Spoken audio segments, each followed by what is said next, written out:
Reading by Greg Marguerite. Deathworld by Harry Harrison. Chapter 1. Some planet in the galaxy must, by definition, be the toughest, meanest, nastiest of all. Jason dinAlt sprawled in soft luxury on the couch, a large frosty stein held limply in one hand. His other hand rested casually on a pillow. The gun behind the pillow was within easy reach of his fingers. In his line of work, he never took chances. It was all highly suspicious. Jason didn't know a soul on this planet, yet the card sent by service tube from the hotel desk had read, "Kirk Pyrrus would like to see Jason dinAlt."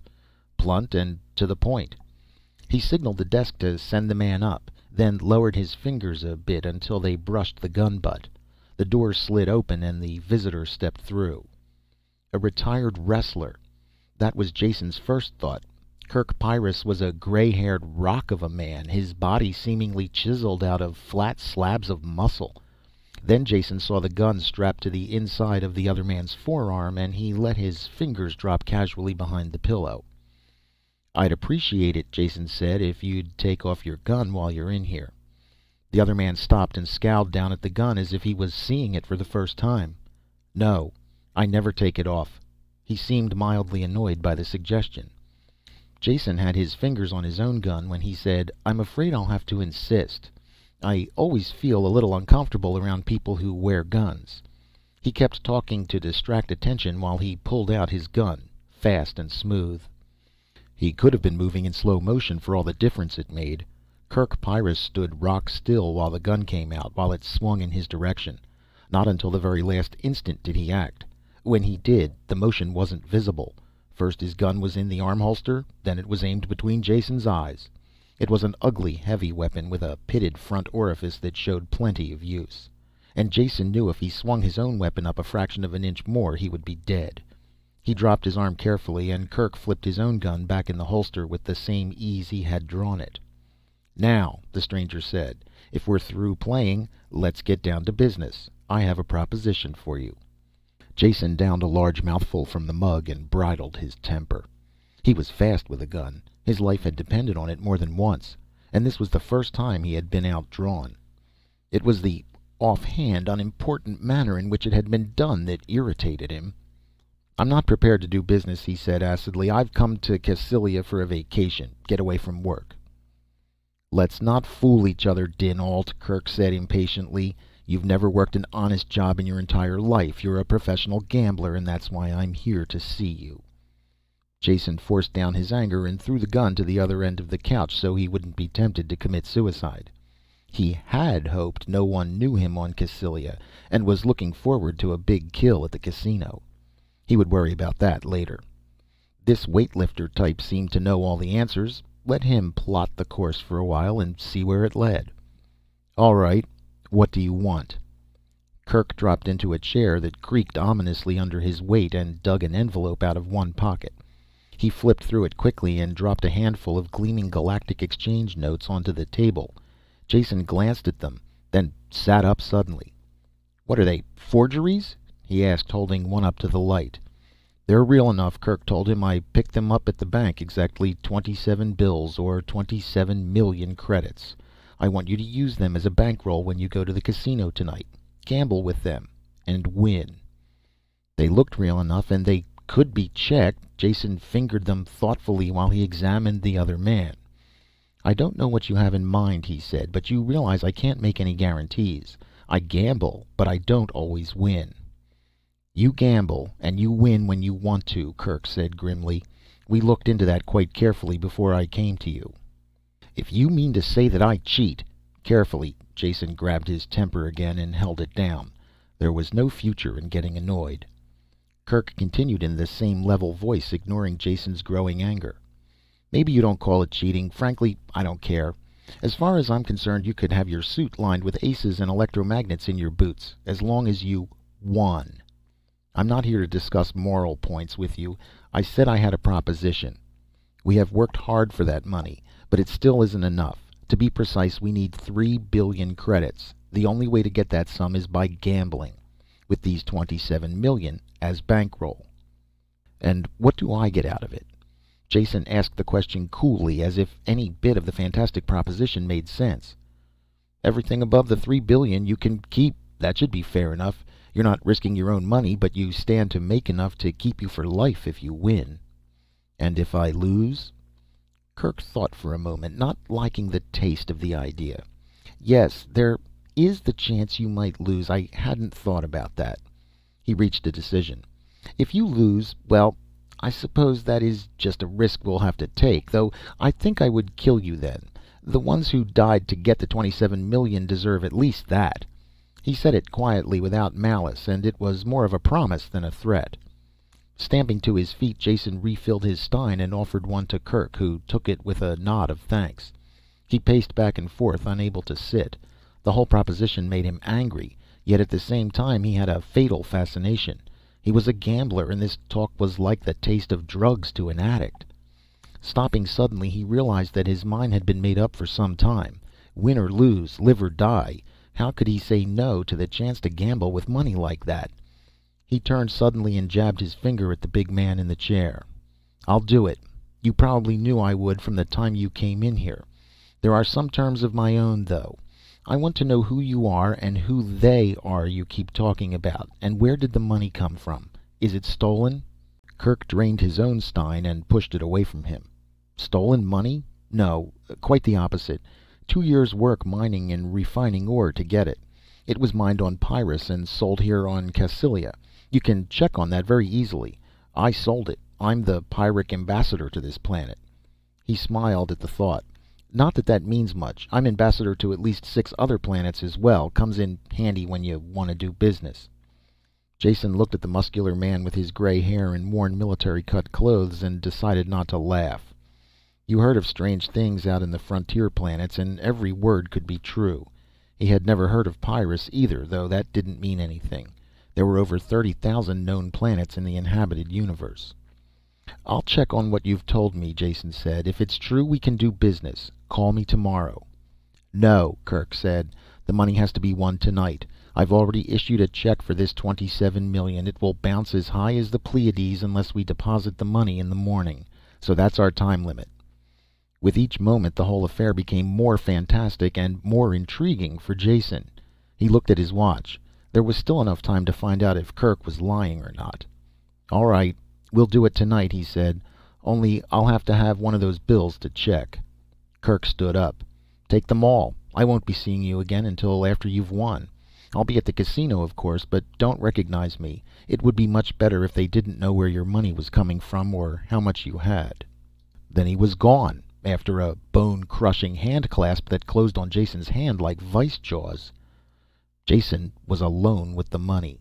Fanning the bills out like a hand of cards, he stared at their sepia and gold faces, trying to get the reality through his head. 27 million credits.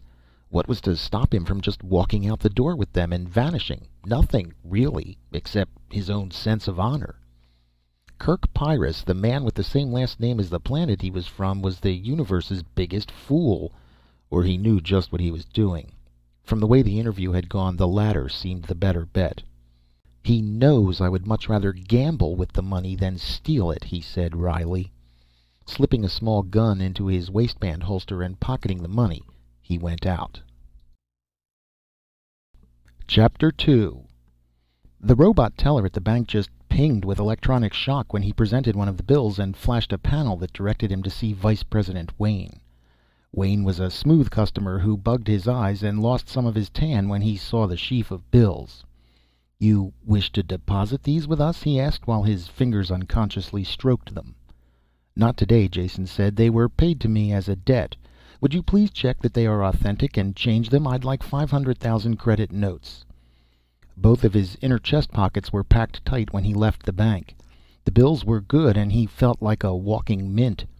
This was the first time in his entire life that carrying a large sum of money made him uncomfortable. Waving to a passing helicab, he went directly to the casino, where he knew he would be safe for a while. Cassylia Casino was the play spot of the nearby cluster of star systems. It was the first time Jason had seen it, though he knew its type well.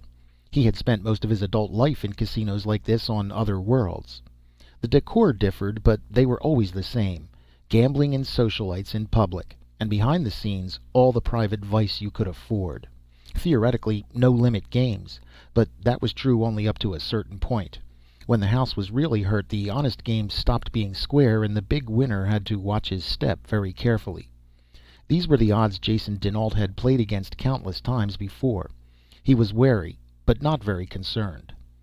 The dining room was almost empty, and the major domo quickly rushed to the side of the relaxed stranger in the richly cut clothes. Jason was lean and dark, looking more like the bored scion of some rich family than a professional gambler. This appearance was important, and he cultivated it. The cuisine looked good, and the cellar turned out to be wonderful. He had a professional talk with the sommelier while waiting for the soup, then settled down to enjoy his meal. He ate leisurely, and the large dining room was filled before he was through. Watching the entertainment over a long cigar killed some more time. When he finally went to the gaming rooms, they were filled and active. Moving slowly around the room, he dropped a few thousand credits. He scarcely noticed how he played, giving more attention to the feel of the games. The play all seemed honest, and none of the equipment was rigged. That could be changed very quickly, he realized. Usually it wasn't necessary. House percentage was enough to assure a profit. Once he saw Kirk out of the corner of his eye, but he paid him no attention.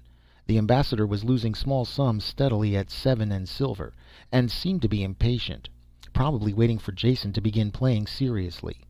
He smiled and strolled on slowly. Jason settled on the dice table as he usually did. It was the surest way to make small winnings. And if I feel it tonight, I can clean this casino out. That was his secret, the power that won for him steadily, and every once in a while enabled him to make a killing and move on quickly before the hired thugs came to get the money back. The dice reached him, and he threw an 8 the hard way. Betting was light, and he didn't push himself, just kept away from the 7s. He made the point and passed a natural. Then he crapped out, and the dice moved on. Sitting there, making small automatic bets while the dice went around the table, he thought about the power. Funny, after all the years of work, we still don't know much about Psi. They can train people a bit and improve skills a bit, but that's all. He was feeling strong tonight. He knew that the money in his pocket gave him the extra lift that sometimes helped him break through. With his eyes half closed, he picked up the dice and let his mind gently caress the pattern of sunken dots. Then they shot out of his hand, and he stared at a 7. It was there, stronger than he had felt it in years. The stiff weight of those million-credit notes had done it. The world all around was sharp-cut, clear, and the dice were completely in his control. He knew to the 10th credit how much the other players had in their wallets, and was aware of the cards in the hands of the players behind him. Slowly, carefully, he built up the stakes. There was no effort to the dice. They rolled and sat up like trained dogs. Jason took his time and concentrated on the psychology of the players and the stick man. It took almost 2 hours to build his money on the table to 700,000 credits. Then he caught the stick man signaling they had a heavy winner. He waited until the hard-eyed man strolled over to watch the game. Then he smiled happily, bet all his table stakes, and blew it on one roll of the dice. The house man smiled happily. The stick man relaxed, and out of the corner of his eye, Jason saw Kirk turning a dark purple. Sweating pale, his hand trembling ever so slightly, Jason opened the front of his jacket and pulled out one of the envelopes of new bills. Breaking the seal with his finger, he dropped 2 of them on the table. "Could we have a no-limit game?" he asked. "I'd like to win back some of my money." The stick man had trouble controlling his smile now. He glanced across at the house man, who nodded a quick yes. They had a sucker, and they meant to clean him.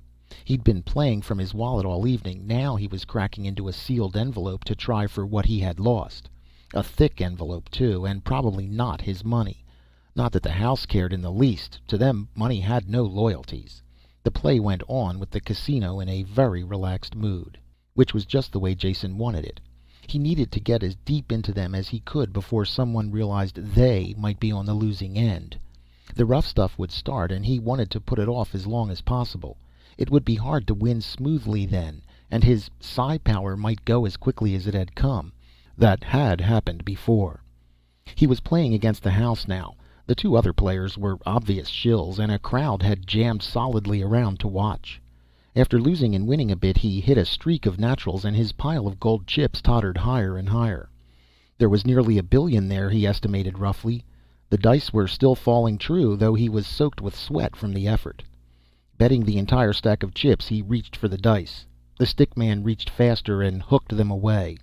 "House calls for new dice," he said flatly.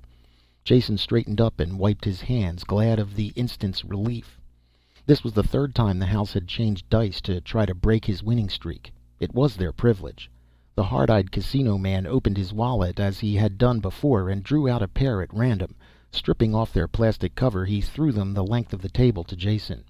They came up a natural 7, and Jason smiled. When he scooped them up, the smile slowly faded. The dice were transparent, finely made, evenly weighted on all sides, and crooked. The pigment on the dots of 5 sides of each die was some heavy metal compound, probably lead. The 6th side was a ferrous compound. They would roll true unless they hit a magnetic field. That meant the entire surface of the table could be magnetized. He could never have spotted the difference if he hadn't looked at the dice with his mind. But what could he do about it? Shaking them slowly, he glanced quickly around the table. There was what he needed. An ashtray with a magnet in its base to hold it to the metal edge of the table. Jason stopped shaking the dice and looked at them quizzically, then reached over and grabbed the ashtray. He dropped the base against his hand. As he lifted the ashtray, there was a concerted gasp from all sides. The dice were sticking there, upside down, boxcars showing. "Are these what you call honest dice?" he asked. The man who had thrown out the dice reached quickly for his hip pocket. Jason was the only one who saw what happened next. He was watching that hand closely, his own fingers near his gun butt. As the man dived into his pocket, a hand reached out of the crowd behind him. From its square-cut size, it could have belonged to only one person. The thick thumb and index finger clamped swiftly around the houseman's wrist. Then they were gone.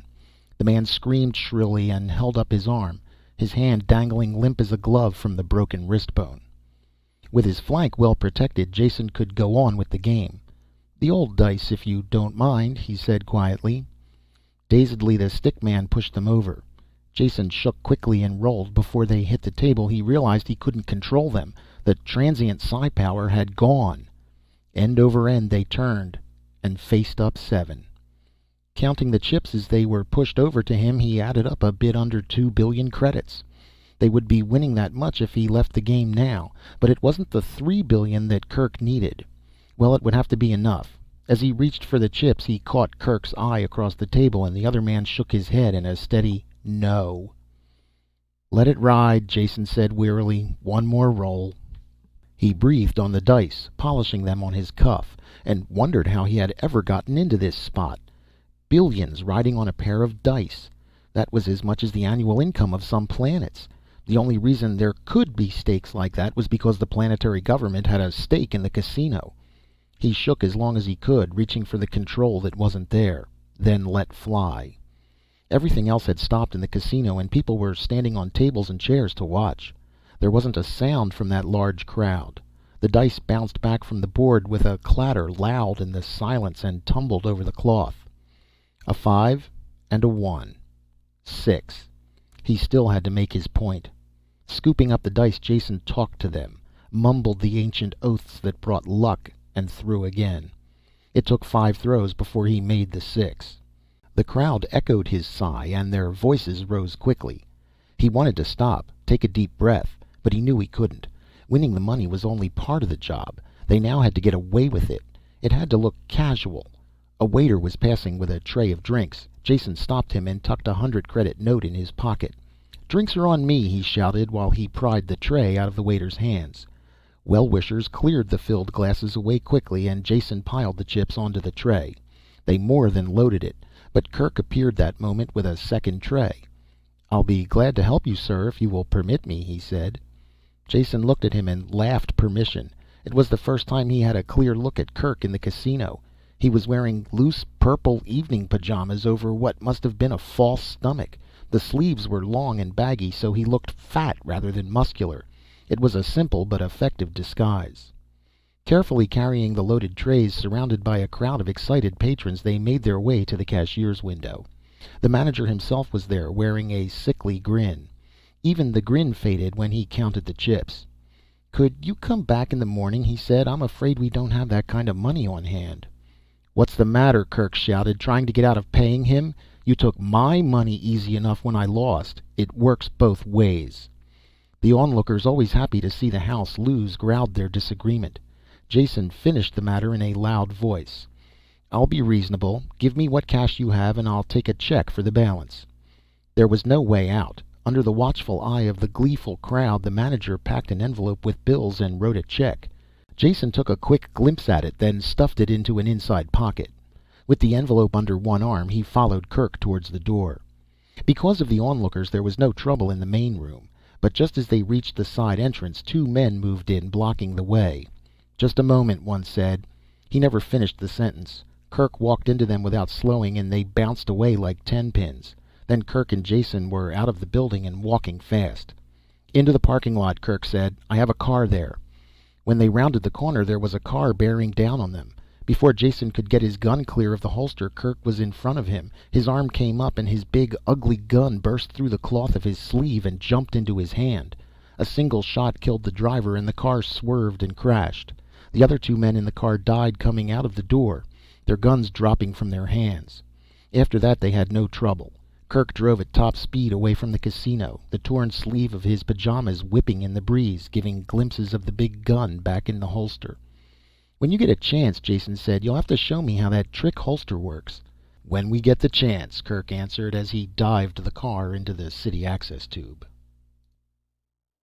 Chapter 3. The building they stopped at was one of the finer residences in Cassylia. As they had driven, Jason counted the money and separated his share. Almost 16 million credits. It still didn't seem quite real. When they got out in front of the building, he gave Kirk the rest. "Here's your 3 billion. Don't think it was easy," he said. "It could have been worse," was his only answer. The recorded voice scratched in the speaker over the door. "Sir Ellis has retired for the night. Would you please call again in the morning? All appointments are made in advance."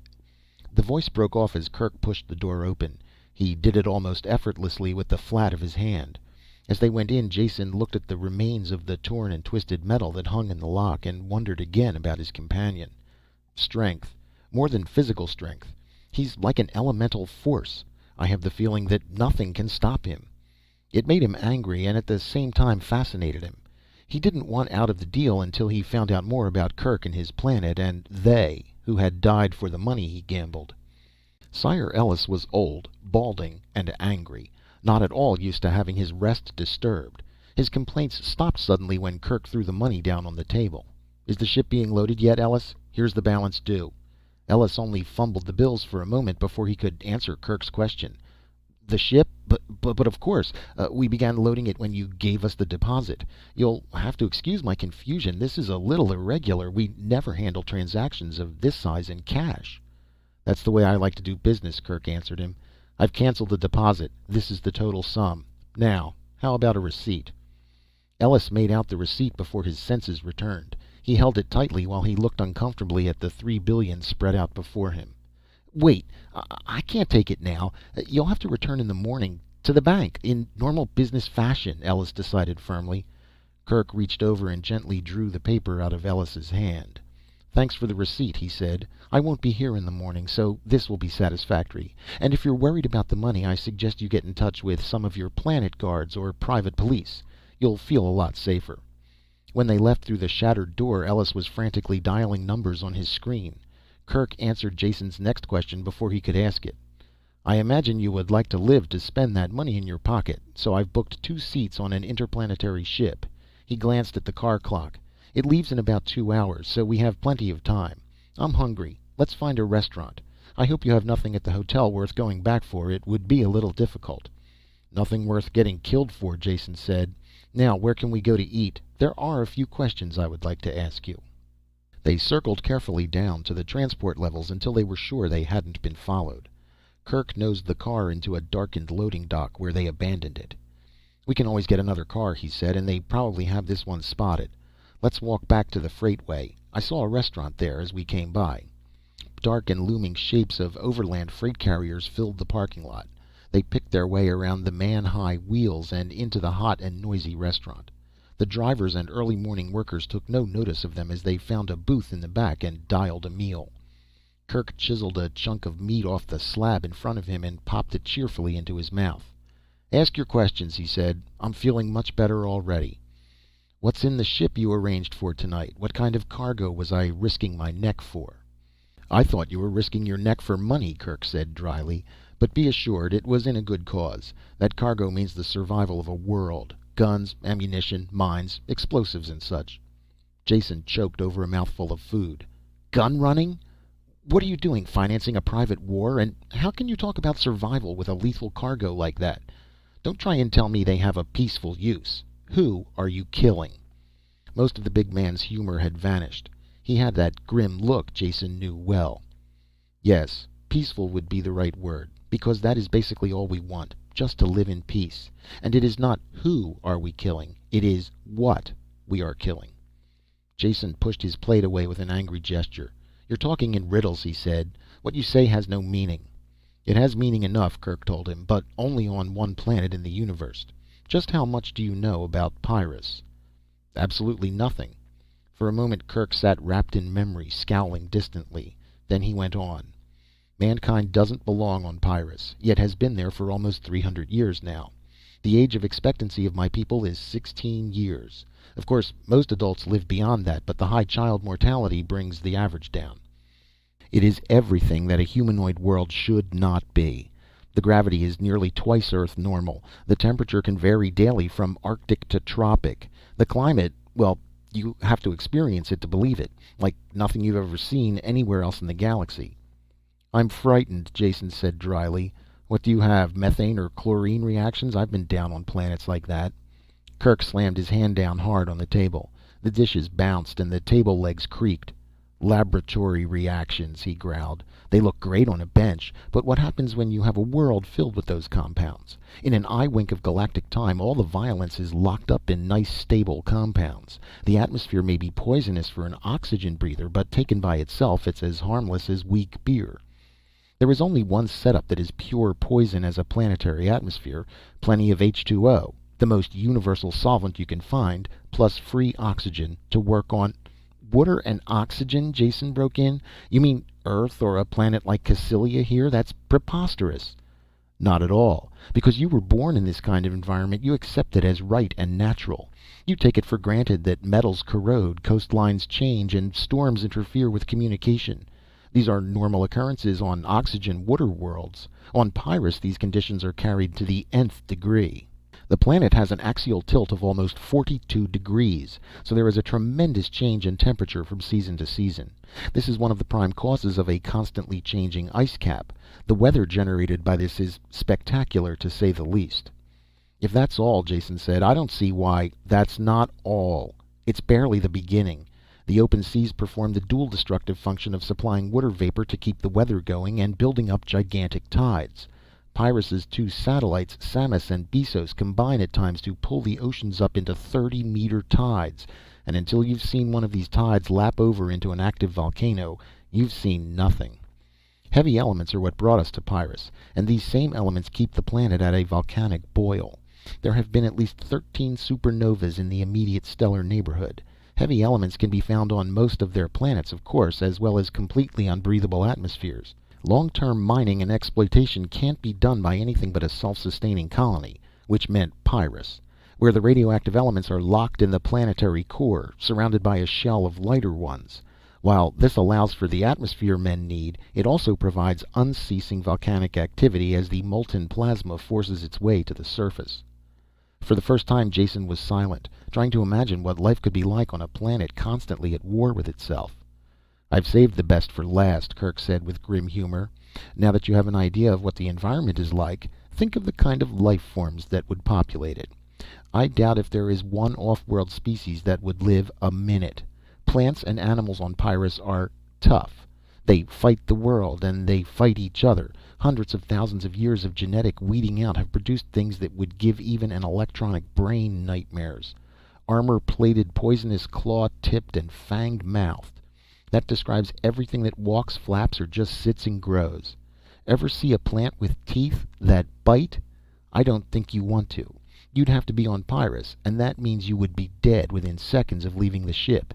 Even I'll have to take a refresher course before I'll be able to go outside the landing buildings. The unending war for survival keeps the life forms competing and changing. Death is simple, but the ways of dealing it too numerous to list. Unhappiness rode like a weight on Kirk's broad shoulders. After long moments of thought, he moved visibly to shake it off, returning his attention to his food and mopping the gravy from his plate. He voiced part of his feelings.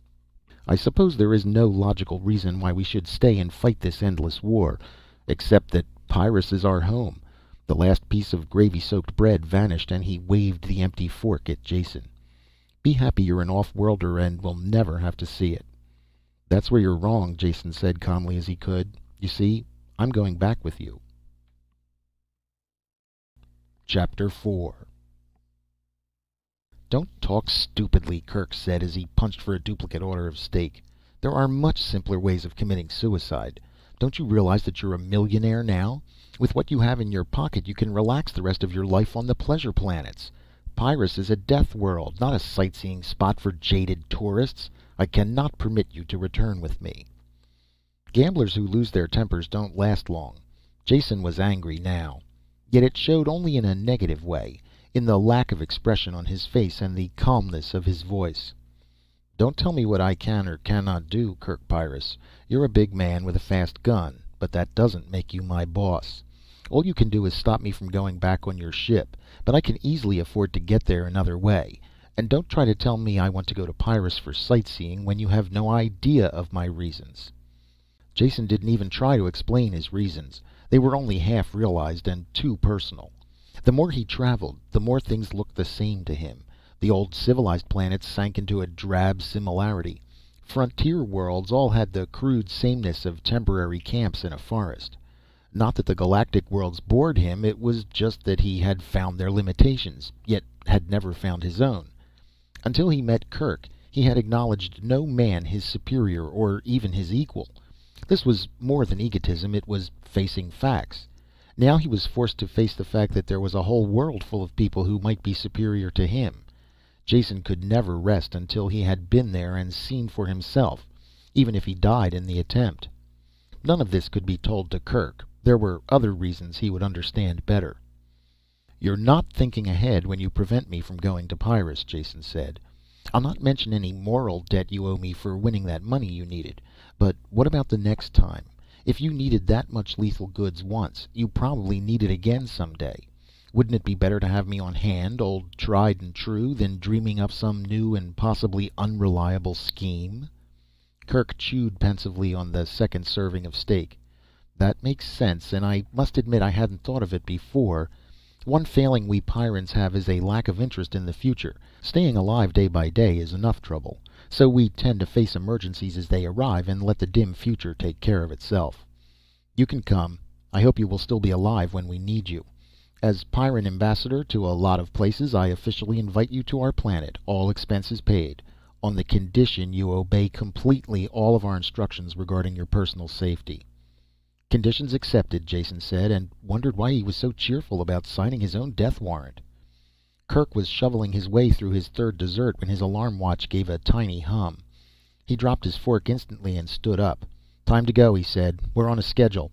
While Jason scrambled to his feet, he jammed coins into the meter until the paid light came on. Then they were out the door and walking fast. Jason wasn't at all surprised when they came on a public escalator just behind the restaurant. He was beginning to realize that since leaving the casino their every move had been carefully planned and timed. Without a doubt the alarm was out and the entire planet being searched for them. Yet so far they hadn't noticed the slightest sign of pursuit. This wasn't the first time Jason had to move just one jump ahead of the authorities, but it was the first time he had to let someone else lead him by the hand while he did it. He had to smile at his own automatic agreement. He had been a loner for so many years that he found a certain inverse pleasure in following someone else. Hurry up, Kirk growled after a quick glance at his watch. He set a steady, killing pace up the escalator steps. They went up 5 levels that way without seeing another person before Kirk relented and let the escalator do the work. Jason prided himself on keeping in condition, but the sudden climb after the sleepless night left him panting heavily and soaked with sweat. Kirk, cool of forehead and breathing normally, didn't show the slightest sign that he had been running. They were at the second motor level when Kirk stepped off the slowly rising steps and waved Jason after him. As they came through the exit to the street, a car pulled up to the curb in front of them. Jason had enough sense not to reach for his gun. At the exact moment they reached the car, the driver opened the door and stepped out. Kirk passed him a slip of paper without saying a word and slipped in behind the wheel. There was just time for Jason to jump in before the car pulled away. The entire transfer had taken less than 3 seconds. There had been only a glimpse of the driver in the dim light, but Jason had recognized him. Of course he had never seen the man before, but after knowing Kirk he couldn't mistake the compact strength of a native Pyrran. "That was the receipt from Ellis you gave him," Jason said. "Of course. That takes care of the ship and the cargo. They'll be off planet and safely away before the casino check is traced to Ellis. So now let's look after ourselves. I'll explain the plan in detail so there will be no slip-ups on your part. I'll go through the whole thing once, and if there are any questions you'll ask them when I'm finished." The tones of command were so automatic that Jason found himself listening in quiet obedience, though one part of his mind wanted him to smile at the quick assumption of his incompetence. Kirk swung the car into the steady line of traffic heading out of the city to the spaceport. He drove easily while he talked.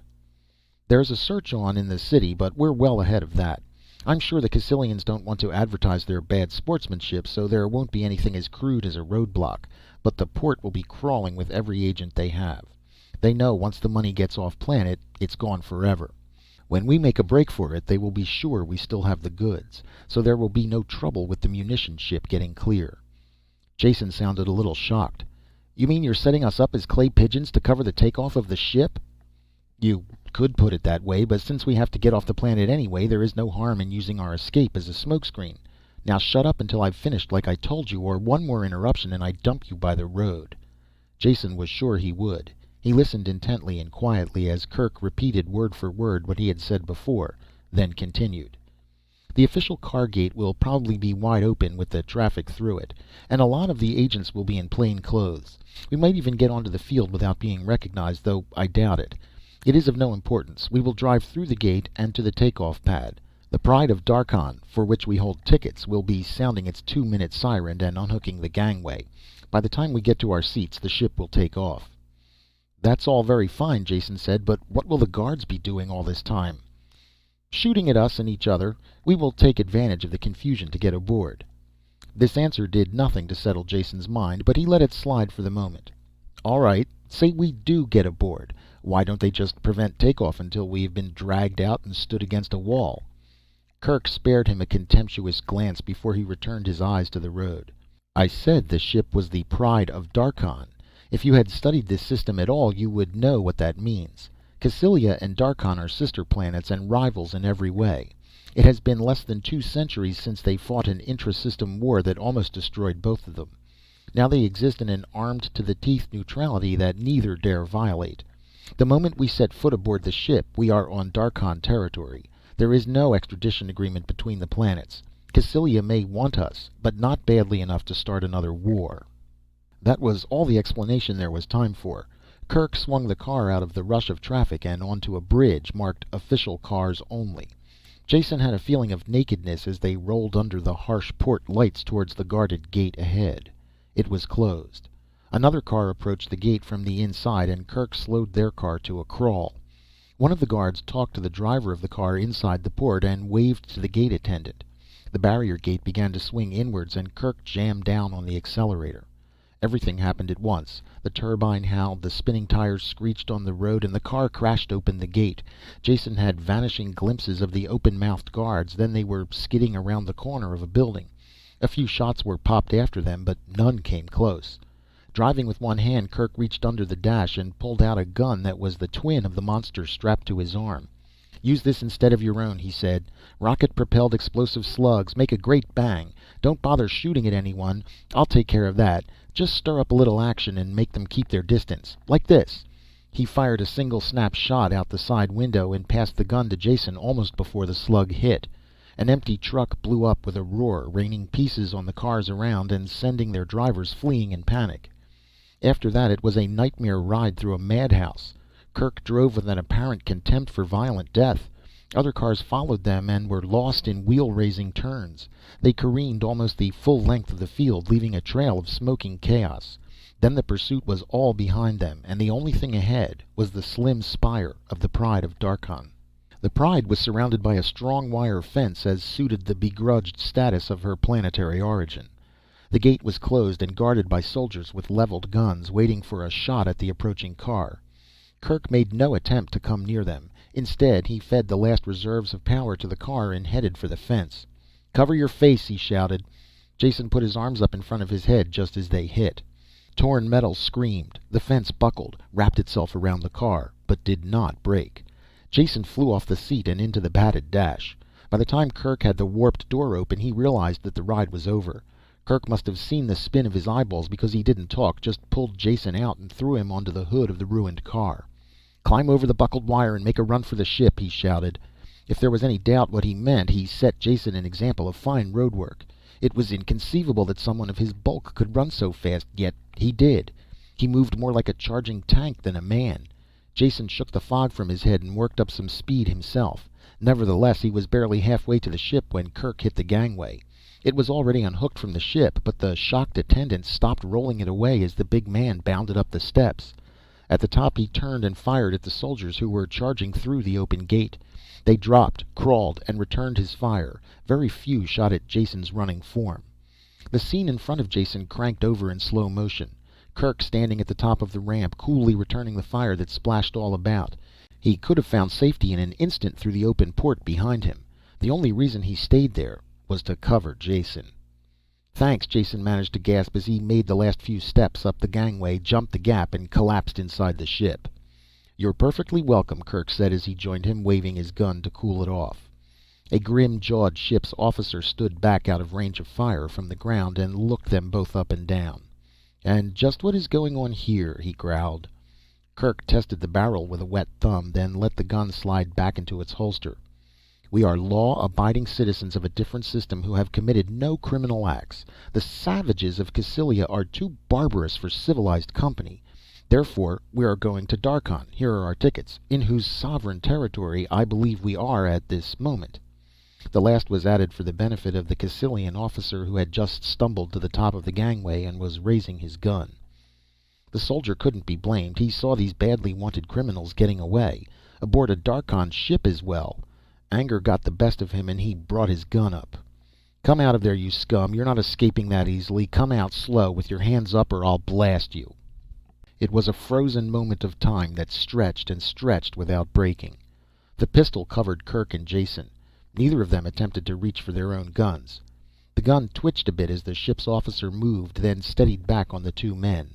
The Darkhan spaceman hadn't gone far, just a pace across the lock.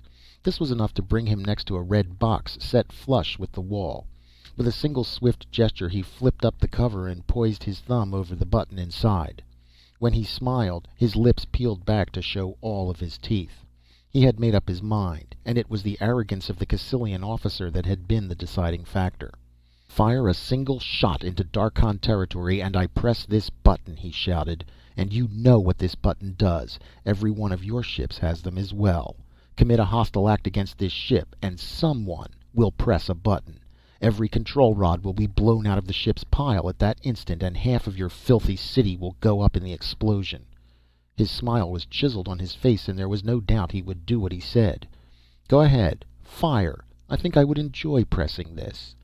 The takeoff siren was hooting now, the close lock light blinking an angry message from the bridge. Like four actors in a grim drama, they faced each other an instant more. Then the Cassylian officer, growling with unvoicable, frustrated anger, turned and leapt back to the steps. "All passengers board ship. 45 seconds to takeoff. Clear the port." The ship's officer slammed shut the cover of the box and locked it as he talked. There was barely time to make the acceleration couches before the Pride of Darkhan cleared ground. Chapter 5. Once the ship was in orbit, the captain sent for Jason and Kirk. Kirk took the floor and was completely frank about the previous night's activities. The only fact of importance he left out was Jason's background as a professional gambler. He drew a beautiful picture of two lucky strangers whom the evil forces of Cassylia wanted to deprive of their gambling profits. All of this fitted perfectly the captain's preconceptions of Cassylia. In the end, he congratulated his officer on the correctness of his actions and began the preparation of a long report to his government. He gave the two men his best wishes, as well as the liberty of the ship. It was a short trip. Jason barely had time to catch up on his sleep before they grounded on Darkhan.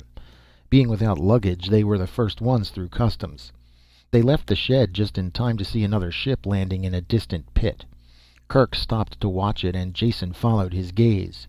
It was a gray, scarred ship, with the stubby lines of a freighter, but sporting as many guns as a cruiser. "Yours, of course," Jason said. Kirk nodded and started towards the ship. One of the locks opened as they came up, but no one appeared. Instead, a remote-release folding ladder rattled down to the ground. Kirk swarmed up it, and Jason followed glumly. Somehow he felt this was overdoing the no-frills-and-nonsense attitude.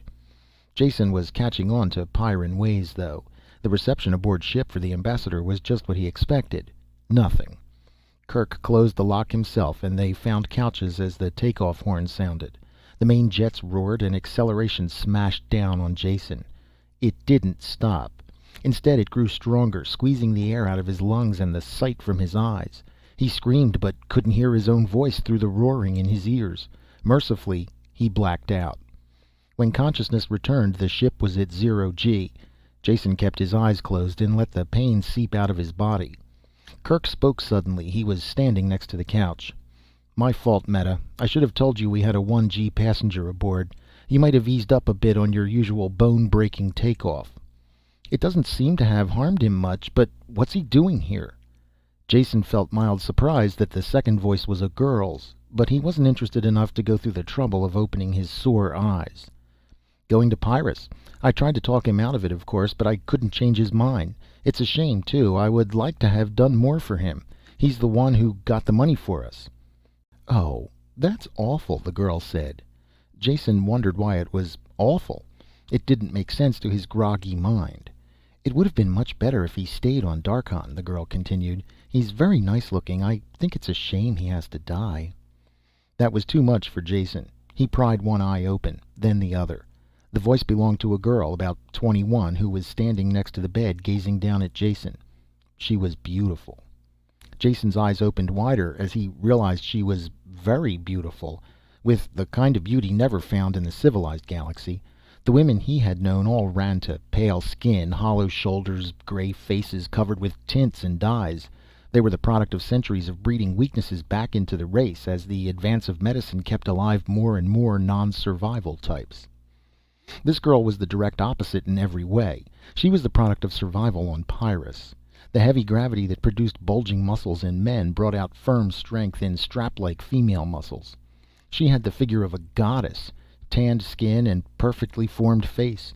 Her hair, which was cut short, circled her head like a golden crown.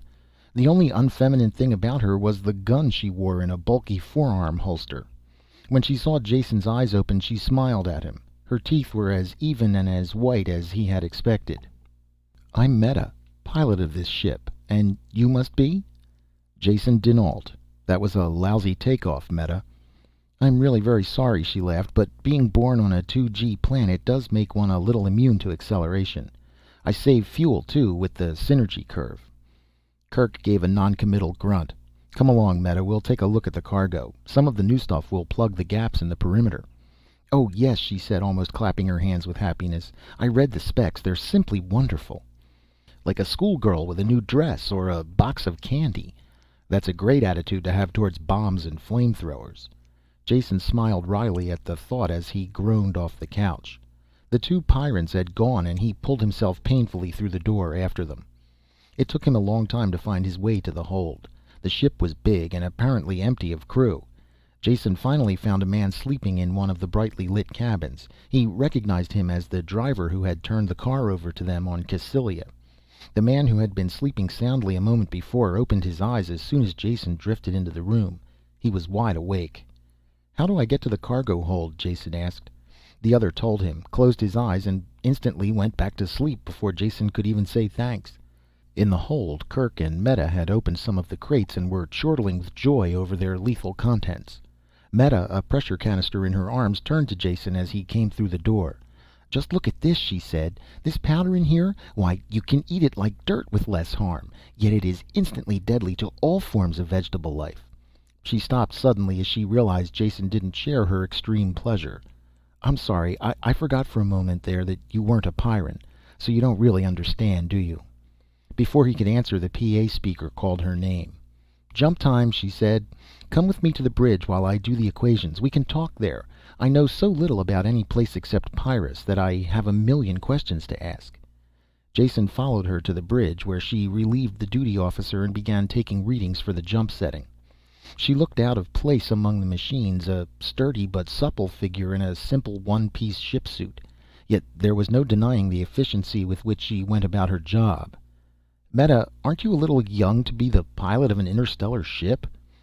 "Am I?" She thought for a second. "I really don't know how old pilots are supposed to be. I have been piloting for about 3 years now, and I'm almost 20. Is that younger than usual?" Jason opened his mouth, then laughed. "I suppose that all depends on what planet you're from. Some places you would have trouble getting licensed, but I'll bet things are different on Pyrrus. By their standards, you must rank as an old lady."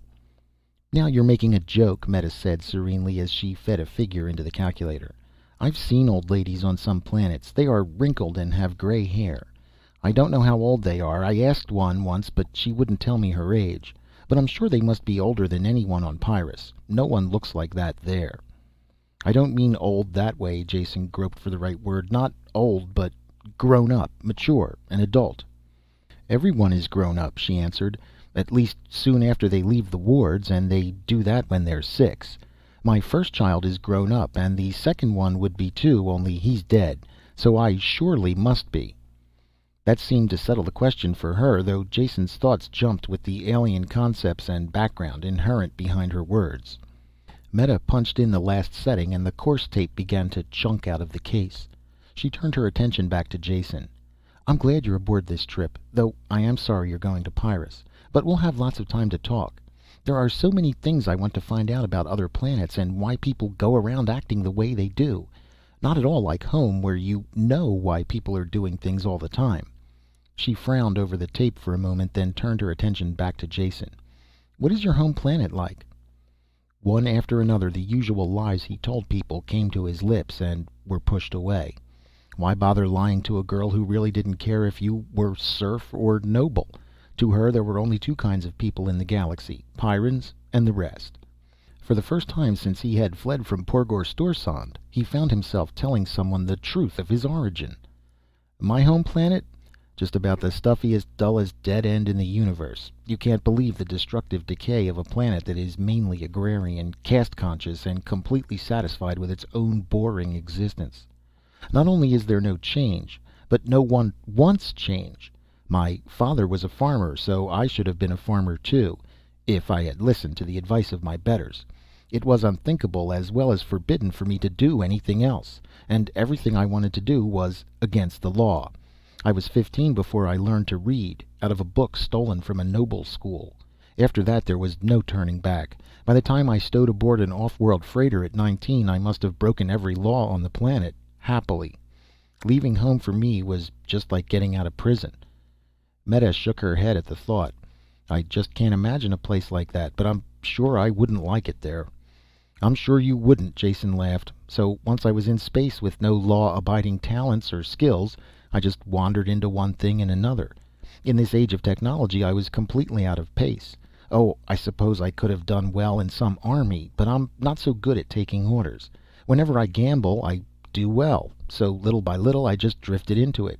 People are the same everywhere, so I managed to make out well wherever I end up." "I know what you mean about people being alike, but they are so different," she said. I'm not being clear at all, am I? What I mean is that at home I know what people will do and why they do it at the same time. People on all the other planets do act alike, as you said, yet I have very much trouble understanding why. For instance, I like to try the local food when we set down on a planet, and if there is time I always do. There are bars and restaurants near every spaceport, so I go there. And I always have trouble with the men. They want to buy me drinks, hold my hand. Well, a single girl in those port joints has to expect a certain amount of interest from the men." "Oh, I know that," she said. What I don't understand is why they don't listen when I tell them I am not interested and to go away. They just laugh and pull up a chair usually. But I have found that one thing works wherever I am. I tell them if they don't stop bothering me, I'll break their arm." "Does that stop them?" Jason asked. "No, of course not, but after I break their arm they go away, and the others don't bother me either. It's a lot of fuss to go through, and the food is usually awful." Jason didn't laugh, particularly when he realized that this girl could break the arm of any spaceport thug in the galaxy. She was a strange mixture of naivete and strength, unlike anyone he had ever met before. Once again he realized that he had to visit the planet that produced people like her and Kirk. "Tell me about Pyrrus," he asked. "Why is it that you and Kirk assume automatically that I will drop dead as soon as I land? What is the planet like?" All the warmth was gone from her face now. "I can't tell you. You will have to see for yourself. I know that much after visiting some of the other worlds. Pyrrus is like nothing you galaxy people have ever experienced. You won't really believe it until it's too late. Will you promise me something?" "No," he answered. "At least not until I hear what it is and decide." "Don't leave the ship when we land. You should be safe enough aboard, and I'll be flying a cargo out within a few weeks." "I'll promise nothing of the sort. I'll leave when I want to leave." Jason knew there was logic in her words, but his back was up at her automatic superiority. Meta finished the jump settings without another word. There was a tension in the room that prevented them both from talking. It was the next ship day before he saw her again. Then it was completely by accident. She was in the astrogation dome when he entered, looking up at the sparkling immensity of the jump sky. For the first time he saw her off duty, wearing something other than a ship suit. This was a loose, soft robe that accentuated her beauty. She smiled at him. "The stars are so wonderful," she said. "Come look." Jason came close to her and with an unthinking, almost automatic movement put his arm around her. Neither did she resent it, for she covered his hand with hers. Then they kissed, and it was just the way he knew it would be. Chapter 6. After that they were together constantly. When Meta was on duty he brought her meals to the bridge and they talked. Jason learned little more about her world, since by unspoken agreement they didn't discuss it. He talked of the many planets he had visited and the people he had known. She was an appreciative listener, and the time went quickly by. They enjoyed each other's company, and it was a wonderful trip. Then it ended. There were 14 people aboard the ship, yet Jason had never seen more than 2 or 3 at a time. There was a fixed rotation of duties that they followed in the ship's operation. When not on duty, the Pyrrans minded their own business in an intense and self-sufficient manner. Only when the ship came out of jump and the PA barked assembly did they all get together. Kirk was giving orders for the landing, and questions were snapped back and forth. It was all technical, and Jason didn't bother following it. It was the attitude of the Pyrrans that drew his attention. Their talk tended to be faster now, as were their motions. They were like soldiers preparing for battle. Their sameness struck Jason for the first time. Not that they looked alike or did the same things. It was the way they moved and reacted that caused the striking similarity. They were like great stalking cats, walking fast, tense, and ready to spring at all times, their eyes never still for an instant. Jason tried to talk to Meta after the meeting, but she was almost a stranger. She answered in monosyllables, and her eyes never met his, just brushed over them and went on. There was nothing he could really say, so she moved to leave. He started to put his hand out to stop her, then thought better of it. There would be other times to talk. Kirk was the only one who took any notice of him, and then only to order him to an acceleration couch. Meta's landings were infinitely worse than her takeoffs, at least when she landed on Pyrrus. There were sudden acceleration surges in every direction. At one point there was free fall that seemed endless. There were loud thuds against the hull that shook the framework of the ship. It was more like a battle than a landing, and Jason wondered how much truth there was in that. When the ship finally landed, Jason didn't even know it. The constant 2 Gs felt like deceleration. Only the descending moan of the ship's engines convinced him they were down. Unbuckling the straps and sitting up was an effort. 2 Gs don't seem that bad at first. Walking required the same exertion as would carrying a man of his own weight on his shoulders. When Jason lifted his arm to unlatch the door, it was heavy as 2 arms. He shuffled slowly towards the main lock. They were all there ahead of him, two of the men rolling transparent cylinders from a nearby room. From their obvious weight and the way they clanged when they bumped, Jason knew they were made of transparent metal. He couldn't conceive any possible use for them. Empty cylinders a meter in diameter, longer than a man, one end solid, the other hinged and sealed. It wasn't until Kirk spun the sealing wheel and opened one of them that their use became apparent. "Get in," Kirk said. "When you're locked inside, you'll be carried out of the ship." "Thank you, no," Jason told him. "I have no particular desire to make a spectacular landing on your planet, sealed up like a packaged sausage." "Don't be a fool," was Kirk's snapped answer. "We're all going out in these tubes. We've been away too long to risk the surface without reorientation." Jason did feel a little foolish as he saw the others getting into tubes. He picked the nearest one, slid into it feet first, and pulled the lid closed. When he tightened the wheel in the center, it squeezed down against a flexible seal. Within a minute, the CO2 content in the closed cylinder went up, and an air regenerator at the bottom hummed into life. Kirk was the last one in. He checked the seals on all the other tubes first, then jabbed the airlock override release. As it started cycling, he quickly sealed himself in the remaining cylinder. Both inner and outer locks ground slowly open, and dim light filtered in through sheets of falling rain. For Jason, the whole thing seemed an anticlimax. All this preparation for absolutely nothing. Long, impatient minutes passed before a lift truck appeared, driven by a Pyrran. He loaded the cylinders onto his truck like so much dead cargo. Jason had the misfortune to be buried at the bottom of the pile, so he could see absolutely nothing when they drove outside. It wasn't until the man carrying cylinders had been dumped in a metal-walled room that Jason saw his first native Pyrran life. The lift truck driver was swinging a thick outer door shut when something flew in through the entrance and struck against the far wall. Jason's eye was caught by the motion. He looked to see what it was when it dropped straight down towards his face. Forgetful of the metal cylinder wall, he flinched away. The creature struck the transparent metal and clung to it. Jason had the perfect opportunity to examine it in every detail. It was almost too horrible to be believable, as though it were a bearer of death stripped to the very essentials. A mouth that split the head in two rows of teeth, serrated and pointed. Leathery claw-tipped wings, longer claws on the limbs that tore at the metal wall. Terror rose up in Jason as he saw that the claws were tearing gouges in the transparent metal. Wherever the creature's saliva touched the metal, clouded and chipped under the assault of the teeth. Logic said these were just scratches on the thick tube, they couldn't matter, but blind, unreasoning fear sent Jason curling away as far as he could, shrinking inside himself, seeking escape. Only when the flying creatures began dissolving did he realize the nature of the room outside. Sprays of steaming liquid came from all sides, raining down until the cylinders were covered.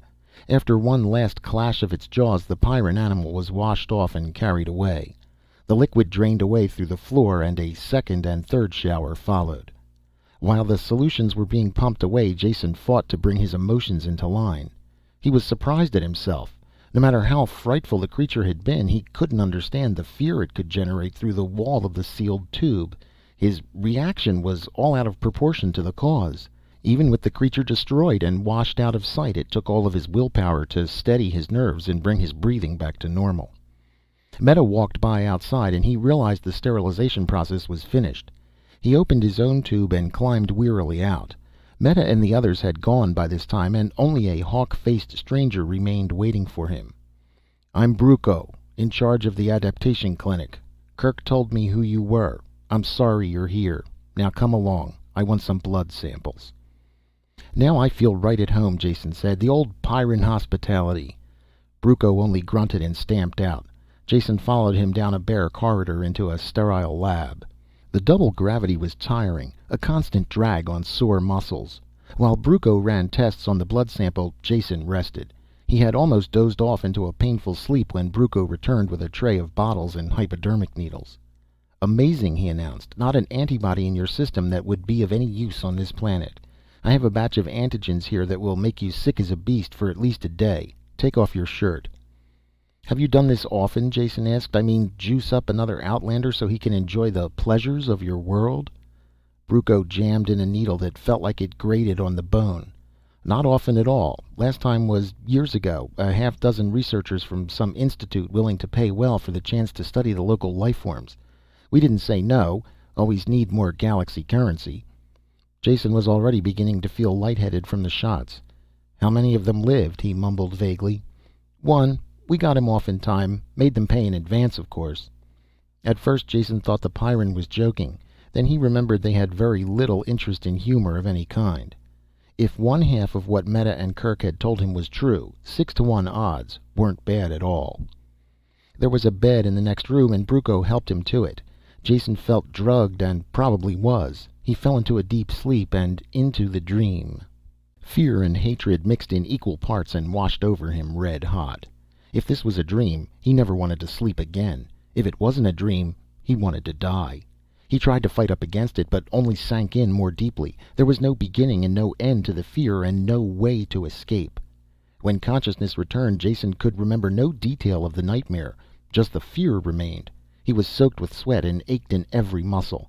It must have been the massive dose of shots, he finally decided. That and the brutal gravity. That didn't take the taste of fear out of his mouth, though. Brucco stuck his head in the door and then looked Jason up and down. "Thought you were dead," he said. "Slept the clock around. Don't move. I'll get something to pick you up." The pickup was in the form of another needle and a glassful of evil-looking fluid. It settled his thirst, but made him painfully aware of the gnawing hunger. "Want to eat?" Brucco asked. "I'll bet you do. I've speeded up your metabolism so you'll build muscle faster. Only way you'll ever beat the gravity.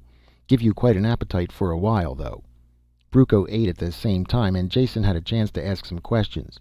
"When do I get a chance to look around your fascinating planet? So far this trip has been about as interesting as a jail term." "Relax and enjoy your food. Probably be months before you're able to go outside, if at all." Jason felt his jaw hanging and closed it with a snap. "Could you possibly tell me why?" "Of course. You will have to go through the same training course that our children take. It takes them 6 years. Of course, it's their first 6 years of life, so you might think that you, as an adult, could learn faster. Then again, they have the advantage of heredity. All I can say is you'll go outside these sealed buildings when you're ready."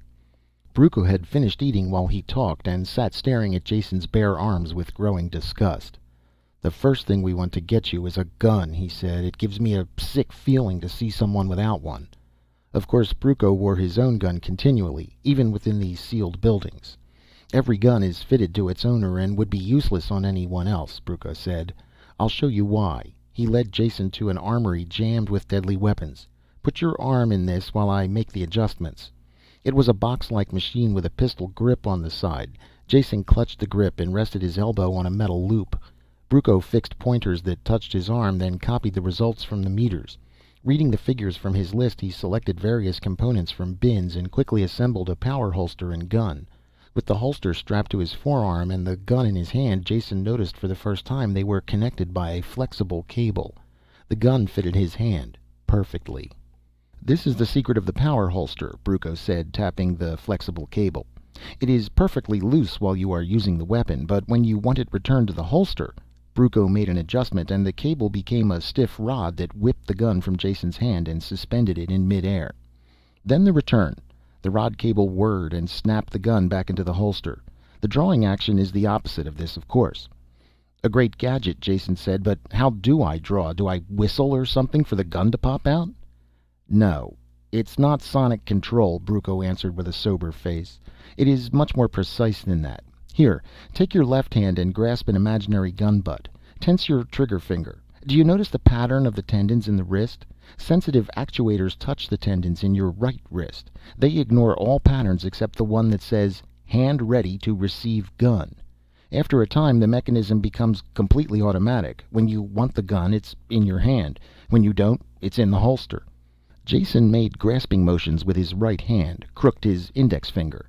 There was a sudden smashing pain against his hand and a loud roar.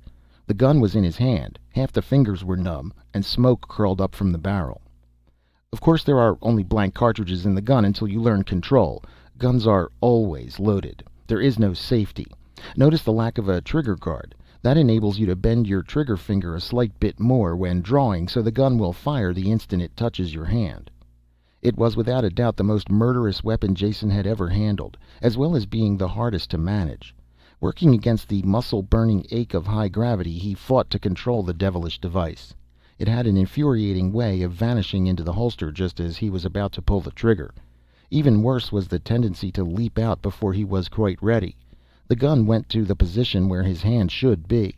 If the fingers weren't correctly placed, they were crashed aside.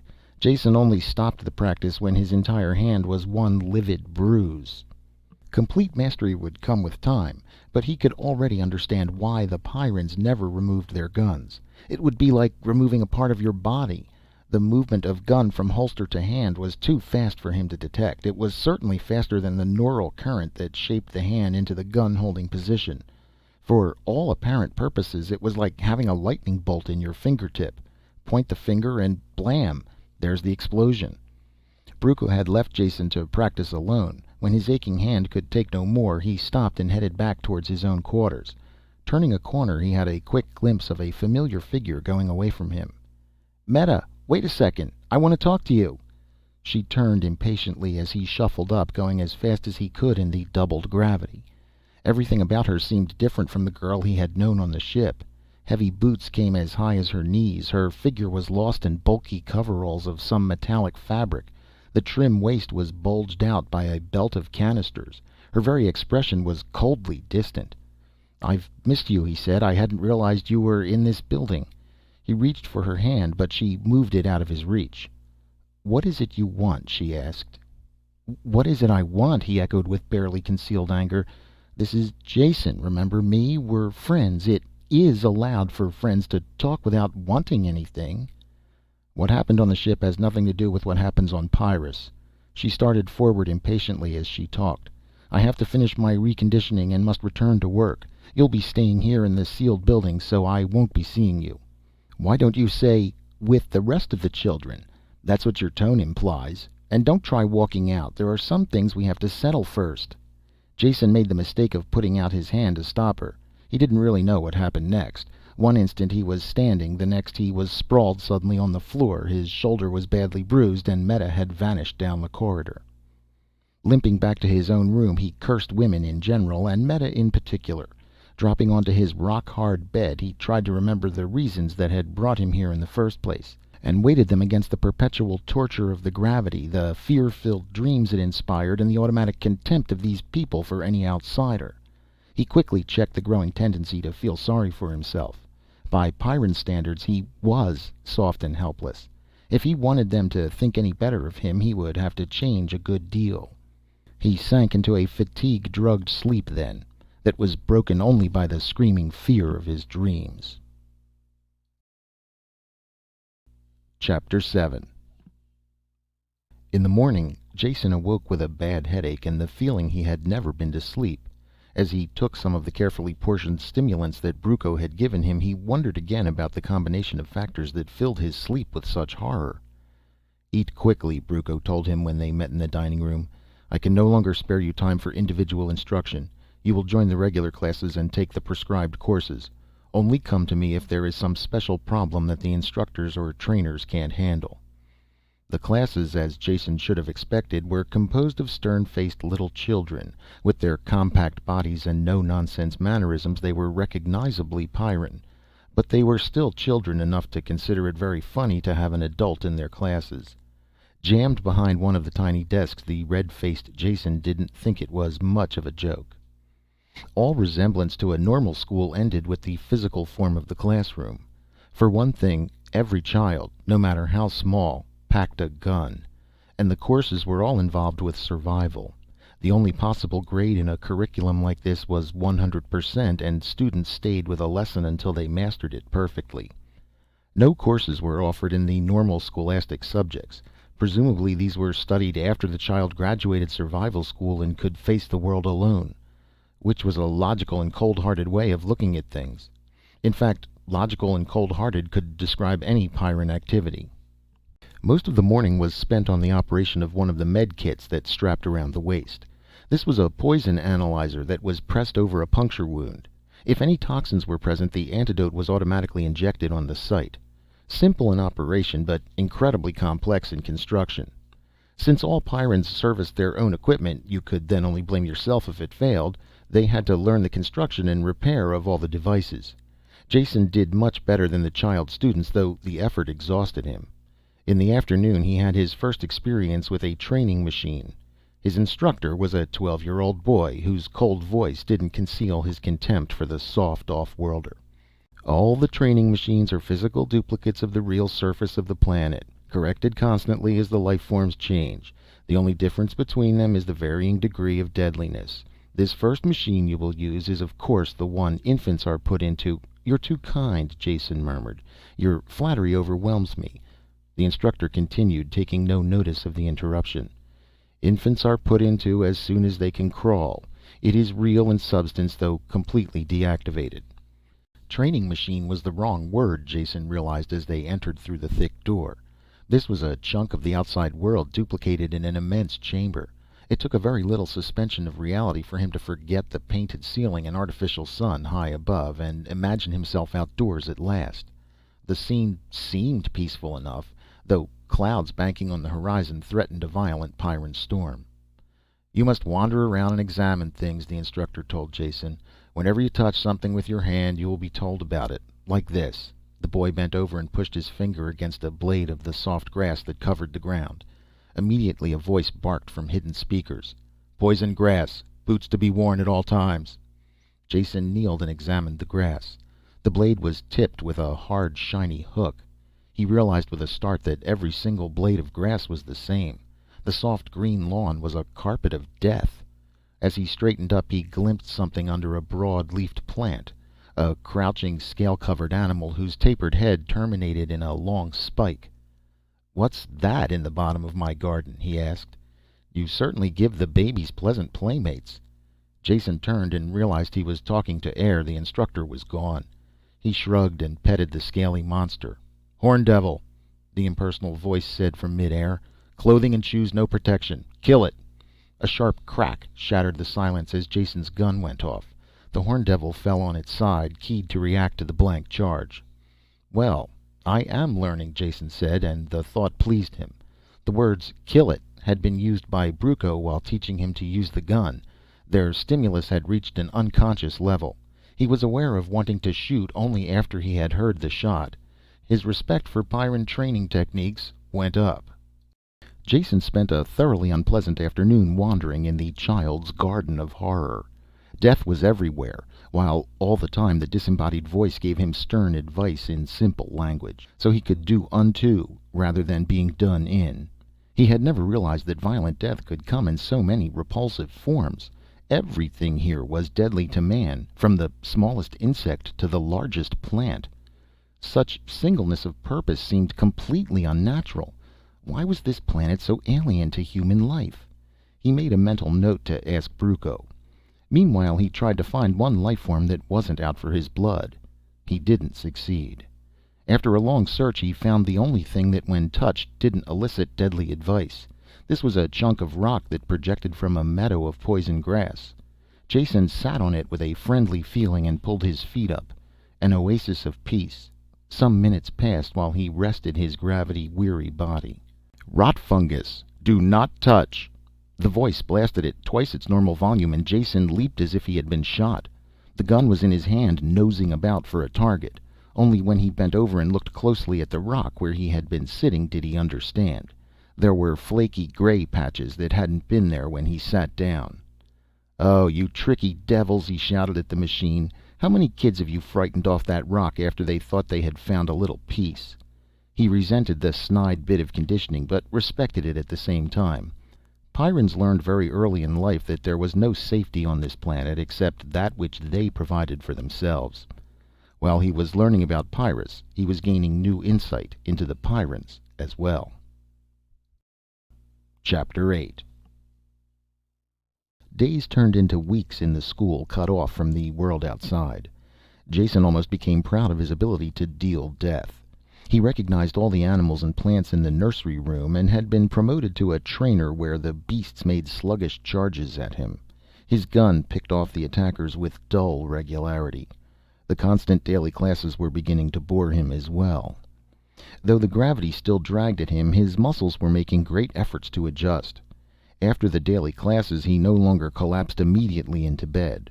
Only the nightmares got worse. He had finally mentioned them to Brucco, who mixed up a sleeping potion that took away most of their effect. The dreams were still there, but Jason was only vaguely aware of them upon awakening. By the time Jason had mastered all the gadgetry that kept the Pyrrans alive, he had graduated to a most realistic trainer that was only a hairbreadth away from the real thing. The difference was just in quality. The insect poisons caused swelling and pain instead of instant death. Animals could cause bruises and tear flesh, but stopped short of ripping off limbs.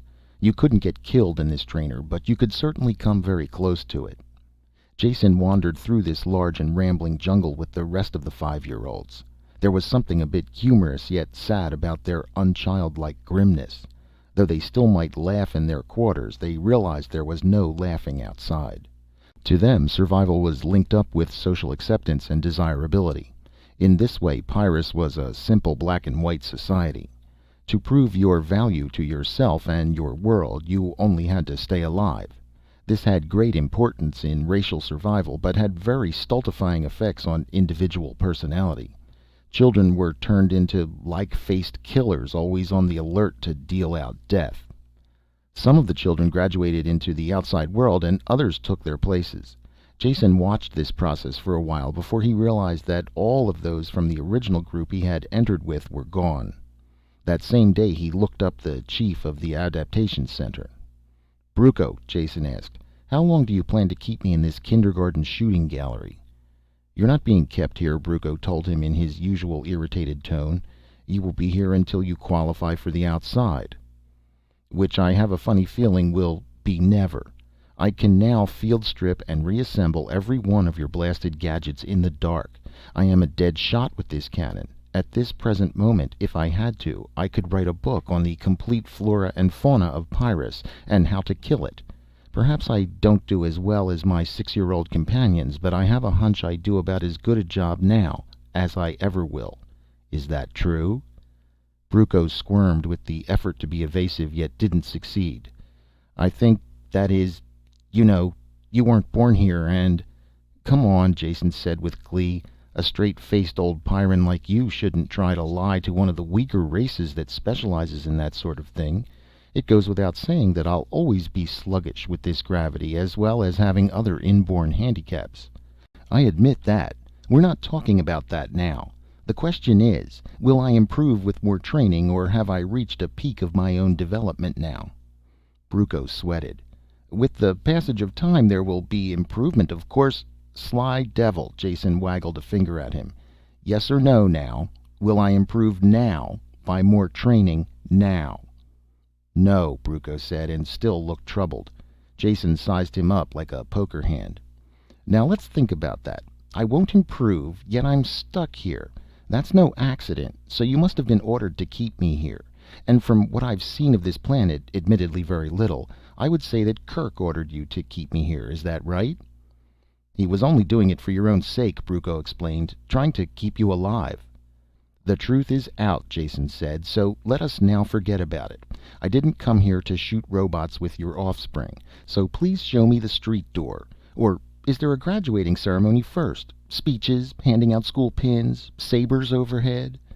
"Nothing like that," Brucco snapped. "I don't see how a grown man like you can talk such nonsense all the time. There is none of that, of course. Only some final work in the partial survival chamber. That is a compound that connects with the outside. Really is a part of the outside, except the most violent life forms are excluded. And even some of those manage to find their way in once in a while." "When do I go?" Jason shot the question. "Tomorrow morning. Get a good night's sleep first. You'll need it." There was one bit of ceremony attendant with the graduation. When Jason came into his office in the morning, Brucco slid a heavy gun clip across the table. "These are live bullets," he said. "I'm sure you'll be needing them. After this, your gun will always be loaded." They came up to a heavy airlock, the only locked door Jason had seen in the center. While Brucco unlocked it and threw the bolts, a sober-faced 8-year-old with a bandaged leg limped up. "This is Griff," Brucco said. "He will stay with you wherever you go from now on." "My personal bodyguard?" Jason asked, looking down at the stocky child who barely reached his waist. "You might call him that." Brucco swung the door open. "Griff tangled with a sawbird, so he won't be able to do any real work for a while. You yourself admitted that you will never be able to equal a Pyrran, so you should be glad of a little protection." "Always a kind word, that's you, Brucco," Jason said. He bent over and shook hands with the boy. Even the 8-year-olds had a bone-crushing grip. The two of them entered the lock and Brucco swung the inner door shut behind them. As soon as it was sealed, the outer door opened automatically. It was only partially open when Griff's gun blasted twice. Then they stepped out onto the surface of Pyrrus over the smoking body of one of its animals. Very symbolic, Jason thought. He was also bothered by the realization that he hadn't remembered to look for something coming in. Then, too, he couldn't even identify the beast from its charred remains. He glanced around, hoping he would be able to fire first himself next time. This was an unfulfilled hope. The few beasts that came their way were always seen first by the boy. After an hour of this, Jason was so irritated that he blasted an evil-looking thorn plant out of existence. He hoped that Griff wouldn't look too closely at it. Of course the boy did. "That plant wasn't close. It is stupid to waste good ammunition on a plant," Griff said. There was no real trouble during the day. Jason ended by being bored, though soaked by the frequent rainstorms. If Griff was capable of carrying on a conversation, he didn't show it. All Jason's gambits failed. The following day went the same way. On the third day, Brucco appeared and looked Jason carefully up and down. "I don't like to say it, but I suppose you are as ready to leave now as you will ever be. Change the virus filter nose plugs every day. Always check boots for tears and metal cloth suiting for rips. Med kit supplies renewed once a week." "And wipe my nose and wear my galoshes. Anything else?" Jason asked. Brucco started to say something, then changed his mind. "Nothing that you shouldn't know well by now. Keep alert, and good luck." He followed up the words with a crushing handshake that was totally unexpected. As soon as the numbness left Jason's hand, he and Griff went out through the large entrance lock. Chapter 9. Real as they had been, the training chambers had not prepared him for the surface of Pyrrus. There was the basic similarity, of course, the feel of the poison grass underfoot and the erratic flight of a stingwing in the last instant before Griff blasted it. But these were scarcely noticeable in the crash of the elements around him. A heavy rain was falling, more like a sheet of water than individual drops. Gusts of wind tore at it, hurling the deluge into his face. He wiped his eyes clear and could barely make out the conical forms of two volcanoes on the horizon, vomiting out clouds of smoke and flame. The reflection of this inferno was a sullen redness on the clouds that raced by in banks above them. There was a rattle on his hard hat and something bounced off to splash to the ground. He bent over and picked up a hailstone as thick as his thumb. A sudden flurry of hail hammered painfully at his back and neck. He straightened hurriedly. As quickly as it started, the storm was over. The sun burned down, melting the hailstones and sending curls of steam up from the wet street. Jason sweated inside his armored clothing, yet before they had gone a block it was raining again and he shook with chill. Griff trudged steadily along, indifferent to the weather or the volcanoes that rumbled on the horizon and shook the ground beneath their feet. Jason tried to ignore his discomfort and match the boy's pace. The walk was a depressing one. The heavy, squat buildings loomed grayly through the rain, more than half of them in ruins. They walked on a pedestrian way in the middle of the street. The occasional armored trucks went by on both sides of them. The mid-street sidewalk puzzled Jason until Griff blasted something that hurtled out of a ruined building towards them.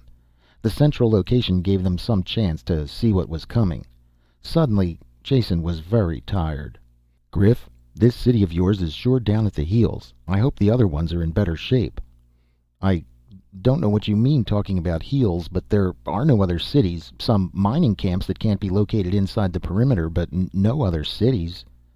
This surprised Jason. He had always visualized the planet with more than one city. There were a lot of things he didn't know about Pyrrus, he realized suddenly. All of his efforts since landing had been taken up with the survival studies. There were a number of questions he wanted to ask, but ask them of somebody other than his grouchy 8-year-old bodyguard. There was one person who would best be equipped to tell him what he wanted to know. "Do you know Kirk?" he asked the boy. "Apparently he's your ambassador to a lot of places, but his last name—" "Sure, everybody knows Kirk, but he's busy. You shouldn't see him." Jason shook a finger at him. "Minder of my body you may be, but minder of my soul you are not. What do you say I call the shots and you go along to shoot the monsters, okay?" They took shelter from a sudden storm of fist-sized hailstones. Then with ill grace, Griff led the way to one of the larger central buildings. There were more people here, and some of them even glanced at Jason for a minute, before turning back to their business. Jason dragged himself up 2 flights of stairs before they reached a door marked Coordination and Supply. "Kirk in here?" Jason asked. "Sure," the boy told him. "He's in charge." "Fine. Now you get a nice cold drink or your lunch or something and meet me back here in a couple of hours. I imagine Kirk can do as good a job of looking after me as you can." The boy stood doubtfully for a few seconds, then turned away. Jason wiped off some more sweat and pushed through the door. There were a handful of people in the office beyond. None of them looked up at Jason or asked his business. Everything has a purpose on Pyrrus. If he came there, he must have had a good reason. No one would ever think to ask him what he wanted. Jason, used to the petty officialdom of 1,000 worlds, waited for a few moments before he understood. There was only one other door. He shuffled over and opened it. Kirk looked up from a desk strewed about with papers and ledgers. "I was wondering when you would show up," he said. "A lot sooner if you hadn't prevented it," Jason told him as he dropped wearily into a chair. "It finally dawned on me that I could spend the rest of my life in your bloodthirsty nursery school if I didn't do something about it. So here I am." "Ready to return to the civilized worlds now that you've seen enough of Pyrrus?" "I am not," Jason said, "and I'm getting very tired of everyone telling me to leave. I'm beginning to think that you and the rest of the Pyrrans are trying to hide something." Kirk smiled at the thought. "What could we have to hide? I doubt if any planet has as simple and one-directional an existence as ours." "If that's true, then you certainly wouldn't mind answering a few direct questions about Pyrrus." Kirk started to protest, then laughed. "Well done. I should know better by now than to argue with you. What do you want to know?" Jason tried to find a comfortable position on the hard chair, then gave up. "What's the population of your planet?" he asked. For a second Kirk hesitated, then said, "Roughly 30,000. That is not very much for a planet that has been settled this long, but the reason for that is obvious." "All right, population 30,000, Jason said. "Now, how about surface control of your planet? I was surprised to find out that this city within its protective wall, the perimeter, is the only one on the planet. Let's not consider the mining camps, since they are obviously just extensions of the city. Would you say then that you people control more or less of the planet's surface than you did in the past?" Kirk picked up a length of steel pipe from the desk that he used as a paperweight and toyed with it as he thought. The thick steel bent like rubber at his touch as he concentrated on the answer. "That's hard to say offhand. There must be records of that sort of thing, though I wouldn't know where to find them. It depends on so many factors." "Let's forget that for now," Jason said. "I have another question that's really more relevant. Wouldn't you say that the population of Pyrrus is declining steadily year after year?" There was a sharp twang as the steel snapped in Kirk's fingers, the pieces dropping to the floor.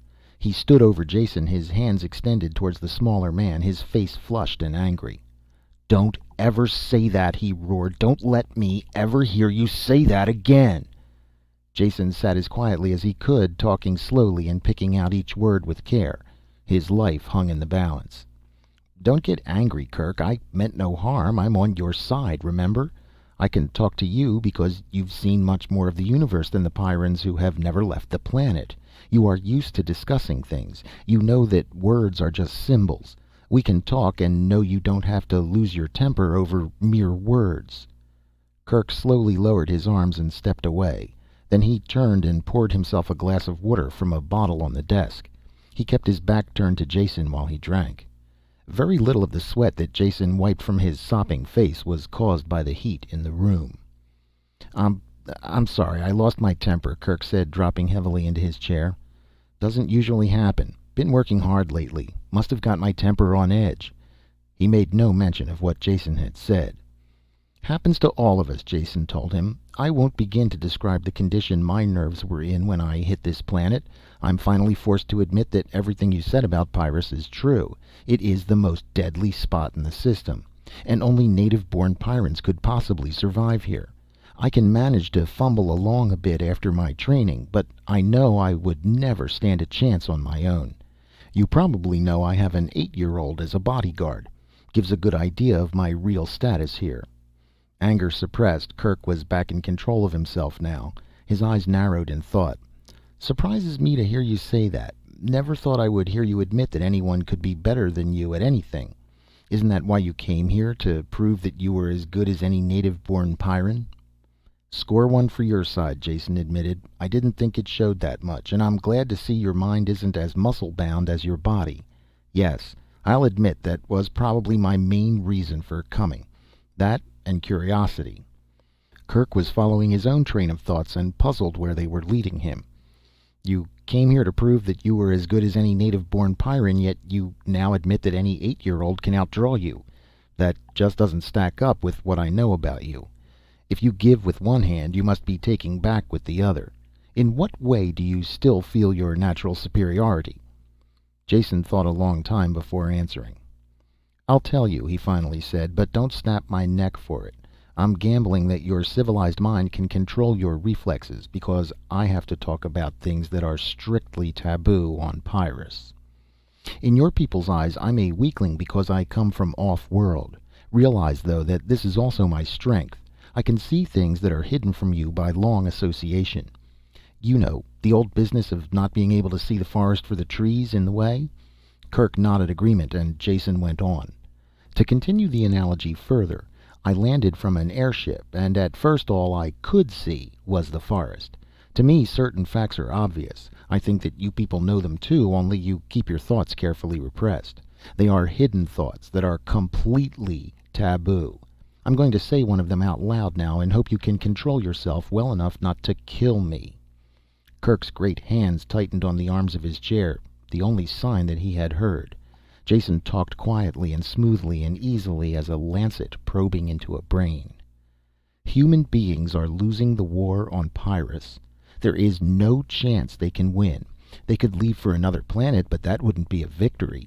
Yet, if they stay and continue this war, they only prolong a particularly bloody form of racial suicide. With each generation the population drops, until eventually the planet will win." One arm of Kirk's plastic and steel chair tore loose under the crushing grasp of his fingers.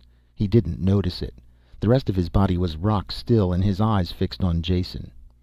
Looking away from the fractured chair, Jason sought for the right words.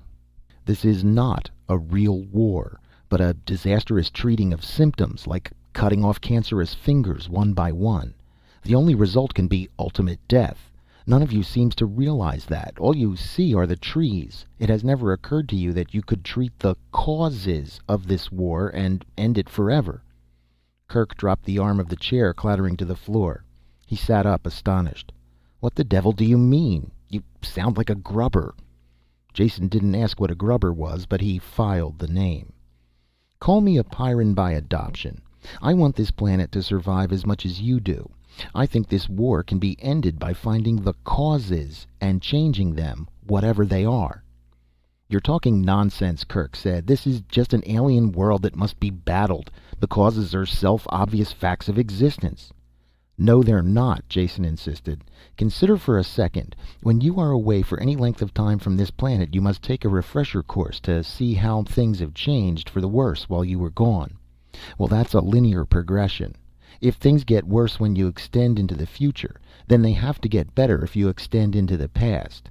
It is also good theory, though I don't know if the facts will bear me out, to say that if you extend it far enough into the past, you will reach a time when mankind and Pyrrus were not at war with each other." Kirk was beyond speech now, only capable of sitting and listening while Jason drove home the blows of inescapable logic. "There is evidence to support this theory. Even you will admit that I, if I am no match for Pyrran life, am surely well versed in it. And all Pyrran flora and fauna I've seen have one thing in common. They're not functional. None of their immense armory of weapons is used against each other. Their toxins don't seem to operate against Pyrran life. They are good only for dispensing death to Homo sapiens, and that is a physical impossibility. In the 300 years that men have been on this planet, the life forms couldn't have naturally adapted in this manner." "But they have done it!" Kirk bellowed. "You are so right," Jason told him calmly. "And if they have done it, there must be some agency at work. Operating how? I have no idea, but something has caused the life on Pyrrus to declare war, and I'd like to find out what that something is. What was the dominant life form here when your ancestors landed? I'm sure I wouldn't know, Kirk said. You're not suggesting, are you, that there are sentient beings on Pyrrus other than those of human descent? Creatures who are organizing the planet to battle us? I'm not suggesting it. You are. That means you're getting the idea. I have no idea what caused this change, but I would sure like to find out, then see if it can be changed back. Nothing promised, of course. You'll agree, though, that it is worth investigating. Fist smacking into his palm, his heavy footsteps shaking the building, Kirk paced back and forth the length of the room. He was at war with himself. New ideas fought old beliefs. It was so sudden, and so hard not to believe. Without asking permission, Jason helped himself to some chilled water from the bottle and sank back into the chair, exhausted. Something whizzed in through the open window, tearing a hole in the protective screen. Kirk blasted it without changing stride, without even knowing he had done it. The decision didn't take long. Geared to swift activity, the big Pyrran found it impossible not to decide quickly. The pacing stopped, and a finger stabbed at Jason. I don't say you have convinced me, but I find it impossible to find a ready answer to your arguments. So until I do, we will have to operate as if they are true. Now, what do you plan to do? What can you do? Jason ticked the points off on his fingers. 1. I'll need a place to live and work that is well protected, so instead of spending my energies on just remaining alive, I can devote some study to this project. 2. I want someone to help me and act as a bodyguard at the same time. And someone, please, with a little more scope of interest than my present watchdog. I would suggest Meta for the job. Meta? Kirk was surprised. She is a space pilot and defense screen operator. What good could she possibly be on a project like this? The most good possible. She has had experience on other worlds and can shift her point of view, at least a bit. And she must know as much about this planet as any other educated adult and can answer any questions I ask. Jason smiled. In addition to which, she is an attractive girl whose company I enjoy. Kirk grunted. I was wondering if you would get around to mentioning that last reason. The others make sense, though, so I'm not going to argue. I'll round up a replacement for her and have Meta sent here. There are plenty of sealed buildings you can use. After talking to one of the assistants from the outer office, Kirk made some calls on the screen. The correct orders were quickly issued. Jason watched it all with interest. Pardon me for asking, he finally said, but are you the director of this planet? You just snap your fingers and they'll all jump? I suppose it looks that way, Kirk admitted, but that is just an illusion. No one is in complete charge on Pyrrus. Neither is there anything resembling a democratic system. After all, our total population is about the size of an army division. Everyone does the job they are best qualified for. Various activities are separated into departments with the most qualified person in charge. I run coordination and supply, which is about the loosest category. We fill in the gaps between departments and handle procuring from off-planet. Meta came in then and talked to Kirk. She completely ignored Jason's presence. I was relieved and sent here, she said. What is it? Change in flight schedule? You might call it that, Kirk said. As of now, you are dismissed from all your old assignments and assigned to a new department. Investigation and research. That tired-looking fellow there is your department head. A sense of humor, Jason said. The only native-born one on Pyrrus. Congratulations. There's hope for the planet yet. Meta glanced back and forth between them. I don't understand. I can't believe it. I mean, a new department. Why? I'm sorry, Kirk said. I didn't mean to be cruel. I thought perhaps you might feel more at ease. What I said was true. Jason has a way, or may have a way, to be of immense value to Pyrrus. Will you help him? Meta had her composure back and a little anger. Do I have to? Is that an order? You know I have work to do. I'm sure you will realize it is more important than something a person from off-planet might imagine. He can't really understand. Yes, it's an order. The snap was back in Kirk's voice. Meta flushed at the tone. Perhaps I can explain, Jason broke in. After all, the whole thing is my idea. But first I would like your cooperation. Will you take the clip out of your gun and give it to Kirk? Meta looked frightened, but Kirk nodded in solemn agreement. Just for a few minutes, Meta. I have my gun, so you'll be safe here. I think I know what Jason has in mind, and from personal experience I'm afraid he is right." Reluctantly, Meta passed over the clip and cleared the charge in the gun's chamber. Only then did Jason explain. "I have a theory about life on Pyrrus, and I'm afraid I'll have to shatter some illusions when I explain. To begin with, the fact must be admitted that your people are slowly losing the war here and will eventually be destroyed." Before he was halfway through the sentence, Meta's gun was directed between his eyes and she was wildly snapping the trigger. There was only hatred and revulsion in her expression. Kirk took her by the shoulders and sat her in his chair, before anything worse happened. It took a while before she could calm down enough to listen to Jason's words. It's not easy to have the carefully built up falsehoods of a lifetime shattered. Only the fact that she had seen something of other worlds enabled her to listen at all. The light of unreason was still in her eyes when he had finished telling her the things he and Kirk had discussed. She sat tensely, pushing forward against Kirk's hands as if they were the only things that stopped her from leaping at Jason. "Maybe that's too much to assimilate in one sitting," Jason said, "so let's put it in simpler terms. I believe we can find a reason for this unrelenting hatred of humans. Perhaps we don't smell right. Maybe I'll find an essence of crushed Pyrran bugs that will render us immune when we rub it in. I don't know yet. But whatever the results, we must make the investigation. Kirk agrees with me on that." Meta looked at Kirk and he nodded agreement. Her shoulders slumped in sudden defeat. She whispered the words. I can't say I agree or even understand all that you said, but I'll help you, if Kirk thinks that is the right thing to do." "I do," he said. "Now, do you want the clip back for your gun? Not planning to take any more shots at Jason?" "That was foolish of me," she said coldly while she reloaded the gun. "I don't need a gun. If I had to kill him, I could do it with my bare hands." "I love you too," Jason smiled at her. "Are you ready to go now?" "Of course." She brushed a fluffy curl of hair into place. "First we'll find a place where you can stay. I'll take care of that. After that, the work of the new department is up to you." Chapter 10. There were empty rooms in one of the computer buildings. These were completely sealed to keep stray animal life out of the delicate machinery.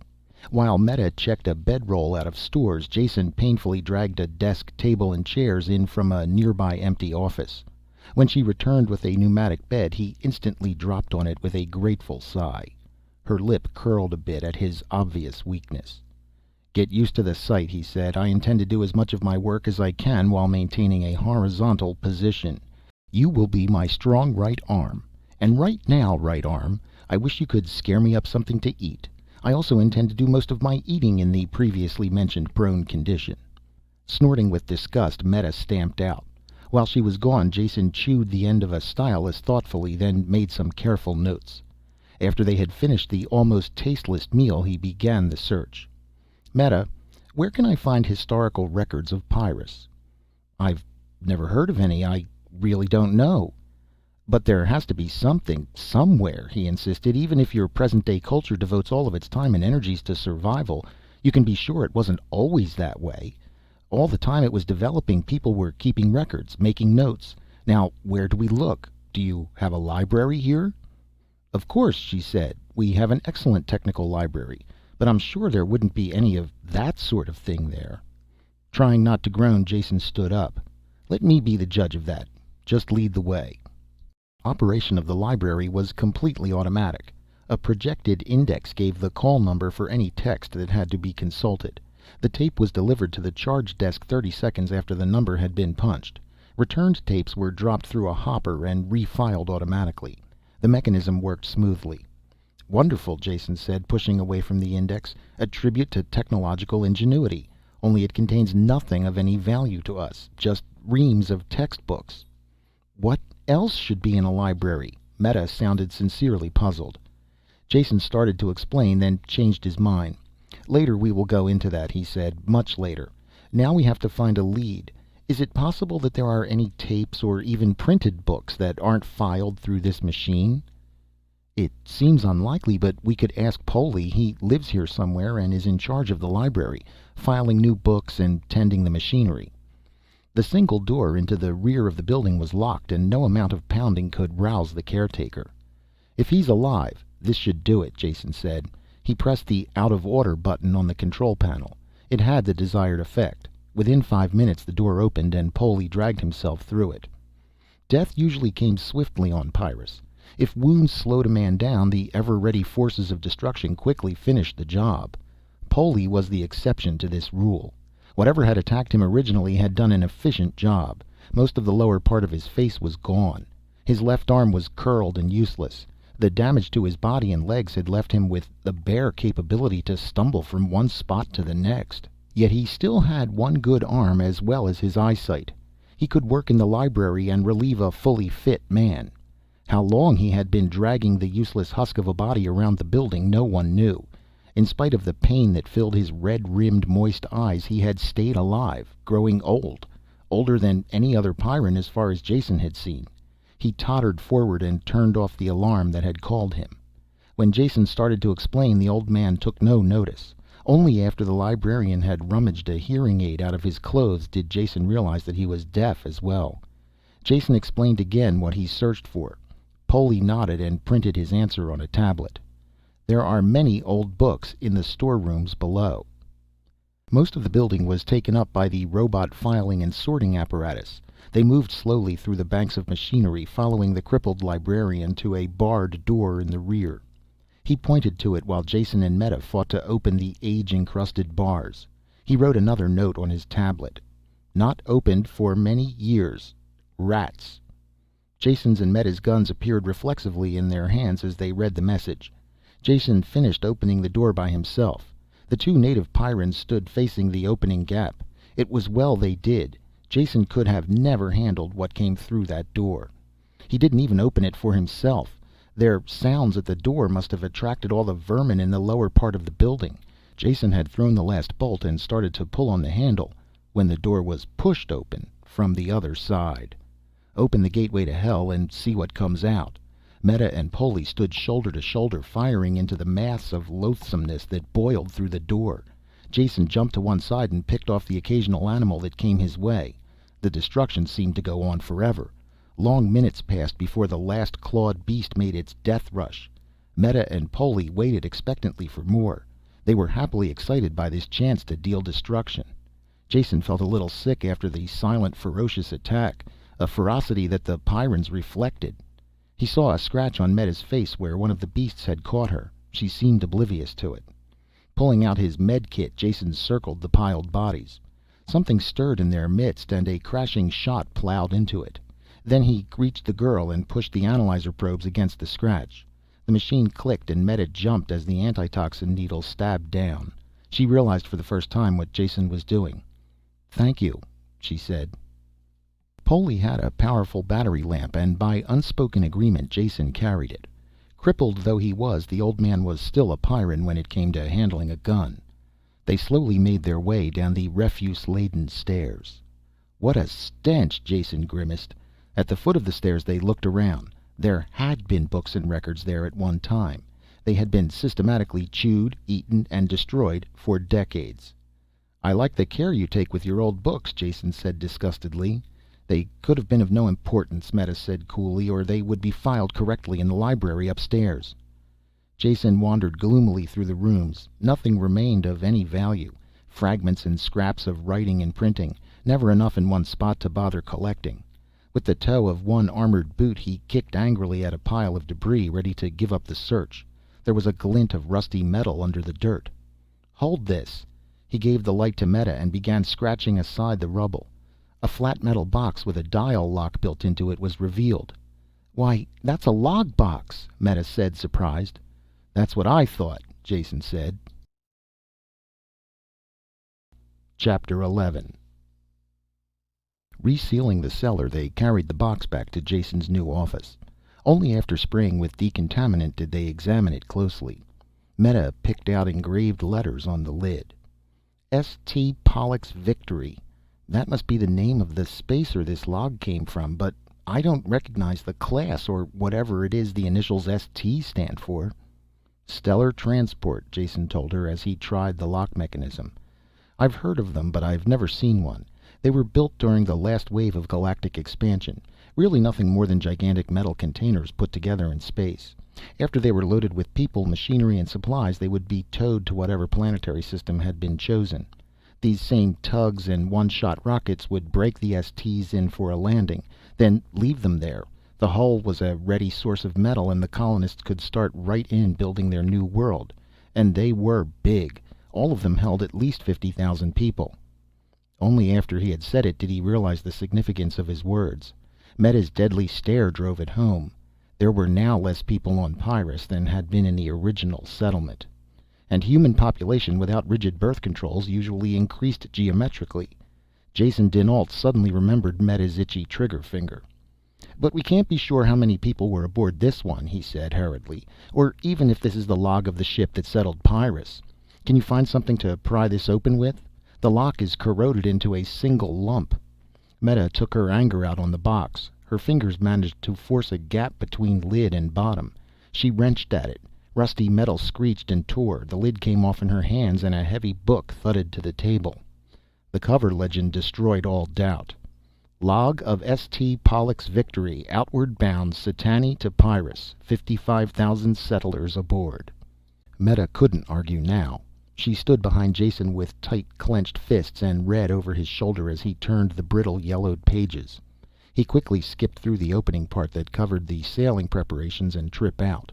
Only when he had reached the actual landing did he start reading slowly. The impact of the ancient words leaped out at him. "Here it is," Jason shouted. "Proof positive that we're on the right trail. Even you will have to admit that. Read it, right here.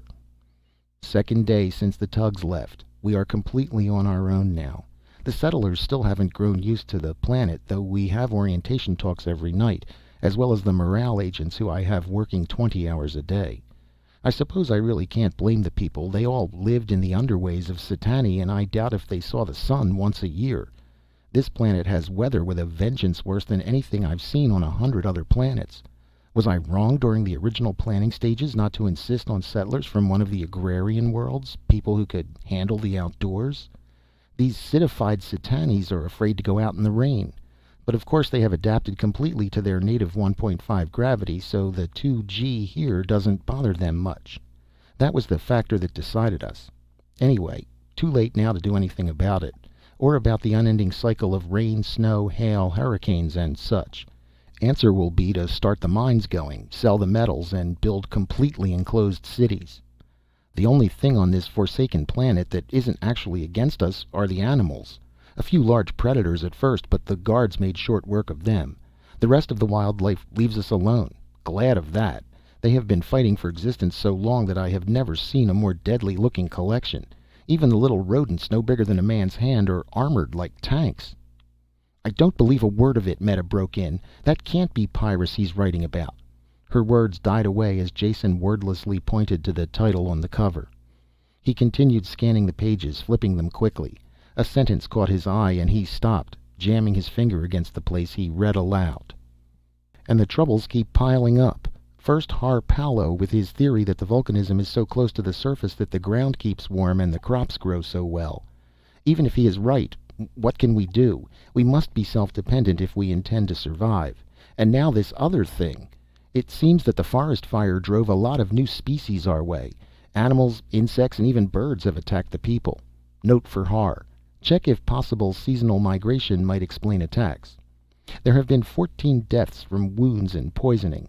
We'll have to enforce the rules for insect lotion at all times, and I suppose build some kind of perimeter defense to keep the larger beasts out of the camp." "This is the beginning," Jason said. "At least now we are aware of the real nature of the battle we're engaged in. It doesn't make Pyrrus any easier to handle, or make the life forms less dangerous, to know that they were once better disposed towards mankind. All this does is point the way. Something took the peaceful life forms, shook them up, and turned this planet into one big death trap for mankind. That something is what I want to uncover." Chapter 12. Further reading of the log produced no new evidence. There was a good deal more information about the early animal and plant life and how deadly they were, as well as the first defenses against them.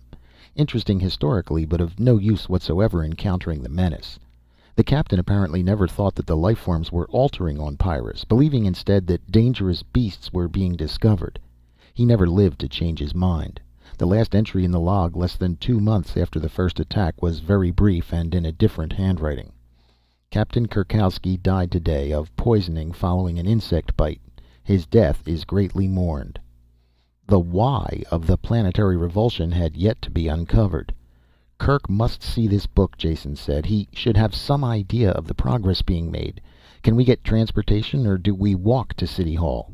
Walk, of course, Meta said. Then you bring the book. At 2 G's I find it very hard to be a gentleman and carry the packages. They had just entered Kirk's outer office when a shrill screaming burst out of the phone screen. It took Jason a moment to realize that it was a mechanical signal, not a human voice. "What is it?" he asked. Kirk burst through the door and headed for the street entrance. Everyone else in the office was going the same way. Meta looked confused, leaning towards the door, then looking back at Jason. "What does it mean? Can't you tell me?" He shook her arm. "Sector alarm. A major breakthrough of some kind at the perimeter. Everyone but other perimeter guards has to answer." "Well, go then," he said. "Don't worry about me. I'll be all right." His words acted like a trigger release. Meta's gun was in her hand and she was gone before he had finished speaking. Jason sat down wearily in the deserted office. The unnatural silence in the building began to get on his nerves. He shifted his chair over to the phone screen and switched it on to receive. The screen exploded with color and sound. At first Jason could make no sense of it at all, just a confused jumble of faces and voices. It was a multi-channel set designed for military use. A number of images were carried on the screen at one time, rows of heads or hazy backgrounds where the user had left the field of view. Many of the heads were talking at the same time, and the babble of their voices made no sense whatsoever. After examining the controls and making a few experiments, Jason began to understand the operation. Though all stations were on the screen at all times, their audio channels could be controlled. In that way, 2, 3, or more stations could be hooked together in a link-up. They would be in round-robin communication with each other, yet never out of contact with the other stations. Identification between voice and sound was automatic. Whenever one of the picture images spoke, the image would glow red. By trial and error, Jason brought in the audio for the stations he wanted and tried to follow the course of the attack. Very quickly he realized this was something out of the ordinary. In some way, no one made it clear, a section of the perimeter had been broken through and emergency defenses had been thrown up to encapsulate it. Kirk seemed to be in charge, at least he was the only one with an override transmitter. He used it for general commands. The many tiny images faded and his face appeared on top of them, filling the entire screen.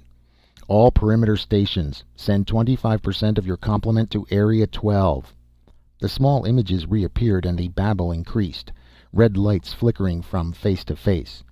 "Abandon the first floor. Acid bombs can't reach."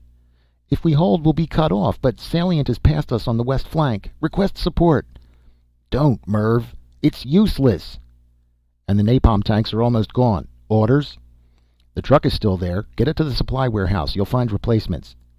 Out of the welter of talk, only the last 2 fragments made any sense. Jason had noticed the signs below when he came in. The first 2 floors of the building below him were jammed with military supplies. This was his chance to get into the act. Just sitting and watching was frustrating, particularly when it was a desperate emergency. He didn't overvalue his worth, but he was sure there was always room for another gun. By the time he had dragged himself down to the street level, a turbo truck had slammed to a stop in front of the loading platform. 2 Pyrrans were rolling out drums of napalm with reckless disregard for their own safety. Jason didn't dare enter that maelstrom of rolling metal. He found he could be of use tugging the heavy drums into position on the truck while the others rolled them up. They accepted his aid without acknowledgement. It was exhausting, sweaty work, hauling the leaden drums into place against the heavy gravity. After a minute, Jason worked by touch through a red haze of hammering blood. He realized the job was done only when the truck suddenly leaped forward and he was thrown to the floor. He lay there, his chest heaving. As the driver hurled the heavy vehicle along, all Jason could do was bounce around in the bottom. He could see well enough, but was still gasping for breath when they braked at the fighting zone. To Jason it was a scene of incredible confusion. Guns firing, flames, men and women running on all sides. The napalm drums were unloaded without his help, and the truck vanished for more. Jason leaned against a wall of half-destroyed building and tried to get his bearings. It was impossible. There seemed to be a great number of small animals. He killed 2 that attacked him. Other than that, he couldn't determine the nature of the battle. A Pyrran, tan face white with pain and exertion, stumbled up. His right arm, wet with raw flesh and dripping blood, hung limply at his side. It was covered with freshly applied surgical foam. He held his gun in his left hand, a stump of control cable dangling from it. Jason thought the man was looking for medical aid. He couldn't have been more wrong. Clenching the gun in his teeth, the Pyrran clutched the barrel of napalm with his good hand and hurled it over on its side. Then, with the gun once more in his hand, he began to roll the drum along the ground with his feet. It was slow, cumbersome work, but he was still in the fight. Jason pushed through the hurrying crowd and bent over the drum. "Let me do it," he said. "You can cover us both with your gun." The man wiped the sweat from his eyes with the back of his arm and blinked at Jason. He seemed to recognize him. When he smiled, it was a grimace of pain, empty of humor. "Do that. I can still shoot. 2 half men. Maybe we equal 1 whole." Jason was laboring too hard to even notice the insult. An explosion had blasted a raw pit in the street ahead. 2 people were at the bottom, digging it even deeper with shovels. The whole thing seemed meaningless.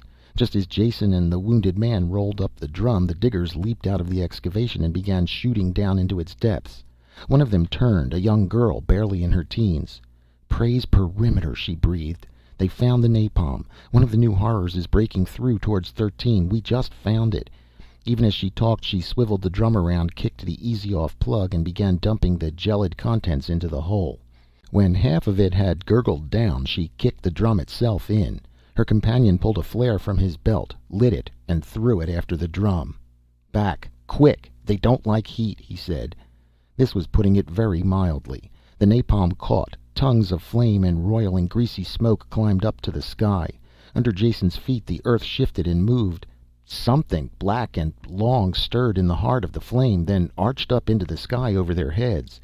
In the midst of the searing heat, it still moved with alien, jolting motions.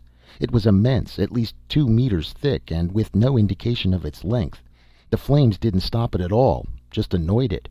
Jason had some idea of the thing's length as the street cracked and buckled for 50 meters on each side of the pit. Great loops of the creature began to emerge from the ground. He fired his gun, as did the others, not that it seemed to have any effect. More and more people were appearing, armed with a variety of weapons. Flamethrowers and grenades seemed to be the most effective. "Clear the area. We're going to saturate it. Fall back." The voice was so loud it jarred Jason's ear. He turned and recognized Kirk, who had arrived with truckloads of equipment. He had a power speaker on his back, the mic hung in front of his lips. His amplified voice brought an instant reaction from the crowd. They began to move. There was still doubt in Jason's mind what to do. Clear the area? But what area? He started towards Kirk before he realized that the rest of the Pyrrans were going in the opposite direction.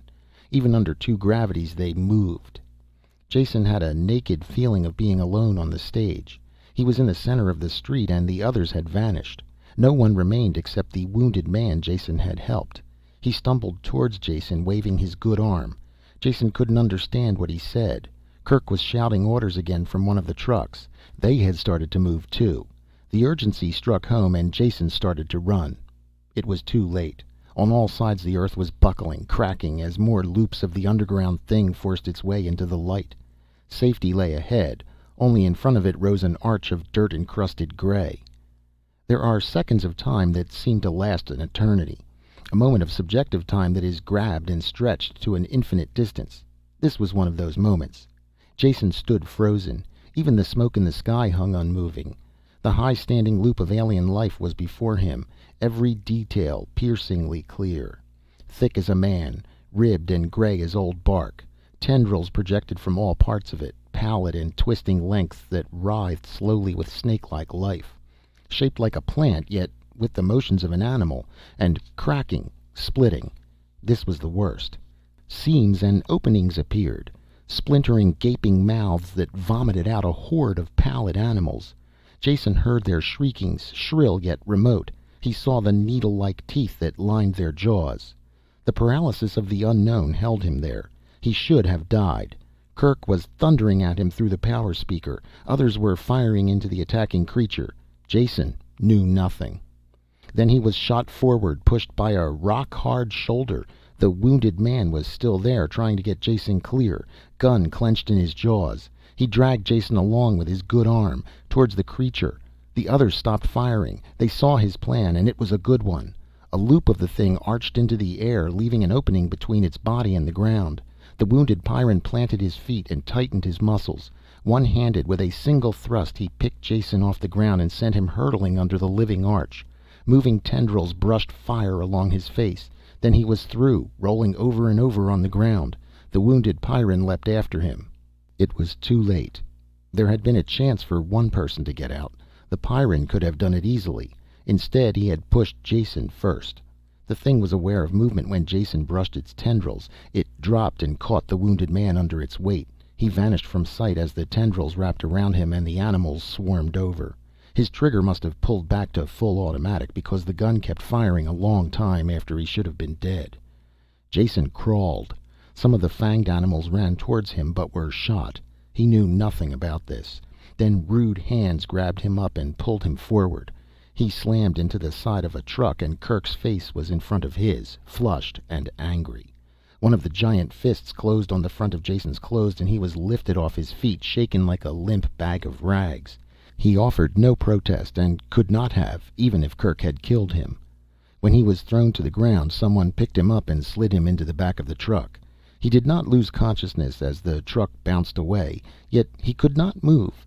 In a moment the fatigue would go away and he would sit up. That was all he was, just a little tired. Even as he thought this, he passed out. Chapter 13. "Just like old times," Jason said when Brucco came into the room with a tray of food. Without a word, Brucco served Jason and the wounded men in the other beds, then left. "Thanks," Jason called after his retreating back. A joke, a twist of a grin, like it always was, sure. But even as he grinned and his lips shaped a joke, Jason felt them like a veneer on the outside. Something plastered on with a life of its own. Inside he was numb and immovable. His body was stiff and his eyes still watched that arch of alien flesh descend and smother the one-armed Pyrran with its million burning fingers. He could feel himself under the arch. After all, hadn't the wounded man taken his place? He finished the meal without realizing that he ate. Ever since that morning when he had recovered consciousness, it had been like this. He knew that he should have died out there in that battle-torn street. His life should have been snuffed out for making the mistake of thinking that he could actually help the battling Pyrrans instead of being underfoot and in the way. If it hadn't been for Jason, the man with the wounded arm would have been brought here to the safety of the reorientation buildings. He knew he was lying in the bed that belonged to that man. The man who had given his life for Jason's. The man whose name he didn't even know. There were drugs in the food and they made him sleep. The medicated pads soaked the pain and rawness out of the burns where the tentacles had seared his face. When he awoke the second time, his touch with reality had been restored. A man had died so he could live. Jason faced the fact. He couldn't restore that life, no matter how much he wanted to. What he could do was make the man's death worthwhile. If it can be said that any death was worthwhile. He forced his thoughts from that track. Jason knew what he had to do. His work was even more important now. If he could solve the riddle of this deadly world, he could repay in part the debt he owed. Sitting up made his head spin, and he held to the edge of the bed until it slowed down. The others in the room ignored him as he slowly and painfully dragged on his clothes. Brucco came in, saw what he was doing, and left again without a word. Dressing took a long time, but it was finally done. When Jason finally left the room, he found Kerk waiting for him. "Kerk, I want to tell you." "Tell me nothing." The thunder of Kerk's voice bounced back from the ceiling and walls. "I'm telling you. I'll tell you once, and that will be the end of it. You're not wanted on Pyrrus, Jason dinAlt. Neither you nor your precious off-world schemes are wanted here. I let you convince me once with your twisted tongue. Helped you at the expense of more important work. I should have known what the result of your logic would be. Now I've seen. Welf died so you could live. He was twice the man you will ever be." "Welf? Was that his name?" Jason asked stumblingly. I didn't know." "You didn't even know?" Kerk's lips pulled back from his teeth in a grimace of disgust. "You didn't even know his name, yet he died that you might continue your miserable existence." Kerk spat as if the words gave a vile flavor to his speech and stamped towards the exit lock. Almost as an afterthought, he turned back to Jason. "You'll stay here in the sealed buildings until the ship returns in 2 weeks. Then you will leave this planet and never come back. If you do, I will kill you instantly, with pleasure." He started through the lock. "Wait," Jason shouted. "You can't decide like that. You haven't even seen the evidence I've uncovered. Ask Meta." The lock thumped shut and Kirk was gone. The whole thing was just too stupid. Anger began to replace the futile despair of a moment before. He was being treated like an irresponsible child, the importance of his discovery of the log completely ignored. Jason turned and saw for the first time that Brucco was standing there. "Did you hear that?" Jason asked him. "Yes, and I quite agree. You can consider yourself lucky." Lucky? Jason was the angry one now. Lucky to be treated like a moronic child with contempt for everything I do? "I said lucky," Brucco snapped. Welf was Kirk's only surviving son. Kirk had high hopes for him, was training him to take his place eventually. He turned to leave, but Jason called after him. "Wait, I'm sorry about Welf. I can't be any sorrier knowing that he was Kirk's son. But at least it explains why Kirk is so quick to throw me out, as well as the evidence I have uncovered. The log of the ship." "I know. I've seen it," Brucco said. "Meta brought it in. Very interesting historical document." "That's all you can see it as? A historical document? The significance of the planetary change escapes you?" "It doesn't escape me," Brucco answered briefly, "but I cannot see that it has any relevancy today. The past is unchangeable, and we must fight in the present. That is enough to occupy all of our energies." Jason felt too exhausted to argue the point anymore. He ran into the same stone wall with all the Pyrrans. Theirs was a logic of the moment. The past and the future unchangeable, unknowable, and uninteresting. "How's the perimeter battle going?" he asked, wanting to change the subject. "Finished, or in the last stages at least." Brucco was almost enthusiastic as he showed Jason some stereos of the attackers. He did not notice Jason's repressed shudder. "This was one of the most serious breakthroughs in years, but we caught it in time. I hate to think what would have happened if they hadn't been detected for a few weeks more." "What are those things?" Jason asked. "Giant snakes of some kind?" "Don't be absurd," Brucco snorted. He tapped the stereo with his thumbnail. "Roots. That's all. Greatly modified, but still roots. They came in under the perimeter barrier, much deeper than anything we'd had before. Not a real threat in themselves, as they have very little mobility. Die soon after being cut. The danger came from their being used as access tunnels. They're bored through and through with animal runs, and 2 or 3 species of beasts live in a sort of symbiosis inside. Now we know what they are and can watch for them. The danger was they could have completely undermined the perimeter and come in from all sides at once. Not much we could have done then. The edge of destruction. Living on the lip of a volcano, the Pyrrans took satisfaction from any day that passed without total annihilation. There seemed no way to change their attitude. Jason let the conversation die there. He picked up the log of the Pollux victory from Brucco's quarters and carried it back to his room. The wounded Pyrrans there ignored him as he dropped onto the bed and opened the book to the first page. For 2 days he did not leave his quarters. The wounded men were soon gone and he had the room to himself. Page by page he went through the log until he knew every detail of the settlement of Pyrrus. His notes and cross-references piled up. He made an accurate map of the original settlement superimposed over a modern one. They didn't match at all. It was a dead end. With one map held over the other, what he had suspected was painfully clear. The descriptions of terrain and physical features in the log were accurate enough. The city had obviously been moved since the first landing. Whatever records had been kept would be in the library, and he had exhausted that source. Anything else would have been left behind and long since destroyed. Rain lashed against the thick window above his head, lit suddenly by a flare of lightning. The unseen volcanoes were active again, vibrating the floor with their rumblings deep in the earth. The shadow of defeat pressed heavily down on Jason, rounding his shoulders and darkening even more the overcast day. Chapter 14. Jason spent one depressed day living on his bunk counting rivets, forcing himself to accept defeat. Kirk's order that he was not to leave the sealed building tied his hands completely. He felt himself close to the answer, but he was never going to get it. One day of defeat was all he could take. Kirk's attitude was completely emotional, untempered by the slightest touch of logic. This fact kept driving home until Jason could no longer ignore it. Emotional reasoning was something he had learned to mistrust early in life. He couldn't agree with Kirk in the slightest, which meant he had to utilize the 10 remaining days to solve the problem. If it meant disobeying Kirk, It would still have to be done. He grabbed up his notepad with a new enthusiasm. His first sources of information had been used up, but there must be others. Chewing the scriber and needling his brain, he slowly built up a list of other possibilities. Any idea, no matter how wild, was put down. When the plate was filled, he wiped the long shots and impossibles, such as consulting off-world historical records. This was a Pyrran problem and had to be settled on this planet or not at all. The list worked down to two probables. Either old records, notebooks or diaries that individual Pyrrans might have in their possession, or verbal histories that had been passed down the generations by word of mouth. The first choice seemed to be the most probable, and he acted on it at once. After a careful check of his med kit and gun, he went to see Brucco.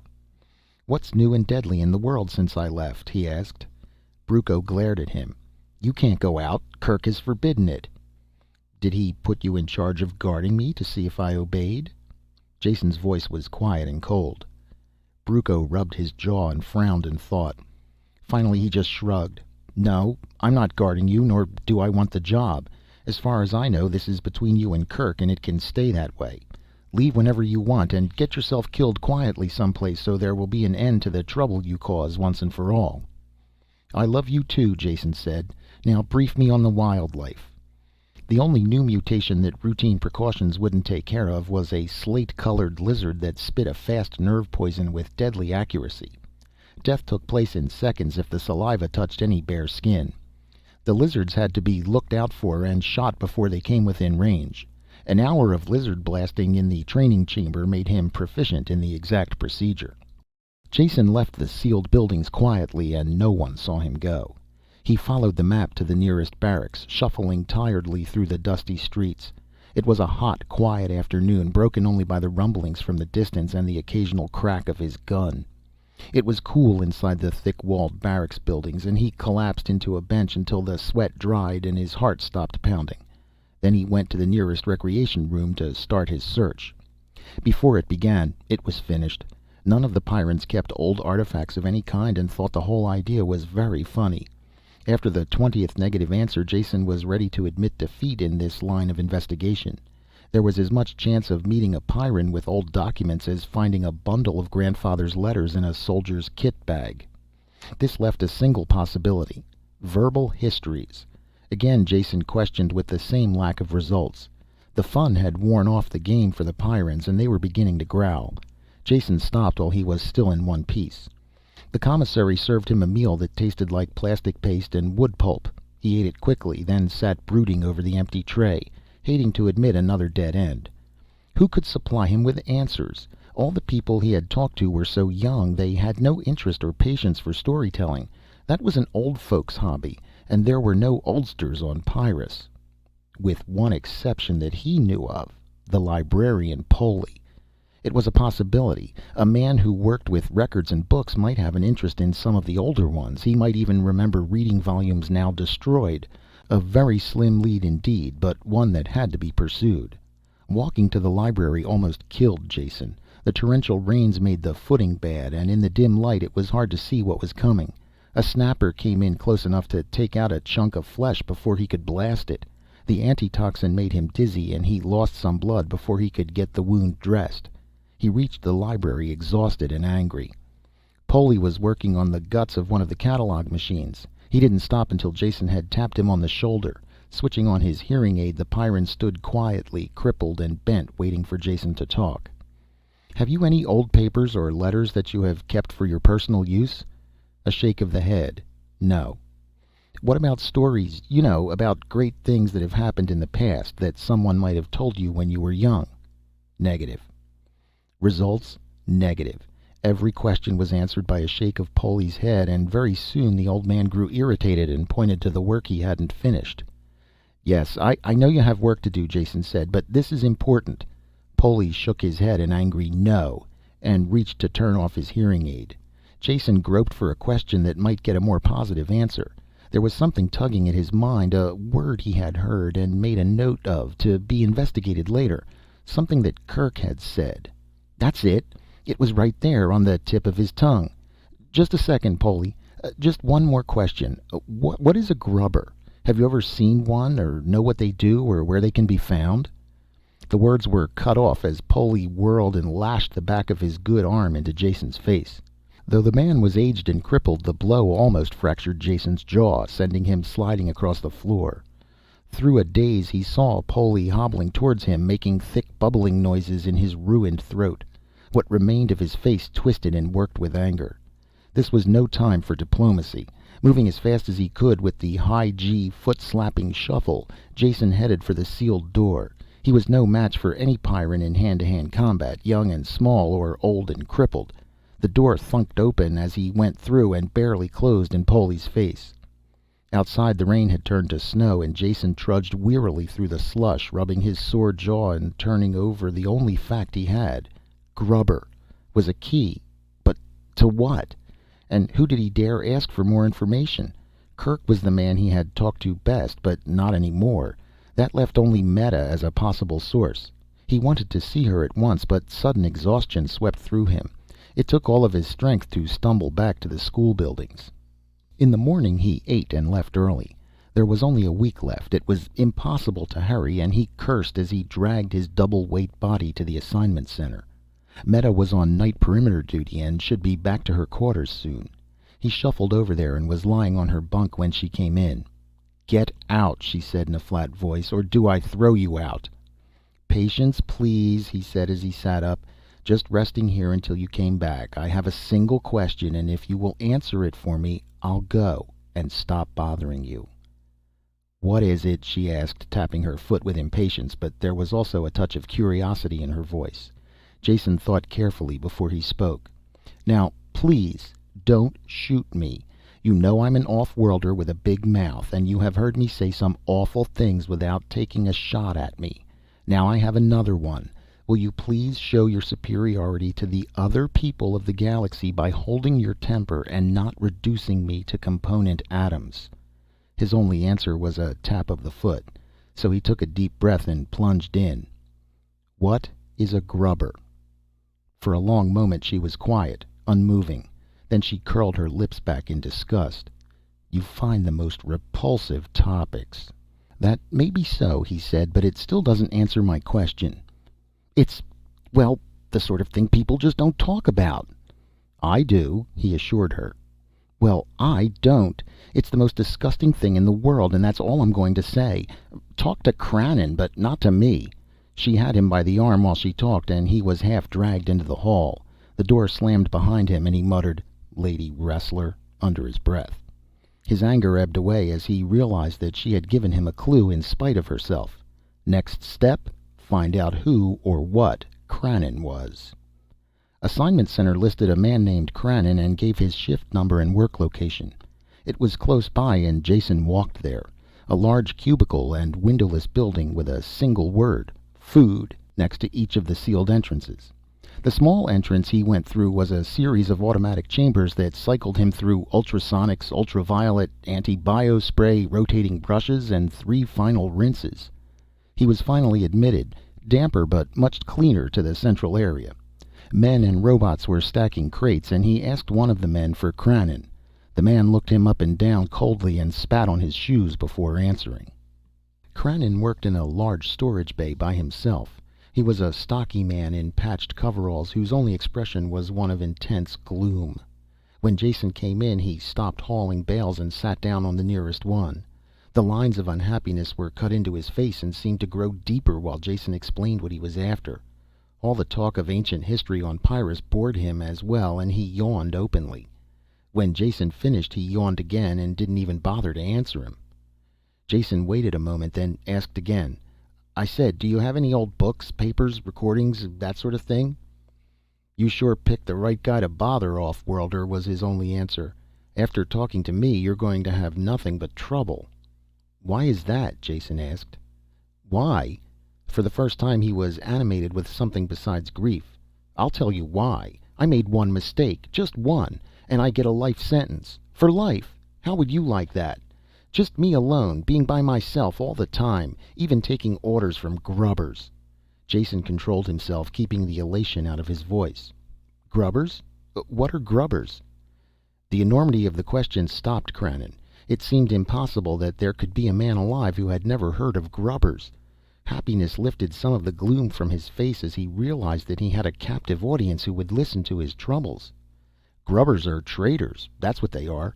Traitors to the human race, and they ought to be wiped out. Living in the jungle, the things they do with the animals. You mean they're people? Pyrrans like yourself? Jason broke in. Not like me, mister. Don't make that mistake again if you want to go on living. Maybe I dozed off on guard once, so I got stuck with this job. That doesn't mean I like it or like them. They stink. Really stink. And if it wasn't for the food we get from them, they'd all be dead tomorrow. That's the kind of killing job I could really put my heart into. If they supply you with food, you must give them something in return. Trade goods, beads, knives, the usual things. Supply sends them over in cartons, and I take care of the delivery. How? Jason asked. By armored truck to the delivery site. Then I go back later to pick up the food they've left in exchange. Can I go with you on the next delivery? Cranon frowned over the idea for a minute. Yeah, I suppose it's all right if you're stupid enough to come. You can help me load. They're between harvests now, so the next trip won't be for 8 days. But that's after the ship leaves. It'll be too late. Can't you go earlier? Don't tell me your troubles, mister, Cranon grumbled, climbing to his feet. That's when I go, and the date's not changing for you. Jason realized that he had got as much out of the man as was possible for one session. He started for the door, then turned. One thing, he asked. Just what do these savages, the grubbers, look like? How do I know? Cranon snapped. I trade with them. I don't make love to them. If I ever saw one, I'd shoot him down on the spot. He flexed his fingers and his gun jumped in and out of his hand as he said it. Jason quietly let himself out. Lying on his bunk, resting his gravity-weary body, he searched for a way to get Cranon to change the delivery date. His millions of credits were worthless on this world without currency. If the man couldn't be convinced, he had to be bribed. With what? Jason's eyes touched the locker where his off-world clothing still hung, and he had an idea. It was morning before he could return to the food warehouse, and one day closer to his deadline. Cranon didn't bother to look up from his work when Jason came in. Do you want this? Jason asked, handing the outcast a flat gold case inset with a single large diamond. Cranon grunted and turned it over in his hands. A toy, he said. What's it good for? Well, when you press this button, you get a light. A flame appeared through a hole in the top. Cranon started to hand it back. What do I need a little fire for? Here, keep it. Wait a second, Jason said. That's not all it does. When you press the jewel in the center, one of these comes out. A black pellet the size of his fingernail dropped into his palm. A grenade made of solid ultranite. Just squeeze it hard and throw. 3 seconds later, it explodes with enough force to blast open this building.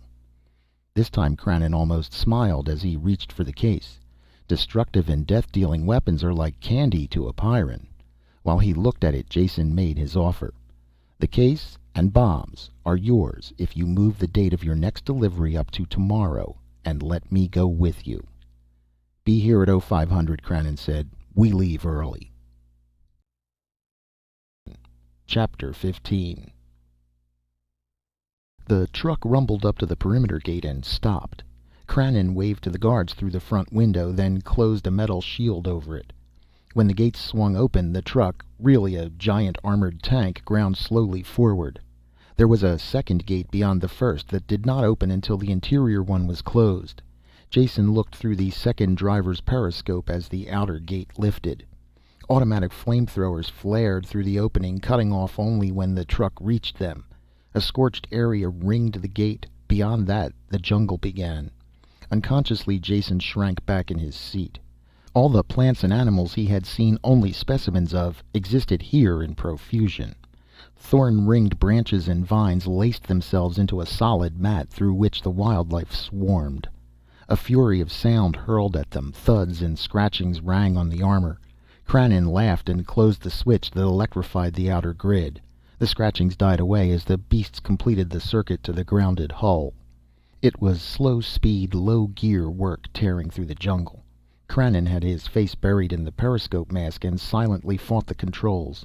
With each mile, the going seemed to get better, until he finally swung up the periscope and opened the window armor. The jungle was still thick and deadly, but nothing like the area immediately around the perimeter. It appeared as if most of the lethal powers of Pyrrus were concentrated in the single area around the settlement. Why? Jason asked himself. Why this intense and planetary hatred? The motors died and Cranon stood up, stretching. "We're here," he said. "Let's unload." There was bare rock around the truck, a rounded hillock that projected from the jungle, too smooth and steep for vegetation to get a hold. Cranon opened the cargo hatches and they pushed out the boxes and crates. When they finished, Jason slumped down, exhausted, onto the pile. "Get back in. We're leaving," Cranon said. "You are. I'm staying right here." Cranon looked at him coldly.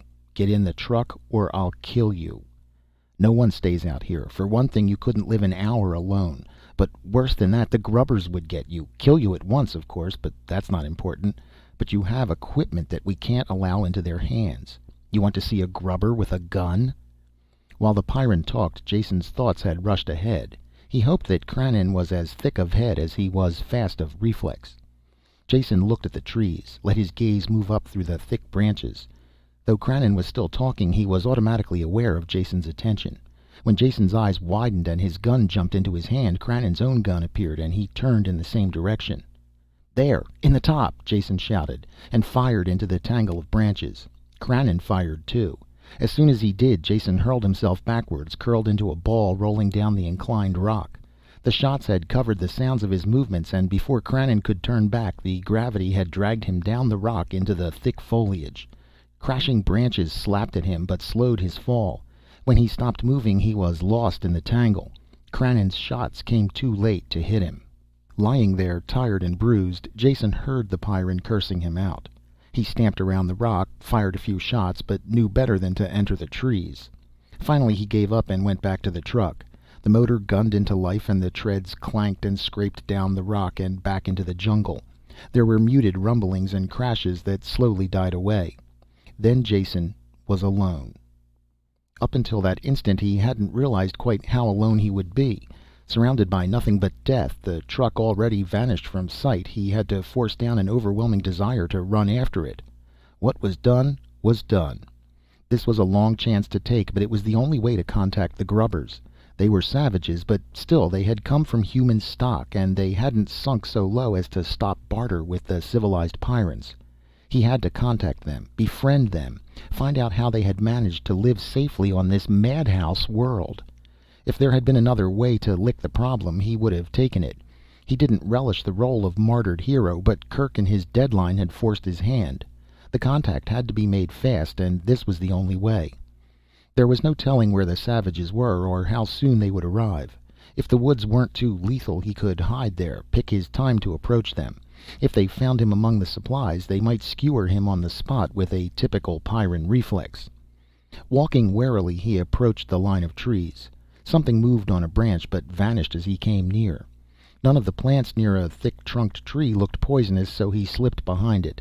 There was nothing deadly in sight, and it surprised him. He let his body relax a bit, leaning against the rough bark. Something soft and choking fell over his head. His body was seized in a steel grip. The more he struggled, the tighter it held him, until the blood thundered in his ears and his lungs screamed for air.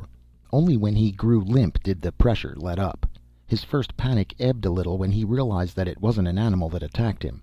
He knew nothing about the grubbers, but they were human, so he still had a chance. His arms and legs were tied, the power holster ripped from his arm. He felt strangely naked without it. The powerful hands grabbed him again, and he was hurled into the air to fall face down across something warm and soft. Fear pressed in again. It was a large animal of some kind, and all Pyrran animals were deadly. When the animal moved off, carrying him, panic was replaced by a feeling of mounting elation. The grubbers had managed to work out a truce of some kind with at least one form of animal life. He had to find out how. If he could get that secret, and get it back to the city, it would justify all his work and pain. It might even justify Welf's death if the age-old war could be slowed or stopped. Jason's tightly bound limbs hurt terribly at first, but grew numb with the circulation shut off. The jolting ride continued endlessly. He had no way of measuring the time. A rainfall soaked him, then he felt his clothes steaming as the sun came out. The ride was finally over. He was pulled from the animal's back and dumped down. His arms dropped free as someone loosed the bindings. The returning circulation soaked him in pain as he lay there, struggling to move. When his hands finally obeyed him, he lifted them to his face and stripped away the covering, a sack of thick fur. Light blinded him as he sucked in breath after breath of clean air. Blinking against the glare, he looked around. He was lying on a floor of crude planking, the setting sun shining into his eyes through the doorless entrance of the building. There was a plowed field outside, stretching down the curve of hill to the edge of the jungle. It was too dark to see much inside the hut. Something blocked the light of the doorway, a tall, animal-like figure. On second look, Jason realized it was a man with long hair and thick beard. He was dressed in furs, even his legs were wrapped in fur leggings. His eyes were fixed on his captive, while one hand fondled an axe that hung from his waist. "Who are you? What do you want?" the bearded man asked suddenly. Jason picked his words slowly, wondering if this savage shared the same hair-trigger temper as the city dwellers. "My name is Jason. I come in peace. I want to be your friend." "Lies!" the man grunted and pulled the axe from his belt. "Junk man tricks. I saw you hide. Wait to kill me. Kill you first." He tested the edge of the blade with a horny thumb, then raised it. "Wait," Jason said desperately. "You don't understand." The axe swung down. "I'm from off-world and—" A solid thunk shook him as the axe buried itself in the wood next to his head. At the last instant the man had twitched it aside. He grabbed the front of Jason's clothes and pulled him up until their faces touched. "It's true?" he shouted. "You from off-world?" His hand opened and Jason dropped back before he could answer. The savage jumped over him towards the dim rear of the hut. "Reese must know of this," he said as he fumbled with something on the wall. Light sprang out. All Jason could do was stare. The hairy, fur-covered savage was operating a communicator. The calloused, dirt-encrusted fingers deftly snapped open the circuits and dialed a number. Chapter 16. It made no sense. Jason tried to reconcile the modern machine with the barbarian and couldn't. Who was he calling? The existence of one communicator meant there was at least another. Was Reese a person or a thing? With a mental effort he grabbed hold of his thoughts and braked them to a stop. There was something new here, factors he hadn't counted on. He kept reassuring himself that there was an explanation for everything once you had the facts straight. Jason closed his eyes, shutting out the glaring rays of the sun where it cut through the treetops, and reconsidered his facts. They separated evenly into two classes, those he had observed for himself and those he had learned from the city dwellers. This last class of facts he would hold, to see if they fitted with what he learned. There was a good chance that most or all of them would prove false. "Get up," the voice jarred into his thoughts. "We're leaving." His legs were still numb and hardly usable. The bearded man snorted in disgust and hauled him to his feet, propping him against the outer wall. Jason clutched the knobby bark of the logs when he was left alone. He looked around, soaking up impressions. It was the first time he had been on a farm since he had run away from home. A different world with a different ecology, but the similarity was apparent enough to him. A new sown field stretched down the hill in front of the shack, plowed by a good farmer, even well-cast furrows that followed the contour of the slope. Another large log building was next to this one, probably a barn. There was a snuffling sound behind him and Jason turned quickly and froze. His hand called for the missing gun and his fingers tightened down on a trigger that wasn't there. It had come out of the jungle and padded up quietly behind him. It had 6 thick legs with clawed feet that dug into the ground.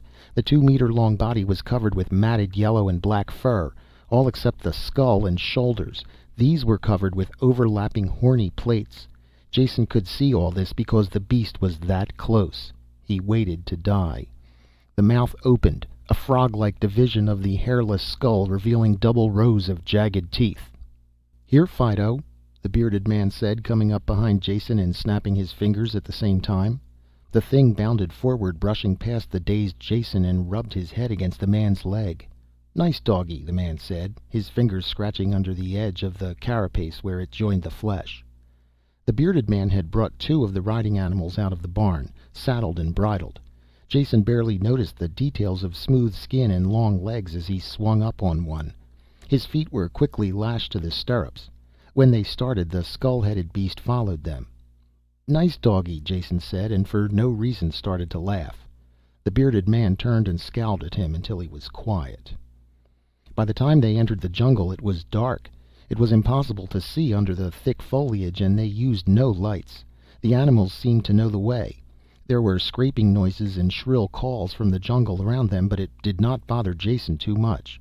Perhaps the automatic manner in which the other man undertook the journey reassured him, or the presence of the dog that he felt rather than saw. The trip was a long one, but not too uncomfortable. The regular motion of the animal and his fatigue overcame Jason, and he dozed into a fitful sleep, waking with a start each time he slumped forward. In the end he slept sitting up in the saddle.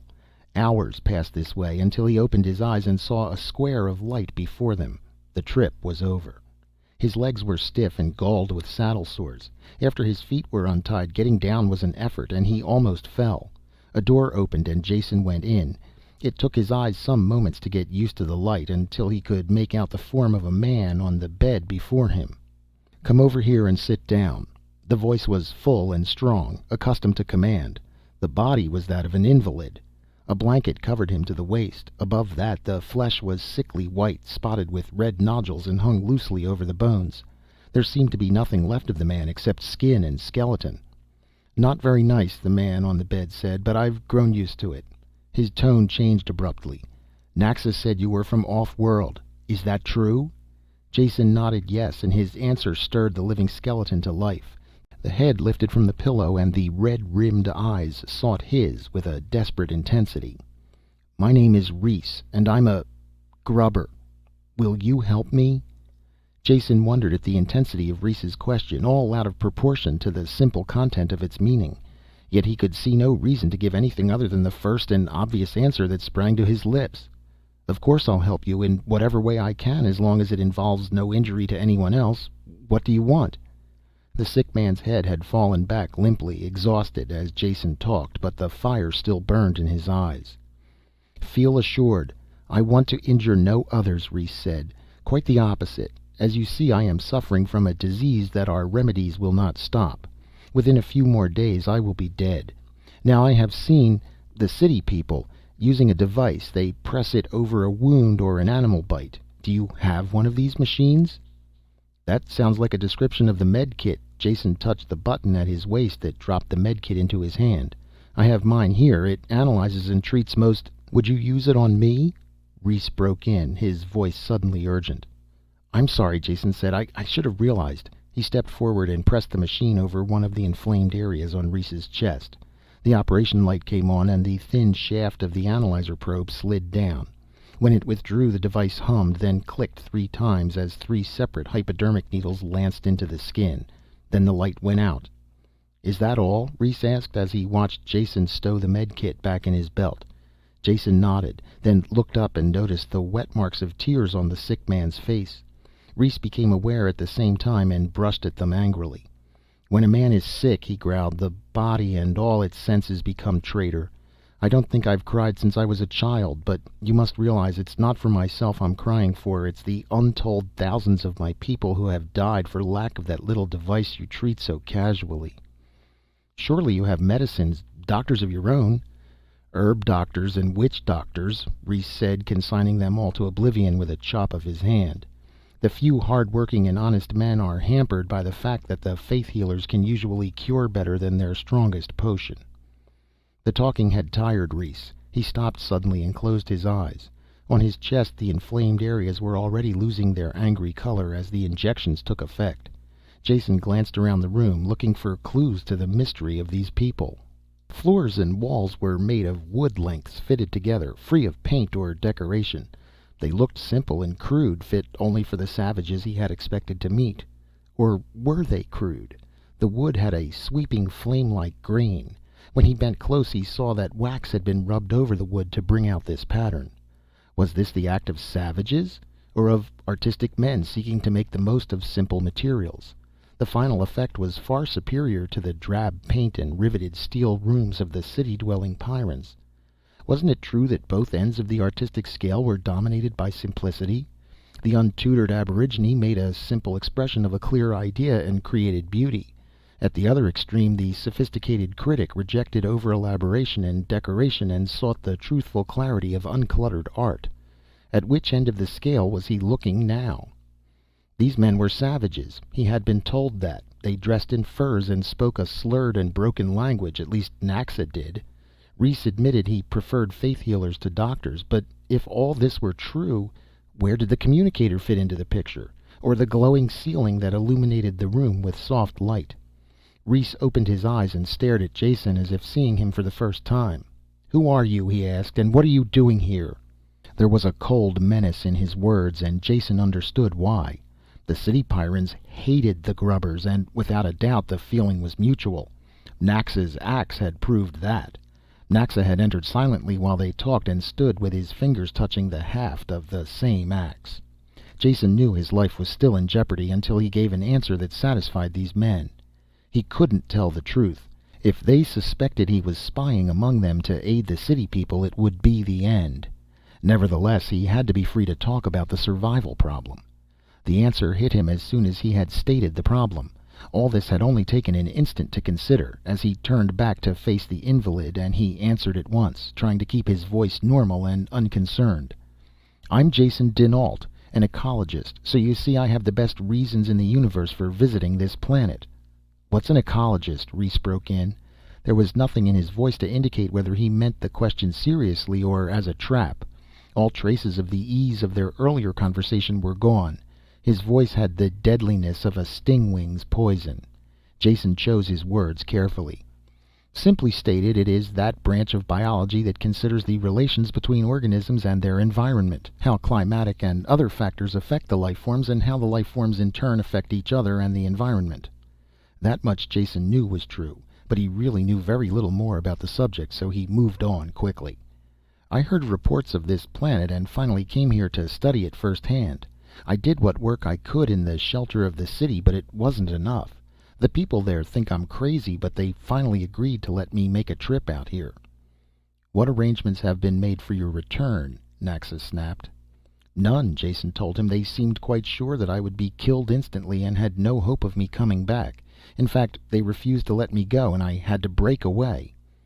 This answer seemed to satisfy Rhys, and his face cracked into a mirthless smile.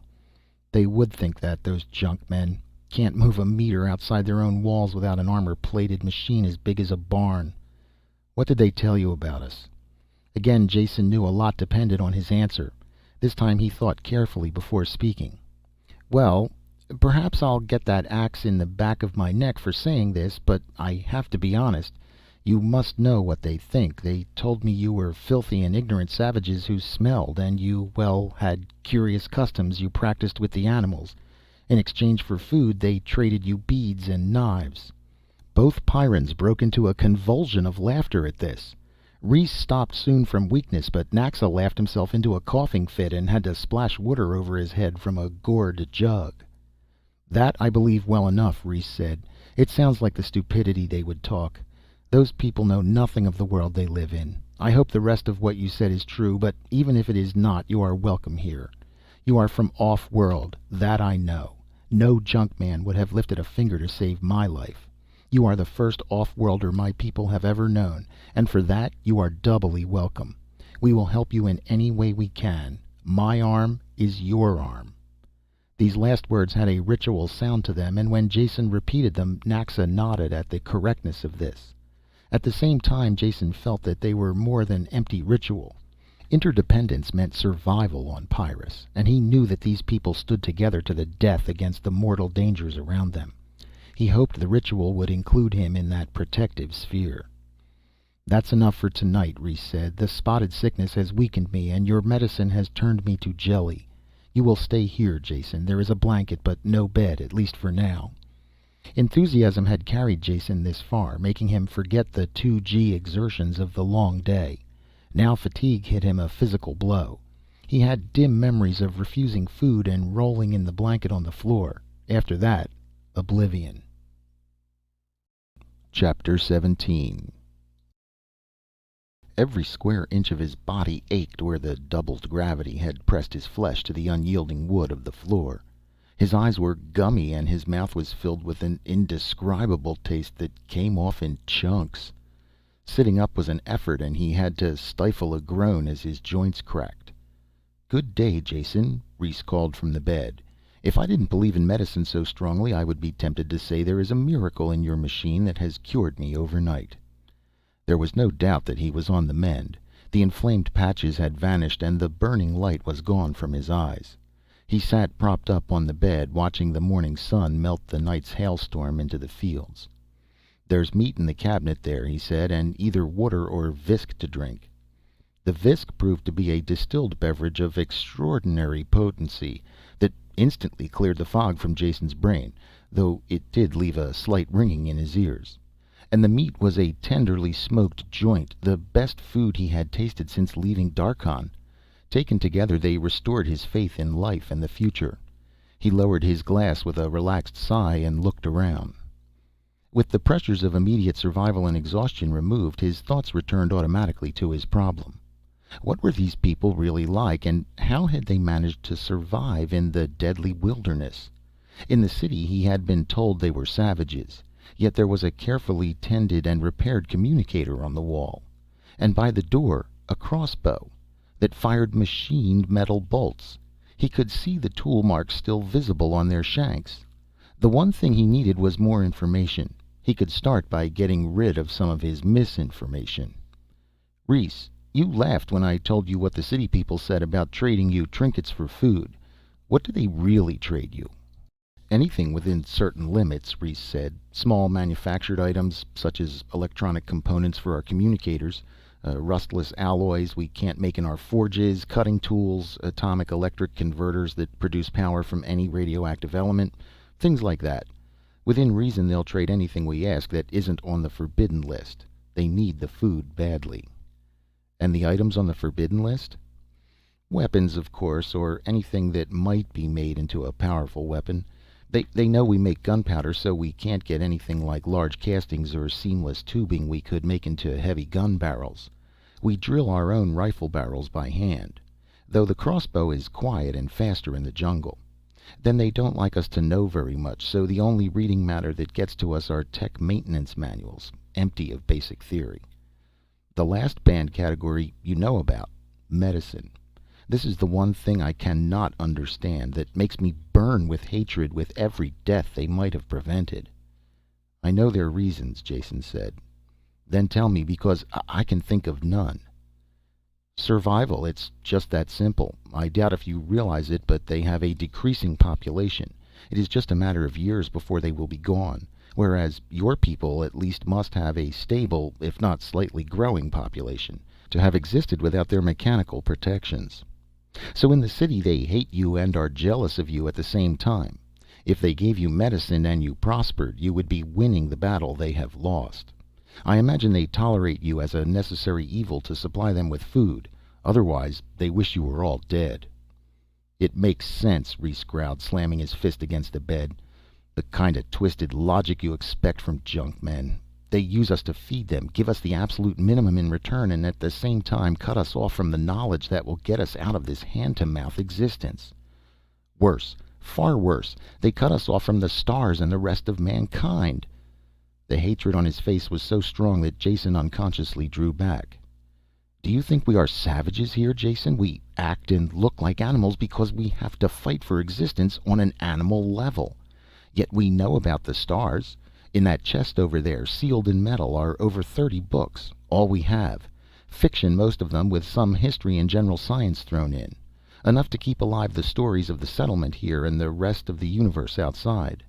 We see the ships land in the city, and we know that up there are worlds we can only dream about and never see. Do you wonder that we hate these beasts that call themselves men, and would destroy them in an instant if we could? They are right to keep weapons from us, for sure as the sun rises in the morning we would kill them to a man if we were able, and take over the things they have withheld from us." It was a harsh condemnation, but essentially a truthful one, at least from the point of view of the outsiders. Jason didn't try to explain to the angry man that the city Pyrrans looked on their attitude as being the only possible and logical one. "How did this battle between your two groups ever come about?" he asked. "I don't know," Reese said. "I've thought about it many times, but there are no records of that period. We do know that we are all descended from colonists who arrived at the same time. Somewhere, at some time, The two groups separated. Perhaps it was a war. I've read about them in the books. I have a partial theory, though I can't prove it, that it was the location of the city." "Location? I don't understand." "Well, you know the Junkmen, and you've seen where their city is. They managed to put it right in the middle of the most savage spot on this planet. You know they don't care about any living thing except themselves. Shoot and kill is their only logic, so they wouldn't consider where to build their city, and managed to build it in the stupidest spot imaginable. I'm sure my ancestors saw how foolish this was and tried to tell them so. That would be reason enough for a war, wouldn't it?" "It might have been, if that's really what happened," Jason said, "but I think you have the problem turned backwards. It's the war between native Pyrran life and humans, each fighting to destroy the other. The life forms change continually, seeking that final destruction of the invader." "Your theory is even wilder than mine," Reese said. "That's not true at all. I admit that life isn't too easy on this planet, if what I have read in the books about other planets is true. But it doesn't change. You have to be fast on your feet and keep your eyes open for anything bigger than you, but you can always survive. Anyway, it doesn't really matter why. The Junkmen always look for trouble, and I'm happy to see that they have enough." Jason didn't try to press the point. The effort of forcing Reese to change his basic attitudes wasn't worth it, even if possible. He hadn't succeeded in convincing anyone in the city of the lethal mutations, even when they could observe all the facts. Reese could still supply information, though. "I suppose it's not important who started the battle," Jason said, for the other man's benefit, not meaning a word of it. "But you'll have to agree that the city people are permanently at war with all the local life. Your people, though, have managed to befriend at least 2 species that I have seen. Do you have any idea how this was done?" "Naxa will be here in a minute," Reese said, pointing to the door. "As soon as he's taken care of the animals, ask him. He's the best talker we have." "Talker?" Jason asked. "I had the opposite idea about him. He didn't talk much, and what he did say was, well, a little hard to understand at times." "Not that kind of talking," Reese broke in impatiently. "The talkers look after the animals. They train the dogs and Durham, and the better ones like Naxa are always trying to work with other beasts. They dress crudely, but they have to. I've heard them say that the animals don't like chemicals, metal, or tanned leather, so they wear untanned furs for the most part. But don't let the dirt fool you. It has nothing to do with his intelligence." "Durhams? Are those your carrying beasts, the kind we rode coming here?" Reese nodded. "Durhams are more than pack animals. They're really a little bit of everything. The large males pull the plows and other machines, while the younger animals are used for meat. If you want to know more, ask Naxa. You'll find him in the barn." "I'd like to do that," Jason said, standing up, "only I feel undressed without my gun." "Take it, by all means. It's in that chest by the door. Only watch out what you shoot around here." Naxa was in the rear of the barn, filing down one of the spade-like toenails of a Durham. It was a strange scene, the fur-dressed man with the great beast, and the contrast of a beryllium copper file and electroluminescent plates lighting the work. The Durham opened its nostrils and pulled away when Jason entered. Naxa patted its neck and talked softly until it quieted and stood still, shivering slightly.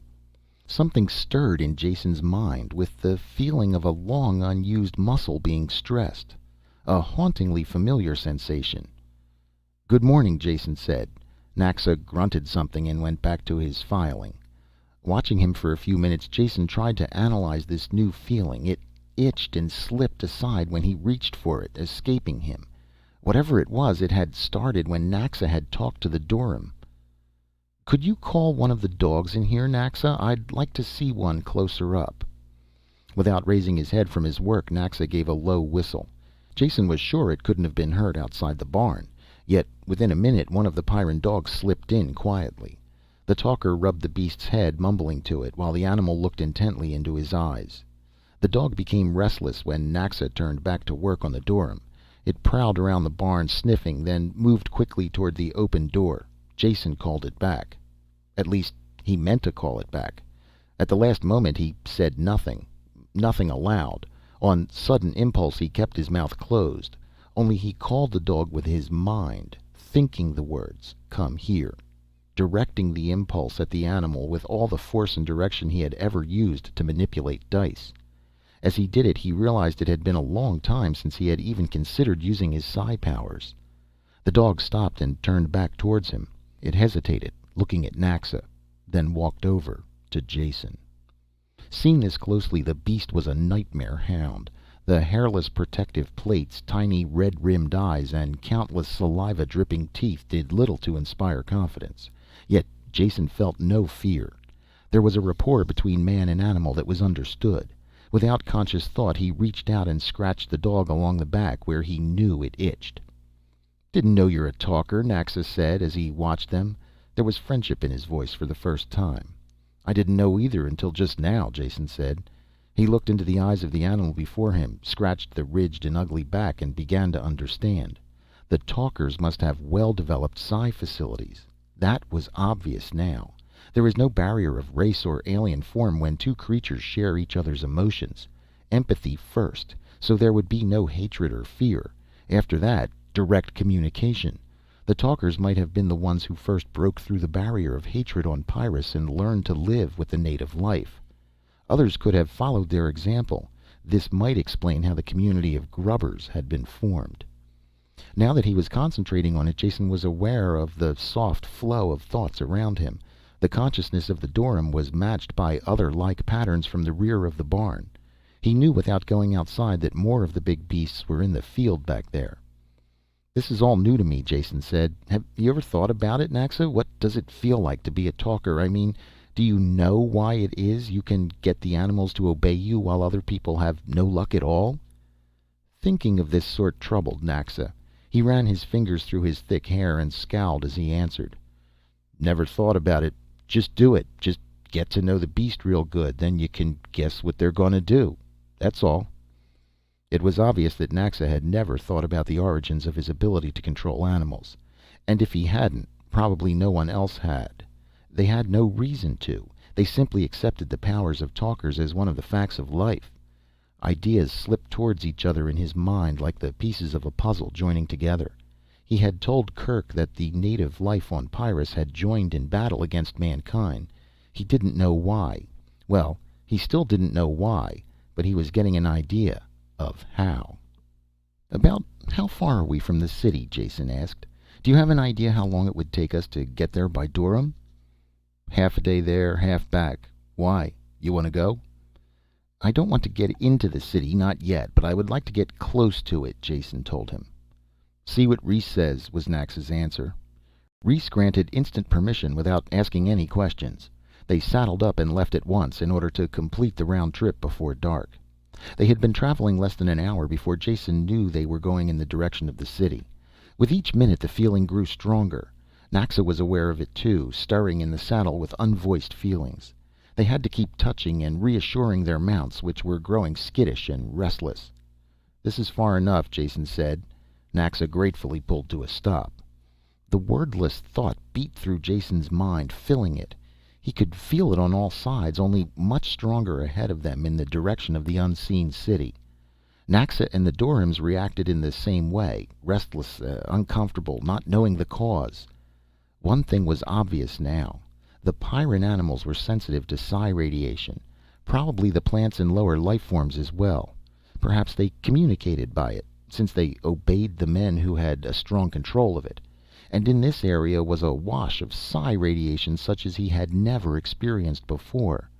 Though his personal talents specialized in psychokinesis, the mental control of inanimate matter, he was still sensitive to most mental phenomenon.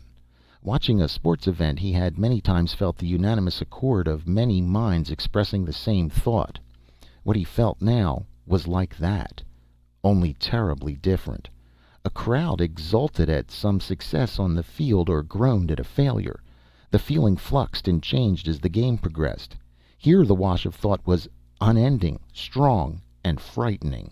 It didn't translate into words very well. It was part hatred, part fear, and all destruction.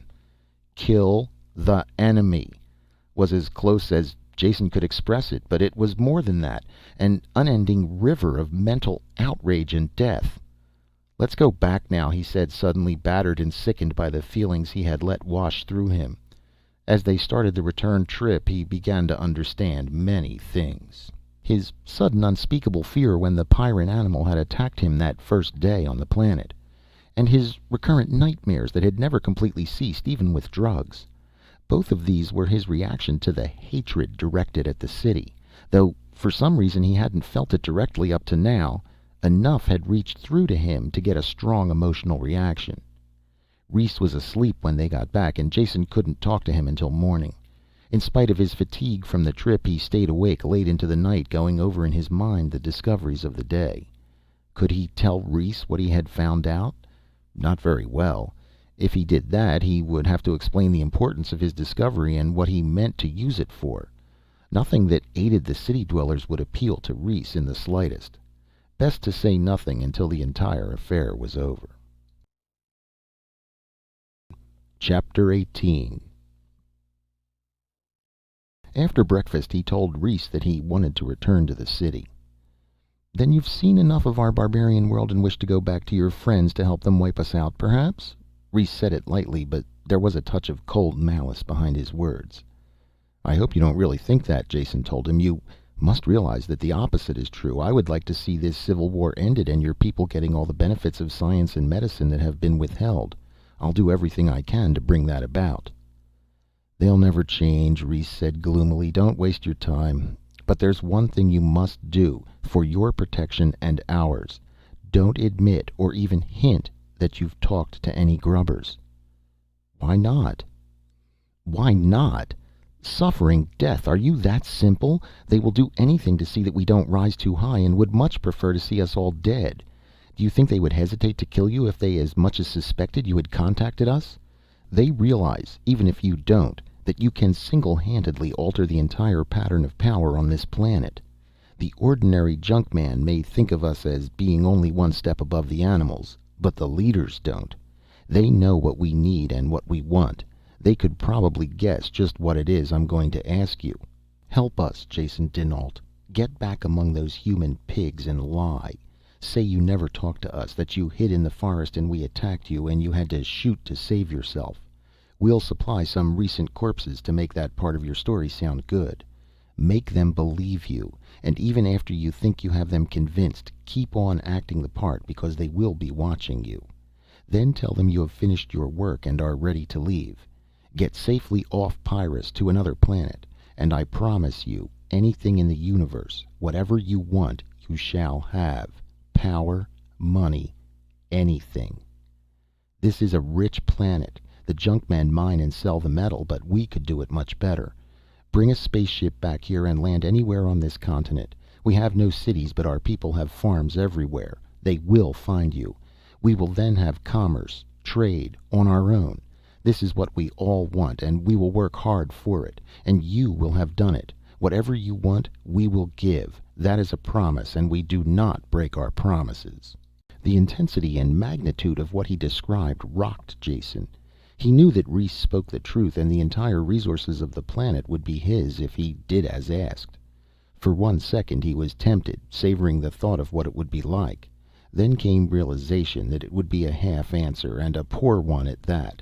If these people had the strength they wanted, their first act would be the attempted destruction of the city men. The result would be bloody civil war that would probably destroy them both.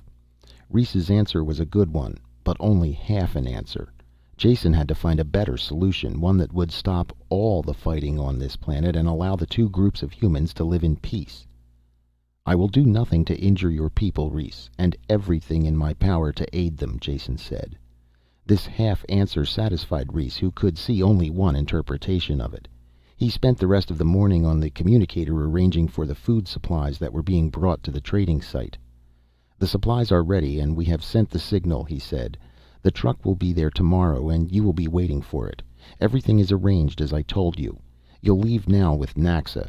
You must reach the meeting spot before the trucks."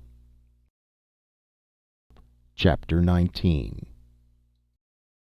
"Truck's almost here. You know what to do?" Naxa asked. Jason nodded and looked again at the dead man. Some beast had torn his arm off and he had bled to death. The severed arm had been tied into the shirt sleeve, so from a distance it looked normal. Seen close up, this limp arm plus the white skin and shocked expression on the face gave Jason an unhappy sensation. He liked to see his corpses safely buried. However, he could understand its importance today. "Here they are. Wait until his back's turned," Naxa whispered. The armored truck had 3 powered trailers in tow this time. The train ground up the rock slope and whined to a stop. Krannon climbed out of the cab and looked carefully around before opening up the trailers. He had a lift robot along to help him with the loading. "Now!" Naxa hissed. Jason burst into the clearing, running, shouting Krannon's name. There was a crackling behind him as 2 of the hidden men hurled the corpse through the foliage after him. He turned and fired without stopping, setting the thing afire in midair.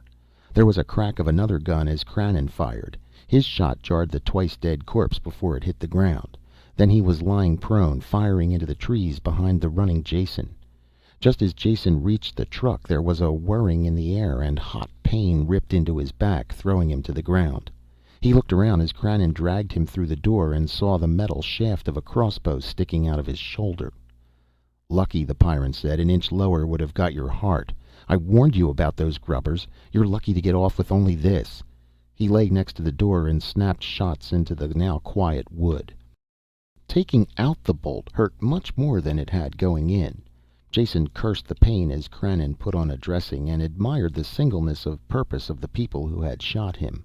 They had risked his life to make his escape look real, and also risked the chance that he might turn against them after being shot.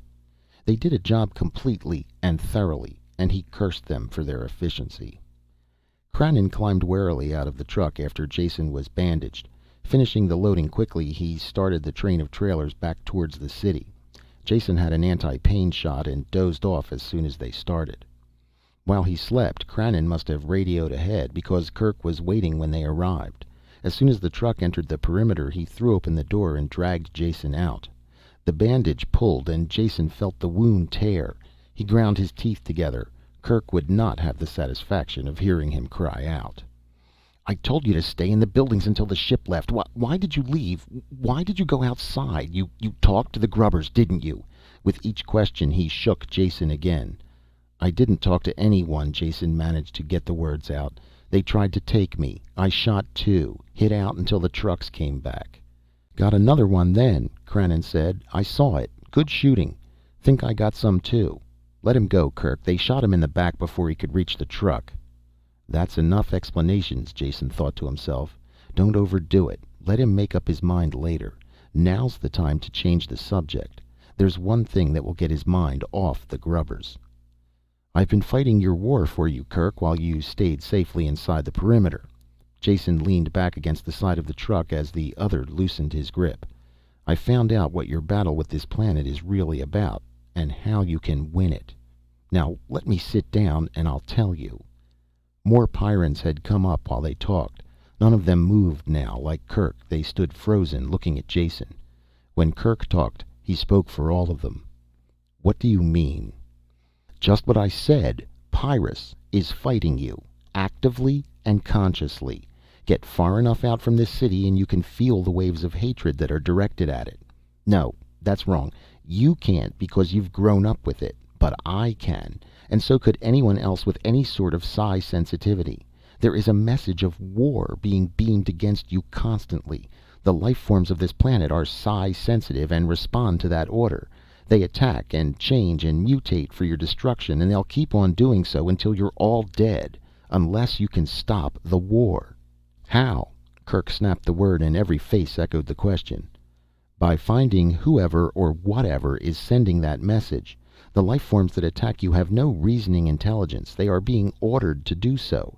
I think I know how to find the source of these orders. After that, it will be a matter of getting across a message, asking for a truce and an eventual end to all hostilities." A dead silence followed his words as the Pyrrans tried to comprehend the ideas. Kerk moved first, waving them all away. "Go back to your work. This is my responsibility and I'll take care of it. As soon as I find out what truth there is here, if any, I'll make a complete report." The people drifted away silently, looking back as they went. Chapter 20. "From the beginning now," Kerk said, "and leave out nothing. There is very little more I can add to the physical facts. I saw the animals, understood the message, I even experimented with some of them, and they reacted to my mental commands. What I must do now is track down the source of the orders that keep this war going. I'll tell you something that I have never told anyone else. I'm not only lucky at gambling, I have enough psi ability to alter probability in my favor. It's an erratic ability that I have tried to improve for obvious reasons. During the past 10 years, I managed to study at all of the centers that do psi research. Compared to other fields of knowledge, it's amazing how little they know. Basic psi talents can be improved by practice, and some machines have been devised that act as psionic amplifiers. One of these, used correctly, is a very good directional indicator. "You want to build this machine?" Kirk asked. "Exactly. Build it and take it outside the city in the ship. Any signal strong enough to keep this centuries-old battle going should be strong enough to track down.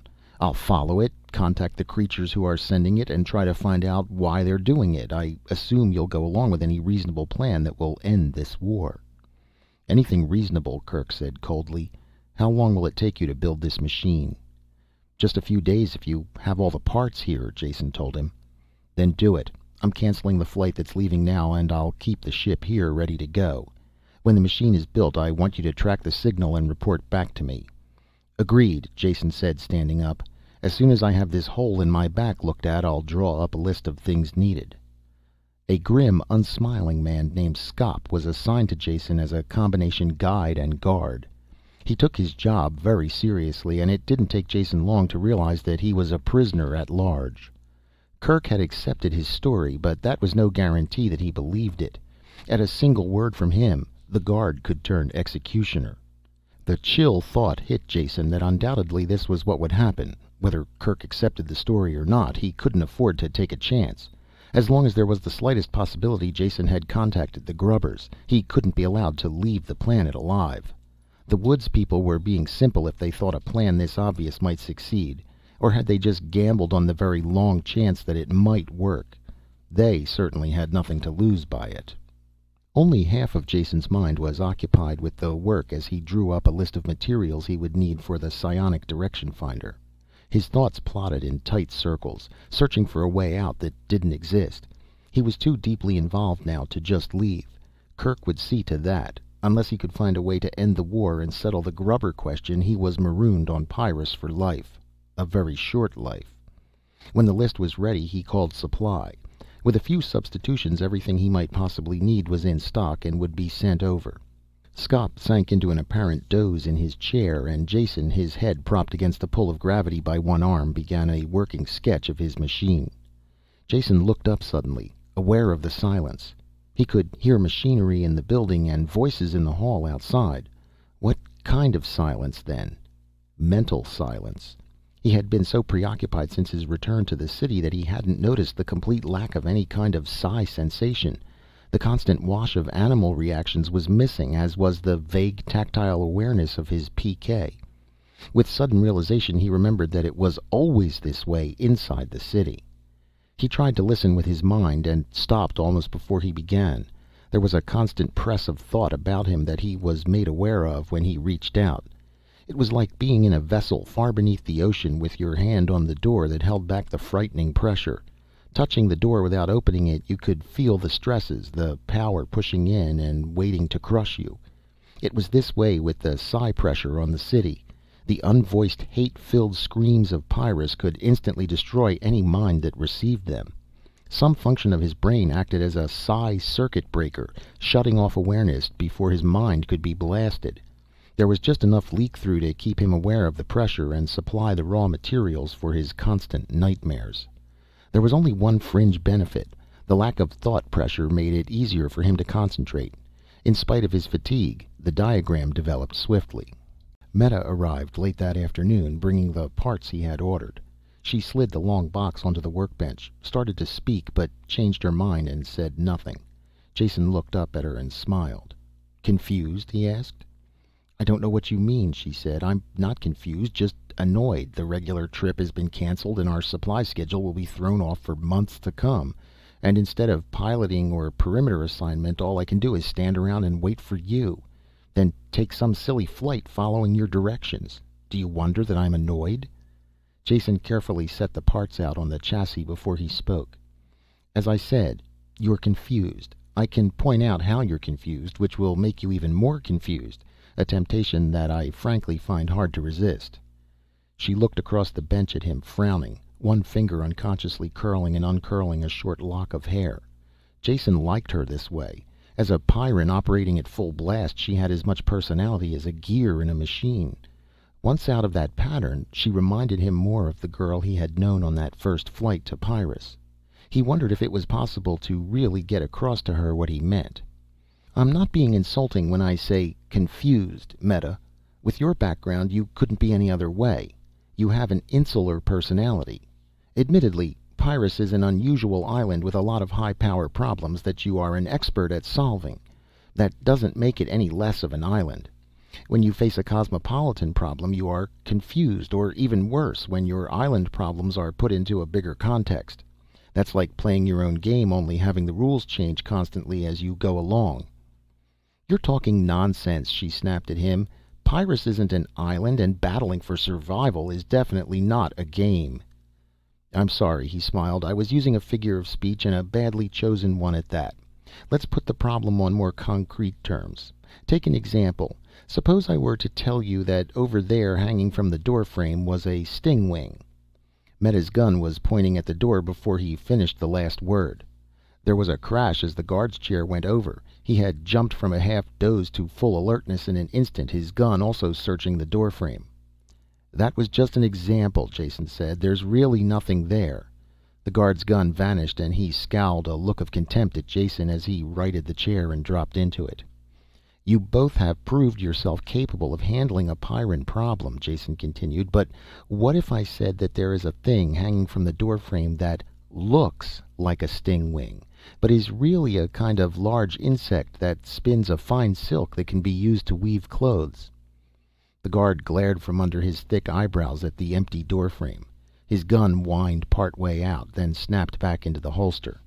He growled something inaudible at Jason, then stamped into the outer room, slamming the door behind him. Meta frowned in concentration and looked puzzled.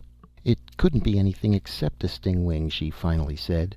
"Nothing else could possibly look like that, and even if it didn't spin silk, it would bite if you got near, so you would have to kill it." She smiled with satisfaction at the indestructible logic of her answer. "Wrong again," Jason said. "I just described the mimic spinner that lives on Stover's planet.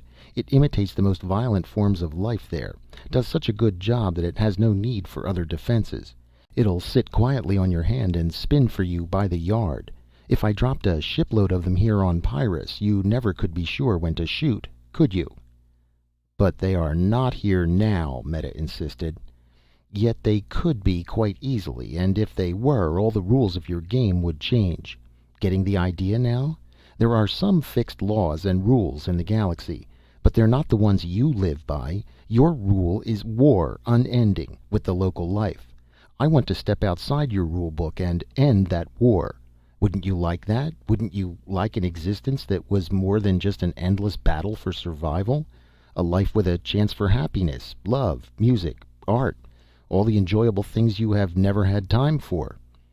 All the Pyrran sternness was gone from her face as she listened to what he said, letting herself follow these alien concepts.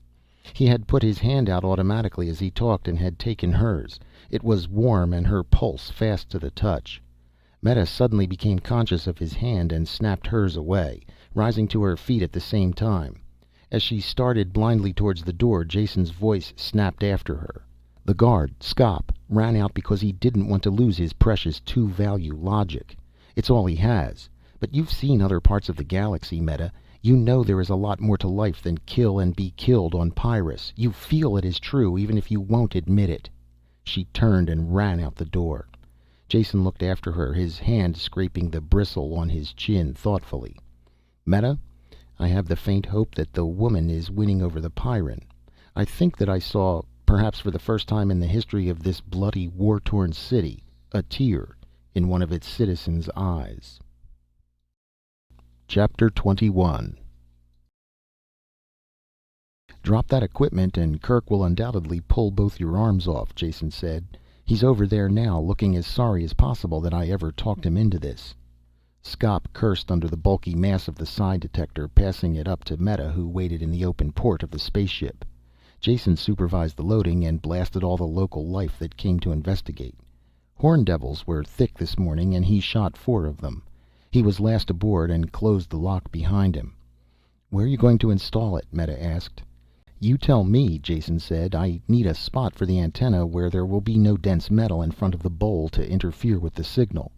Thin plastic will do, or if worse comes to worse, I can mount it outside the hull with a remote drive." "You may have to," she said. "The hull is an unbroken unit. We do all viewing by screen and instruments. I don't think Wait, there is one place that might do."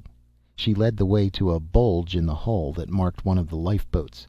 They went in through the always open lock, Scop struggling after them with the apparatus.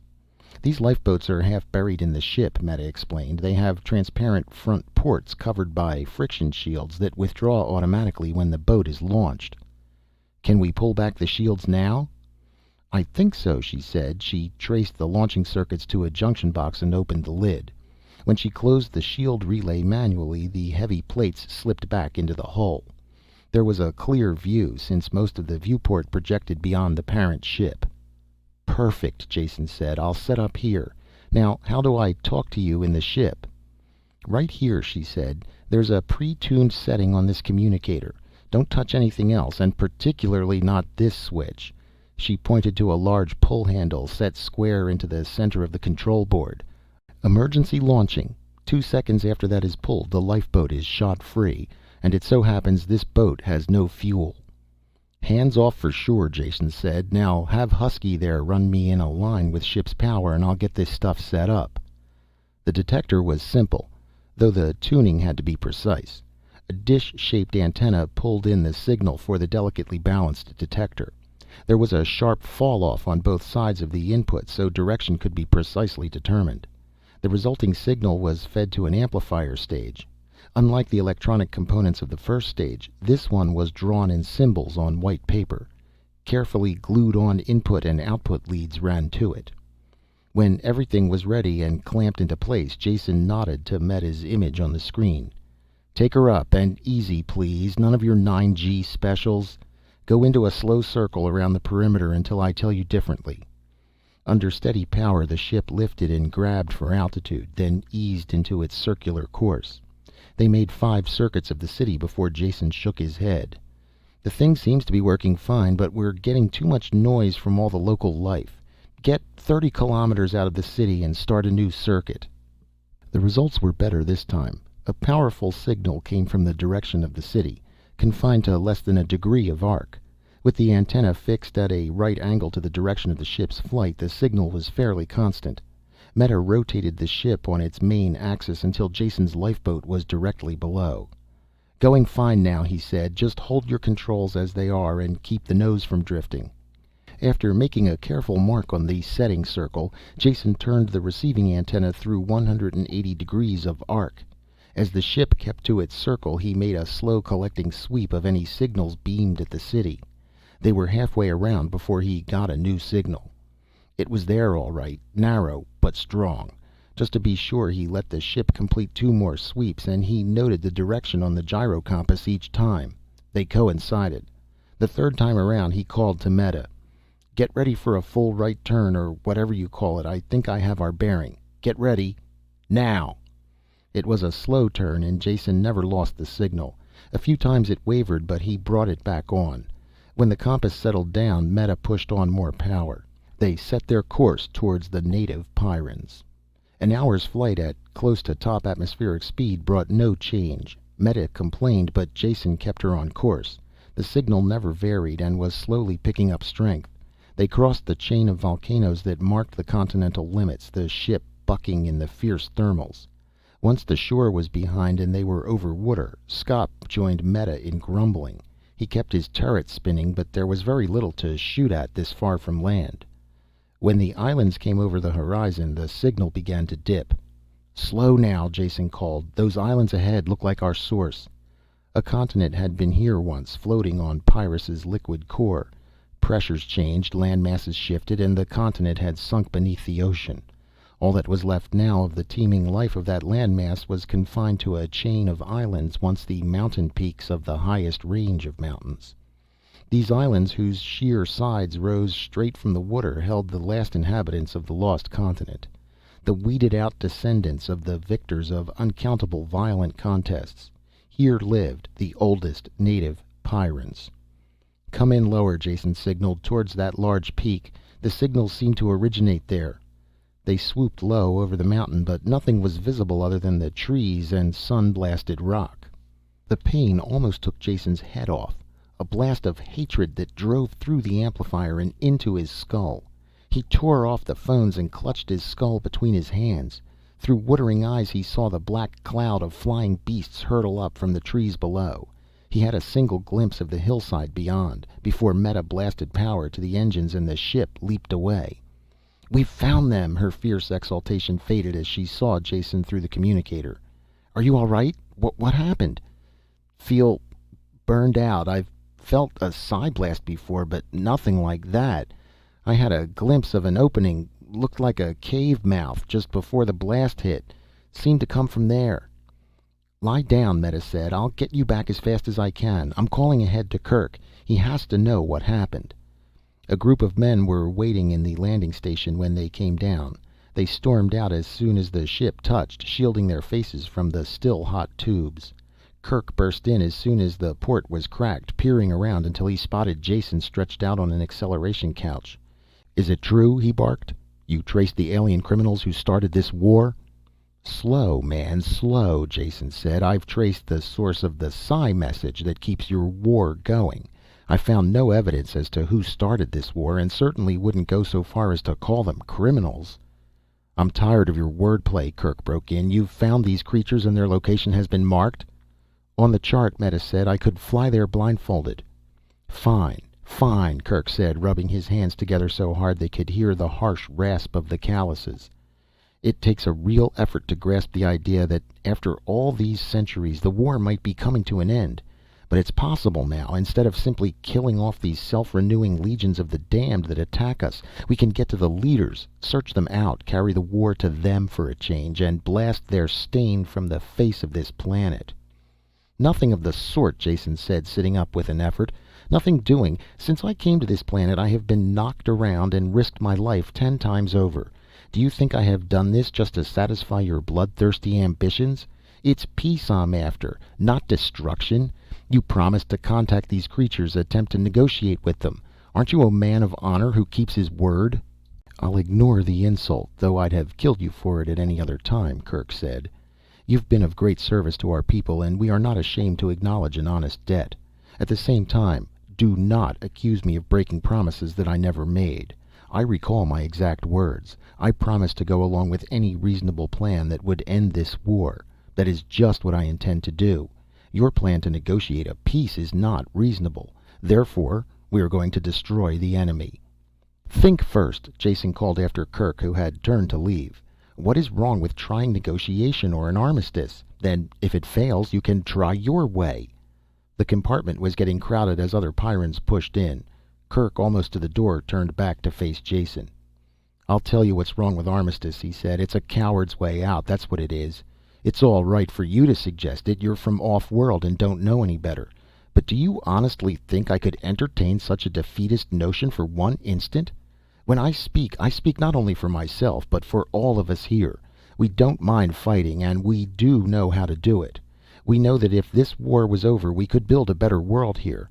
At the same time, if we have the choice of continued war or a cowardly peace, we vote for war. This war will only be over when the enemy is utterly destroyed." The listening Pyrrans shouted in agreement, and when Kerk pushed out through the crowd some of them patted his shoulders as he went by.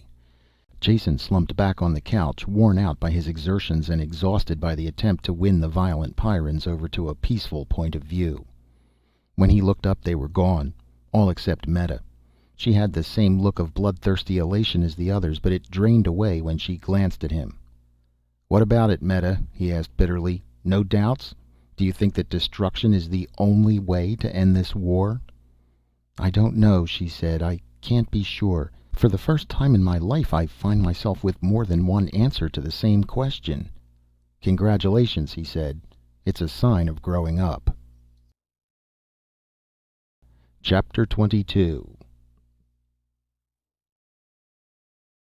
Jason stood to one side and watched the deadly cargo being loaded into the hold of the ship. The Pyrrans were in good humor as they stowed away riot guns, grenades, and gas bombs. When the backpack atom bomb was put aboard, one of them broke into a marching song, and the others picked it up. Maybe they were happy, but the approaching carnage only filled Jason with an intense gloom. He felt that somehow he was a traitor to life. Perhaps the life form he had found needed destroying, and perhaps it didn't. Without making the slightest attempt at conciliation, destruction would be plain murder. Kirk came out of the operations building, and the starter pumps could be heard whining inside the ship. They would leave within minutes. Jason forced himself into a foot-dragging rush and met Kirk halfway to the ship. "I'm coming with you, Kirk. You owe me at least that much for finding them." Kirk hesitated, not liking the idea. "This is an operational mission," he said. "No room for observers, and the extra weight. And it's too late to stop us, Jason. You know that."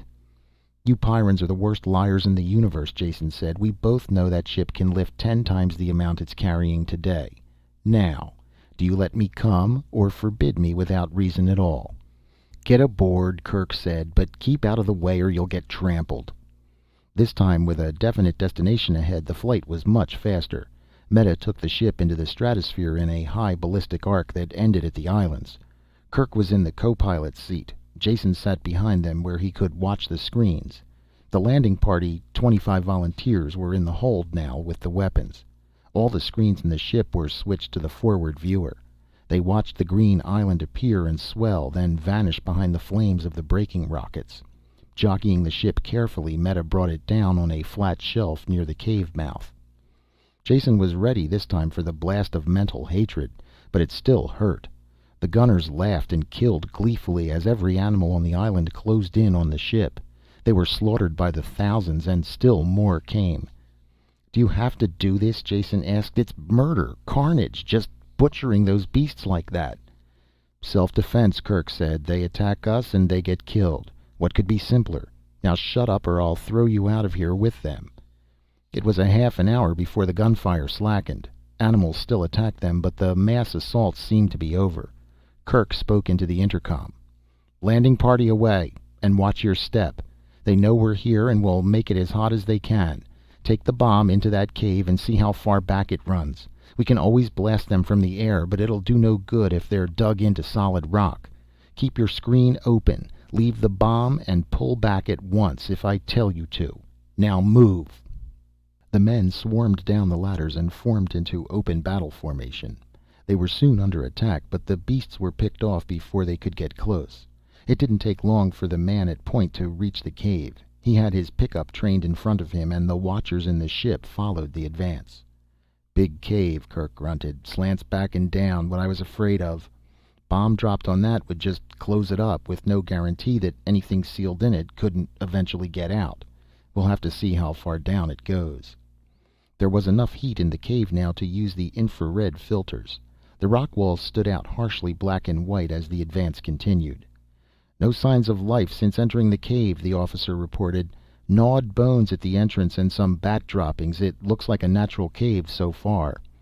Step by step the advance continued, slowing as it went. Insensitive as the Pyrrans were to psi pressure, even they were aware of the blast of hatred being continuously leveled at them. Jason, back in the ship, had a headache that slowly grew worse instead of better. "Watch out!" Kirk shouted, staring at the screen with horror. The cave was filled from wall to wall with pallid, eyeless animals. They poured from tiny side passages and seemed to literally emerge from the ground. Their front ranks dissolved in flame, but more kept pressing in. On the screen, the watchers in the ship saw the cave spin dizzily as the operator fell.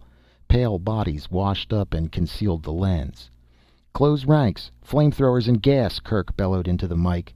Less than half of the men were alive after that first attack. The survivors, protected by the flamethrowers, set off the gas grenades. Their sealed battle armor protected them while the section of cave filled with gas. Someone dug through the bodies of their attackers and found the pickup. "Leave the bomb there and withdraw," Kirk ordered. "We've had enough losses already." A different man stared out of the screen. The officer was dead. "Sorry, sir," he said, "but it will be just as easy to push ahead as back as long as the gas grenades hold out. We're too close to pull back now." "That's an order," Kirk shouted, but the man was gone from the screen and the advance continued. Jason's fingers hurt where he had them clamped to the chair arm. He pulled them loose and massaged them. On the screen, the black and white cave flowed steadily towards them. Minute after minute went by this way. Each time the animals attacked again, a few more gas grenades were used up. "Something ahead looks different," the panting voice cracked from the speaker. The narrow cave slowly opened out into a gigantic chamber, so large the roof and far walls were lost in the distance. "What are those?" Kerk asked. "Get a searchlight over to the right there." The picture on the screen was fuzzy and hard to see now, dimmed by the layers of rock in between. Details couldn't be made out clearly, but it was obvious this was something unusual. "Never saw anything quite like them before," the speaker said. "Look like big plants of some kind, 10 meters tall at least, yet they're moving. Those branches, tentacles, or whatever they are, keep pointing towards us, and I get the darkest feeling in my head." "Blast one, see what happens," Kerk said. The gun fired, and at the same instant an intensified wave of mental hatred rolled over the men, dropping them to the ground.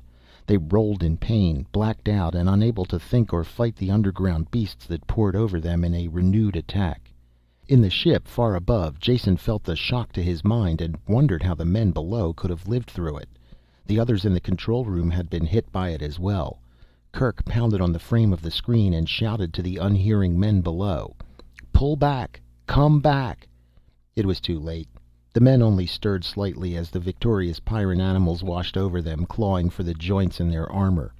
Only one man moved, standing up and beating the creatures away with his bare hands. He stumbled a few feet and bent over the writhing mass below him.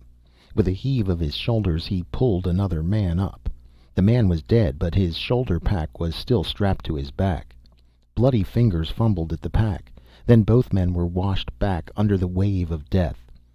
"That was the bomb," Kerk shouted to Meta. "If he didn't change the setting, it's still on 10-second minimum. Get out of here." Jason had just time to fall back on the acceleration couch before the rockets blasted. The pressure leaned on him and kept mounting. Vision blacked out, but he didn't lose consciousness. Air screamed across the hull, then the sound stopped as they left the atmosphere behind. Just as Meta cut the power, a glare of white light burst from the screens. They turned black instantly as the hull pickups burned out. She switched filters into place, then pressed the button that rotated new pickups into position. Far below, in the boiling sea, a climbing cloud of mushroom-shaped flame filled the spot where the island had been seconds before. The three of them looked at it silently and unmoving. Kerk recovered first. "Head for home, Meta, and get operations on the screen. 25 men dead, but they did their job.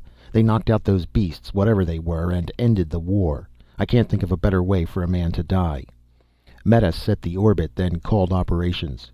"Trouble getting through," she said. "I have a robot landing beam response, but no one is answering the call." A man appeared on the empty screen. He was beaded with sweat and had a harried look in his eyes. "Kerk," he said, "is that you? Get the ship back here at once. We need her firepower at the perimeter. All blazes broke loose a minute ago. A general attack from every side, worse than I've ever seen." "What do you mean?" Kerk stammered in unbelief. "The war is over. We blasted them, destroyed their headquarters completely." "The war is going like it has never gone before," the other snapped back.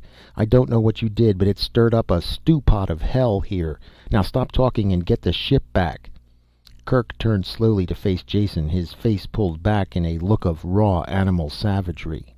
You did this. I should have killed you the first time I saw you. I wanted to. Now I know I was right. You've been like a plague since you came here, sowing death in every direction. I knew you were wrong, yet I let your twisted words convince me. And look what has happened. First you killed Welf, then you murdered those men in the cave. Now this attack on the perimeter. All who die there, you will have killed." Kerk advanced on Jason, step by slow step, hatred twisting his features. Jason backed away until he could retreat no further, his shoulders against the chart case. Kerk's hand lashed out, not a fighting blow, but an open slap. Though Jason rolled with it, it still battered him and stretched him full length on the floor.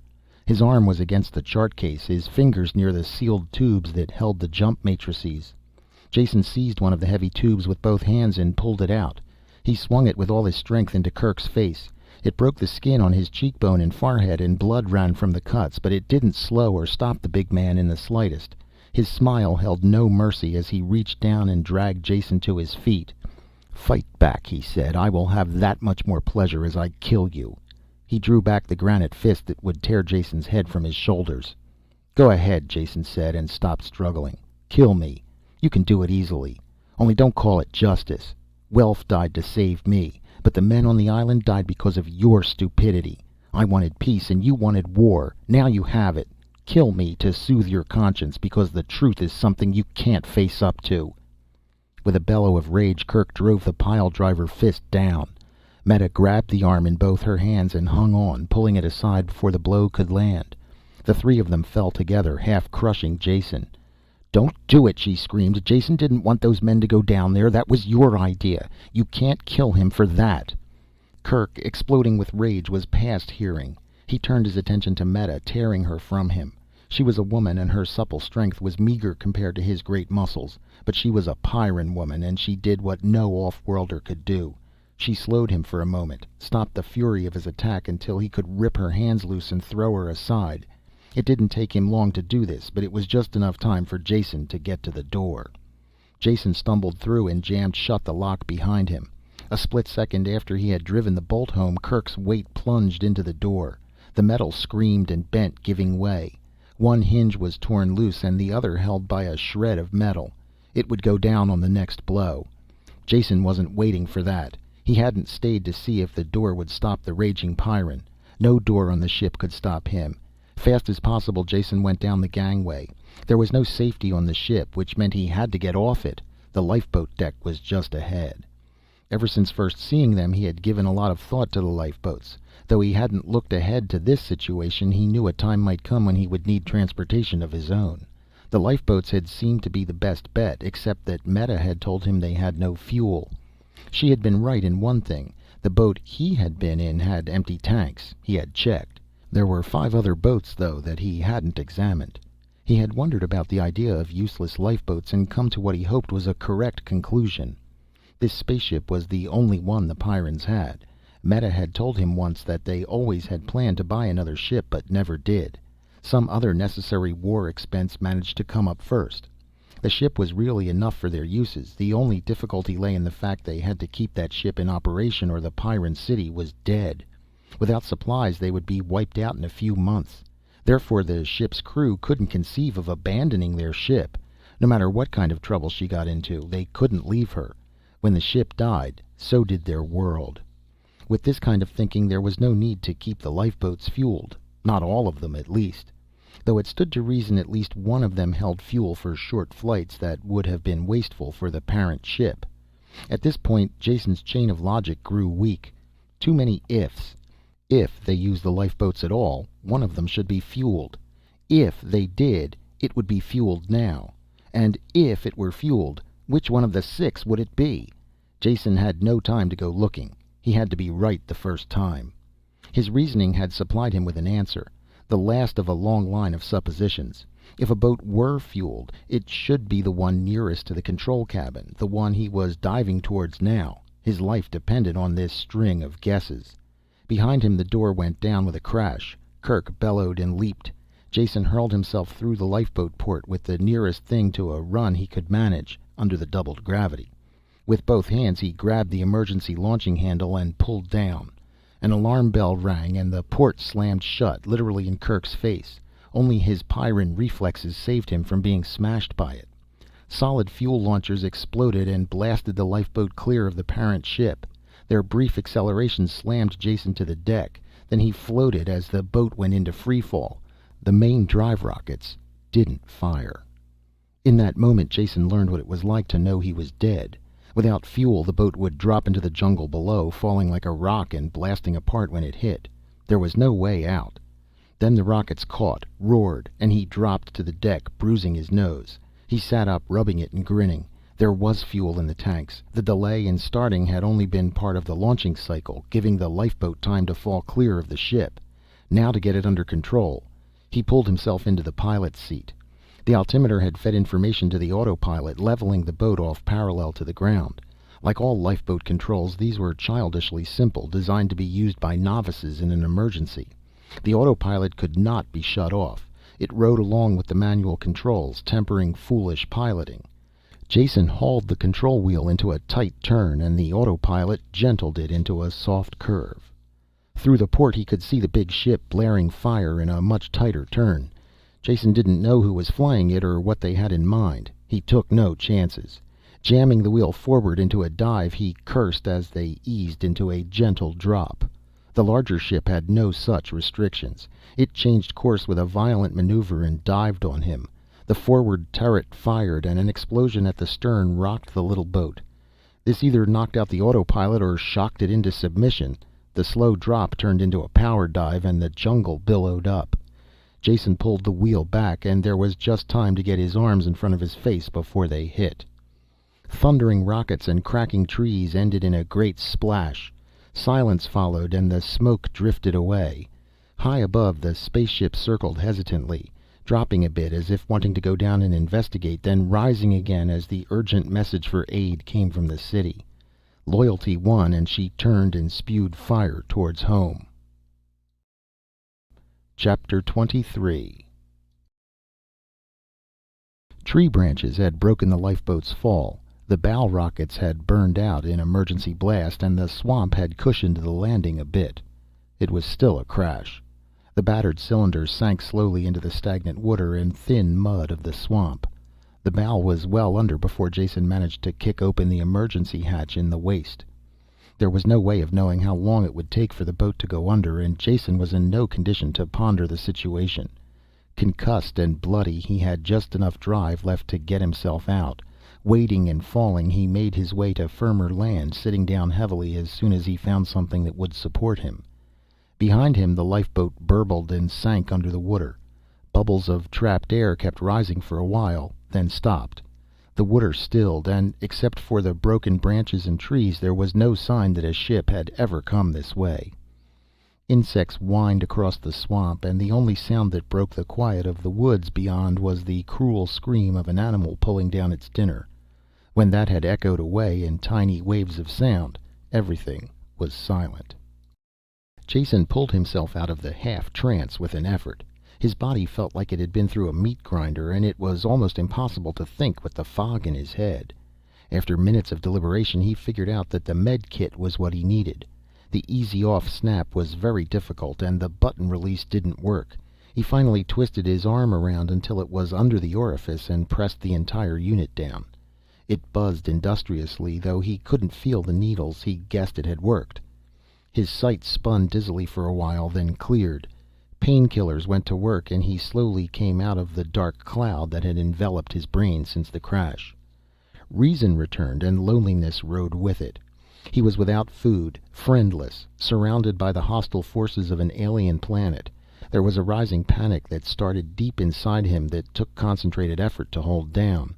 "Think, Jason. Don't emote." He said it aloud to reassure himself, but was instantly sorry because his voice sounded weak in the emptiness, with the ragged edge of hysteria to it. Something caught in his throat, and he coughed to clear it, spitting out blood. Looking at the red stain, he was suddenly angry, hating this deadly planet and the incredible stupidity of the people who lived on it. Cursing out loud was better, and his voice didn't sound as weak now. He ended up shouting and shaking his fist at nothing in particular, but it helped. The anger washed away the fear and brought him back to reality. Sitting on the ground felt good now. The sun was warm, and when he leaned back he could almost forget the unending burden of doubled gravity. Anger had carried away fear. Rest eased fatigue. From somewhere in the back of his mind there popped up the old platitude: where there's life, there's hope. He grimaced at the triteness of the words, at the same time realizing that a basic truth lurked there. Count his assets. Well battered, but still alive. None of the bruises seemed very important, and no bones were broken. His gun was still working. It dipped in and out of the power holster as he thought about it. Pyrrans made rugged equipment. The medkit was operating as well. If he kept his senses, managed to walk in a fairly straight line, and could live off the land, there was a fair chance he might make it back to the city. What kind of a reception would be waiting for him there was a different matter altogether. He would find that out after he arrived. Getting there had first priority. On the debit side there stood the planet Pyrrus. Strength-sapping gravity, murderous weather, and violent animals. Could he survive? As if to add emphasis to his thoughts, the sky darkened over and rain hissed into the forest, marching towards him. Jason scrambled to his feet and took a bearing before the rain closed down visibility. A jagged chain of mountains stood dimly on the horizon. He remembered crossing them on the flight out. They would do as a first goal. After he had reached them, he would worry about the next leg of the journey. Leaves and dirt flew before the wind in quick gusts. Then the rain washed over him. Soaked, chilled, already bone-tired, he pitted the tottering strength of his legs against the planet of death. When nightfall came, it was still raining. There was no way of being sure of the direction, and no point in going on. If that wasn't enough, Jason was on the ragged edge of exhaustion. It was going to be a wet night. All the trees were thick, bold, and slippery. He couldn't have climbed them on a 1G world. The sheltered spots that he investigated under fallen trees and beneath thick bushes were just as wet as the rest of the forest. In the end, he curled up on the leeward side of a tree and fell asleep, shivering, with the water dripping off him. The rain stopped around midnight and the temperature fell sharply. Jason woke sluggishly from a dream in which he was being frozen to death, to find it was almost true. Fine snow was sifting through the trees, powdering the ground and drifting against him. The cold bit into his flesh, and when he sneezed it hurt his chest. His aching and numb body only wanted to rest, but the spark of reason that remained in him forced him to his feet. If he lay down now, he would die. Holding one hand against the tree so he wouldn't fall, he began to trudge around it, step after shuffling step, around and around, until the terrible cold eased a bit and he could stop shivering. Fatigue crawled up him like a muffling gray blanket. He kept on walking, half the time with his eyes closed, opening them only when he fell and had to climb painfully to his feet again. The sun burned away the snow clouds at dawn. Jason leaned against his tree and blinked up at the sky with sore eyes. The ground was white in all directions except around the tree where his stumbling feet had churned a circle of black mud. His back against the smooth trunk, Jason sank slowly down to the ground, letting the sun soak into him. Exhaustion had him lightheaded, and his lips were cracked from thirst. Almost continuous coughing tore at his chest with fingers of fire. Though the sun was still low, it was hot already, burning his skin dry and hot. It wasn't right. This thought kept nagging at his brain until he admitted it, turned it over and over, and looked at it from all sides. What wasn't right? The way he felt. Pneumonia. He had all the symptoms. His dry lips cracked and blood moistened them when he smiled.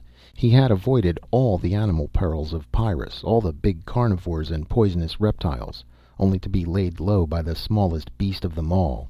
Well, he had the remedy for this one too. Rolling up his sleeve, with shaking fingers he pressed the mouth of the medkit to his bare arm. It clicked and began to drone an angry whine. That meant something, he knew, but he just couldn't remember what. Holding it up, he saw that one of the hypodermics was projecting halfway from its socket. Of course, it was empty of whatever antibiotic the analyzer had called for. It needed refilling. Jason hurled the thing away with a curse, and it splashed into a pool and was gone. End of medicine, end of medkit, end of Jason dinAlt. Single-handed battler against the perils of Deathworld. Strong-hearted stranger who could do as well as the natives. It had taken him all of 1 day to get his own death warrant signed. A choking growl echoed behind him. He turned, dropped, and fired in the same motion. It was all over before his conscious mind was aware it had happened. Pyrran training had conditioned his reflexes on the pre-cortical level. Jason gaped at the ugly beast dying not a meter from him and realized he had been trained well. His first reaction was unhappiness that he had killed one of the grubber dogs. When he looked closer, he realized this animal was slightly different in markings, size, and temper. Though most of its forequarters were blown away, blood pumping out in dying spurts, it kept trying to reach Jason. Before the eyes glazed with death, it had struggled its way almost to his feet. It wasn't quite a grubber dog, though chances were it was a wild relative, bearing the same relation as dog to wolf. He wondered if there were any other resemblances between wolves and this dead beast. Did they hunt in packs, too? As soon as the thought hit him, he looked up, not a moment too soon. The great forms were drifting through the trees, closing in on him. When he shot two, the others snarled with rage and sank back into the forest. They didn't leave. Instead of being frightened by the deaths, they grew even more enraged. Jason sat with his back to the tree and waited until they came close before he picked them off. With each shot and dying scream, the outraged survivors howled the louder. Some of them fought when they met, venting their rage. One stood on his hind legs and raked great strips of bark from a tree. Jason aimed a shot at it, but he was too far away to hit. There were advantages to having a fever, he realized. Logically, he knew he would live only until sunset, or until his gun was empty. Yet the fact didn't bother him greatly. Nothing really mattered. He slumped, relaxed completely, only raising his arm to fire, then letting it drop again. Every few minutes he had to move to look in back of the tree and kill any of them that were stalking him in the blind spot. He wished dimly that he were leaning against a smaller tree, but it wasn't worth the effort to go to one. Sometime in the afternoon he fired his last shot. It killed an animal he had allowed to get close. He had noticed he was missing the longer shots. The beast snarled and dropped. The others that were close pulled back and howled in sympathy. One of them exposed himself and Jason pulled the trigger. There was only a slight click. He tried again in case it was just a misfire, but there was still only a click. The gun was empty, as was the spare clip pouch at his belt. There were vague memories of reloading, though he couldn't remember how many times he had done it. This, then, was the end. They had all been right. Pyrrus was a match for him. Though they shouldn't talk, it would kill them all in the end, too. Pyrrans never died in bed. Old Pyrrans never died. They just got ate. Now that he didn't have to force himself to stay alert and hold the gun, the fever took hold. He wanted to sleep, and he knew it would be a long sleep. His eyes were almost closed as he watched the wary carnivores slip closer to him. The first one crept close enough to spring. He could see the muscles tensing in the leg. It leaped, whirling in midair and falling before it reached him. Blood ran from its gaping mouth, and a short shaft of metal projected from the side of his head. The two men walked out of the brush and looked down at him. Their mere presence seemed to have been enough for the carnivores, because they all vanished. Grubbers. He had been in such a hurry to reach the city that he had forgotten about the grubbers. It was good that they were here, and Jason was very glad they had come. He couldn't talk very well, so he smiled to thank them, but this hurt his lips too much, so he went to sleep. Chapter 24. For a strange length of time after that, there were only hazy patches of memory that impressed themselves on Jason. A sense of movement and large beasts around him. Walls, wood smoke, the murmur of voices. None of it meant very much, and he was too tired to care. It was much easier, much better, just to let go. "About time," Reese said. "A couple more days lying there like that, and we would have buried you even if you were still breathing." Jason blinked at him, trying to focus the face that swam above him. He finally recognized Reese and wanted to answer him, but talking only brought on a spell of body-racking coughing. Someone held a cup to his lips, and sweet fluid trickled down his throat. He rested, then tried again. "How long have I been here?" The voice was thin and sounded far away. Jason had trouble recognizing it for his own.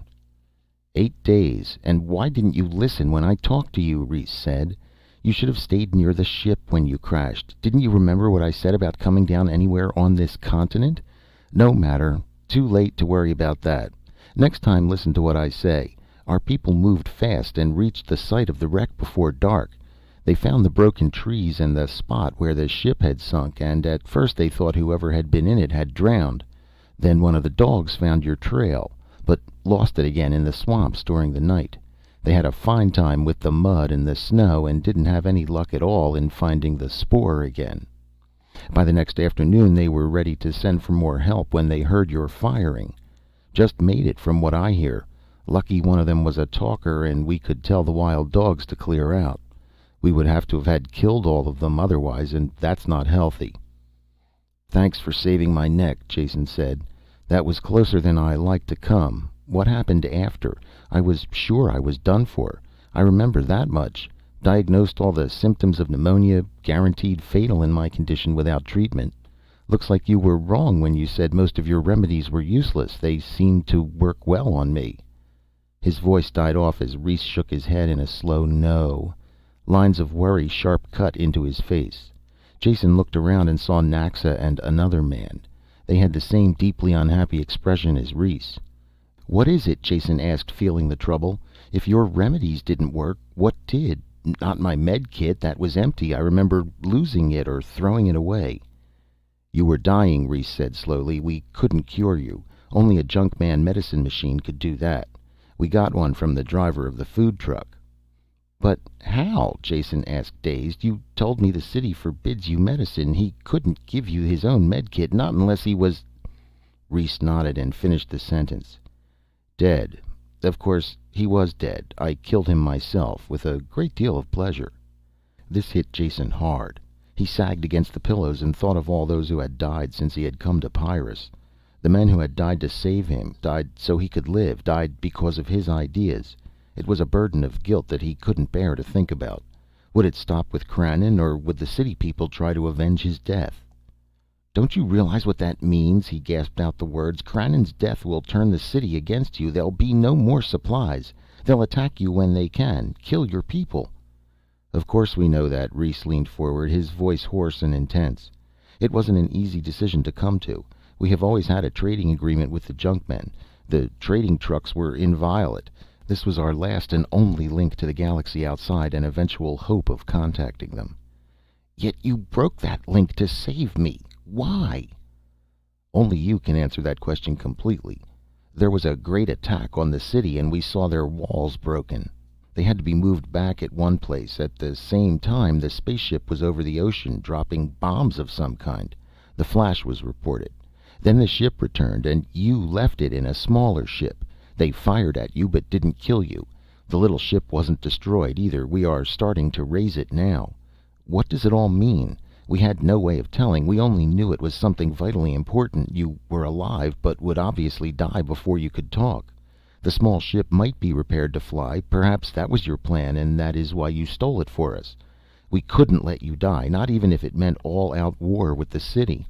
The situation was explained to all our people who could be reached by screen, and they voted to save you. I killed the Junkman for his medicine, then rode 2 Durhams to death to get here in time. Now tell us, what does it mean? What is your plan? How will it help us?" Guilt leaned on Jason and stifled his mouth. A fragment of ancient legend cut across his mind, about the Jonah who wrecked the spacer so all in it died, yet he lived. Was that he? Had he wrecked a world? Could he dare admit to these people that he had taken the lifeboat only to save his own life? The 3 Pyrrans leaned forward, waiting for his words. Jason closed his eyes so he couldn't see their faces. What could he tell them? If he admitted the truth, they would undoubtedly kill him on the spot, considering it only justice. He wasn't fearful for his own life anymore, but if he died, the other deaths would have all been in vain, and there still was a way to end this planetary war. All the facts were available now. It was just a matter of putting them together. If only he wasn't so tired. He could see the solution. It was right there, lurking around a corner in his brain, waiting to be dragged out. Whatever he did, he couldn't admit the truth now. If he died, all hope died. He had to lie to gain time, and then find the true solution as soon as he was able. That was all he could do. "You were right," Jason said haltingly. "The small ship has an interstellar drive in it. Perhaps it can still be saved. Even if it can't, there is another way. I can't explain now, but I will tell you when I am rested. Don't worry, the fight is almost over." They laughed and pounded each other on the back. When they came to shake his hand as well, he closed his eyes and made believe he was asleep. It is very hard to be a hypocrite if you aren't trained for it. Reese woke him early the next morning. "Do you feel well enough to travel?" he asked. "Depends what you mean by travel," Jason told him. "If you mean under my own power, I doubt if I could get as far as the door."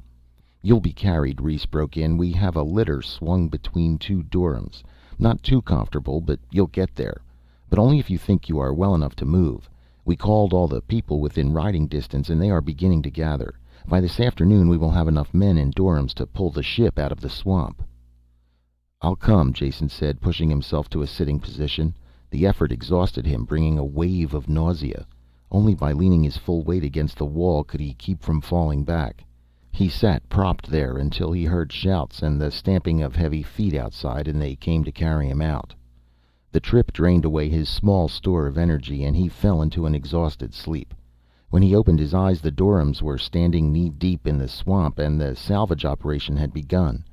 Ropes vanished out of sight in the water while lines of struggling animals and men hauled at them. The beasts bellowed, the men cursed as they slipped and fell. All the Pyrrans tugging on the lines weren't male. Women were there as well. Shorter on the average than the men, they were just as brawny. Their clothing was varied and many-colored, the first touch of decoration Jason had seen on this planet. Getting the ship up was a heartbreaking job. The mud sucked at it and underwater roots caught on the vanes. Divers plunged time and time again into the brown water to cut them free. Progress was incredibly slow, but the work never stopped. Jason's brain was working even slower. The ship would be hauled up eventually. What would he do then? He had to have a new plan by that time, but thinking was impossible work. His thoughts corkscrewed and he had to fight down the rising feeling of panic. The sun was low when the ship's nose finally appeared above the water. A ragged cheer broke out at first sight of that battered cone of metal, and they went ahead with new energy. Jason was the first one who noticed the Dorum weaving towards them. The dogs saw it, of course, and ran out and sniffed. The rider shouted to the dogs and kicked angrily at the sides of his mount. Even at this distance, Jason could see the beast's heaving sides and yellow foam-flecked hide. It was barely able to stagger now, and the man jumped down, running ahead on foot. He was shouting something as he ran that couldn't be heard above the noise. There was a single moment when the sounds slacked a bit and the running man's voice could be heard. He was calling the same word over and over again. It sounded like wait, but Jason couldn't be sure. Others had heard him though, and the result was instantaneous. They stopped, unmoving, where they were. Many of those holding the ropes let go of them. Only the quick action of the anchor men kept the ship from sliding back under, dragging the harnessed Dorums with it. A wave of silence washed across the swamp. In the wake of the running man's shouts, they could be heard clearly now. "Quake! Quake on the way! South! Only safe way is south!" One by one the ropes dropped back into the water and the Pyrrans turned to wade to solid land. Before they were well started, Reese's voice cracked out. "Stay at work. Get the ship up. It's our only hope now. I'll talk to Hananis, find out how much time we have." These solitary people were unused to orders. They stopped and milled about, reason fighting with the urgent desire to run. One by one they stepped back to the ropes as they worked out the sense of Reese's words. As soon as it was clear the work would continue, he turned away. "What is it? What's happening?" Jason called to him as he ran by. "It's Hananis," Reese said, stopping by the litter, waiting for the newcomer to reach him. "He's a quake man. They know when quakes are coming, before they happen." Hananis ran up, panting and tired. He was a short man, built like a barrel on stubby legs, a great white beard covering his neck and the top of his chest. Another time Jason might have laughed at his incongruous waddle, but not now. There was a charged difference in the air since the little man had arrived. "Why didn't you have somebody near a plate? I called all over this area without an answer. Finally had to come myself." "How much time do we have?" Reese cut in. "We have to get that ship up before we pull out." "Time? Who knows about time?" the graybeard cursed. "Get out or you're dead." "Calm down, Han," Reese said in a quieter voice, taking the oldster's arms in both hands. "You know what we're doing here and how much depends on getting the ship up. Now how does it feel? This going to be a fast one or a slow one?" "Fast. Faster than anything I felt in a long time. She's starting far away though. If you had a plate here, I bet Mock or someone else up near the Firelands would be reporting new eruptions. It's on the way, and if we don't get out soon, we're not getting out at all." There was a burble of water as the ship was hauled out a bit farther. No one talked now, and there was a fierce urgency in the movements. Jason still wasn't sure exactly what had happened. "Don't shoot me for a foreigner," he said, "but just what is wrong? Are you expecting earthquakes here? Are you sure?" "Sure?" Hananis screeched. "Of course I'm sure. If I wasn't sure I wouldn't be a quake man. It's on the way." "There's no doubt of that," Reese added. "I don't know how you can tell on your planet when quakes or volcanisms are going to start. Machines, maybe. We have nothing like that, but quake men like Hananis here always know about them before they happen. If the word can be passed fast enough, we get away. The quake is coming all right. The only thing in doubt now is how much time we have." The work went on, and there was a good chance they would die long before it was finished, all for nothing. The only way Jason could get them to stop would be to admit the ship was useless. He would be killed then, and the grubber chances would die with him. He chewed his lip as the sun set and the work continued by torchlight. Hananas paced around, grumbling under his breath, halting only to glance at the northern horizon. The people felt his restlessness and transmitted it to their animals. Dogfights broke out, and the dorums pulled reluctantly at their harnesses. With each passing second their chances grew slimmer, and Jason searched desperately for a way out of the trap of his own constructing. "Look," someone said, and they all turned. The sky to the north was lit with red light. There was a rumble in the ground that was felt more than heard. The surface of the water blurred, then broke into patterns of tiny waves. Jason turned away from the light, looking at the water and the ship. It was higher now, the top of the stern exposed. There was a gaping hole here, blasted through the metal by the spaceship's guns. "Reese," he called, his words jammed together in a rush to get them out. "Look at the ship, at the hole blasted in her stern. I landed on the rockets and didn't know how badly she was hit, but the guns hit the star drive." Reese gaped at him unbelievingly as he went on, improvising, playing by ear, trying to manufacture lies that rang of truth. "I watched them install the drive. It's an auxiliary to the other engine. It was bolted to the hull right there. It's gone now, blown up. The boat will never leave this planet, much less go to another star." He couldn't look Reese in the eyes after that. He sank back into the furs that had been propped behind him, feeling the weakness even more. Reese was silent, and Jason couldn't tell if his story had been believed. Only when the Pyrran bent and slashed the nearest rope did he know he had won. The word passed from man to man, and the ropes were cut silently. Behind them, the ship they had labored so hard over sank back into the water. None of them watched. Each was locked in his own world of thought as they formed up to leave. As soon as the dorums were saddled and packed, they started out, Hananas leading the way. Within minutes they were all moving a single file that vanished into the darkness.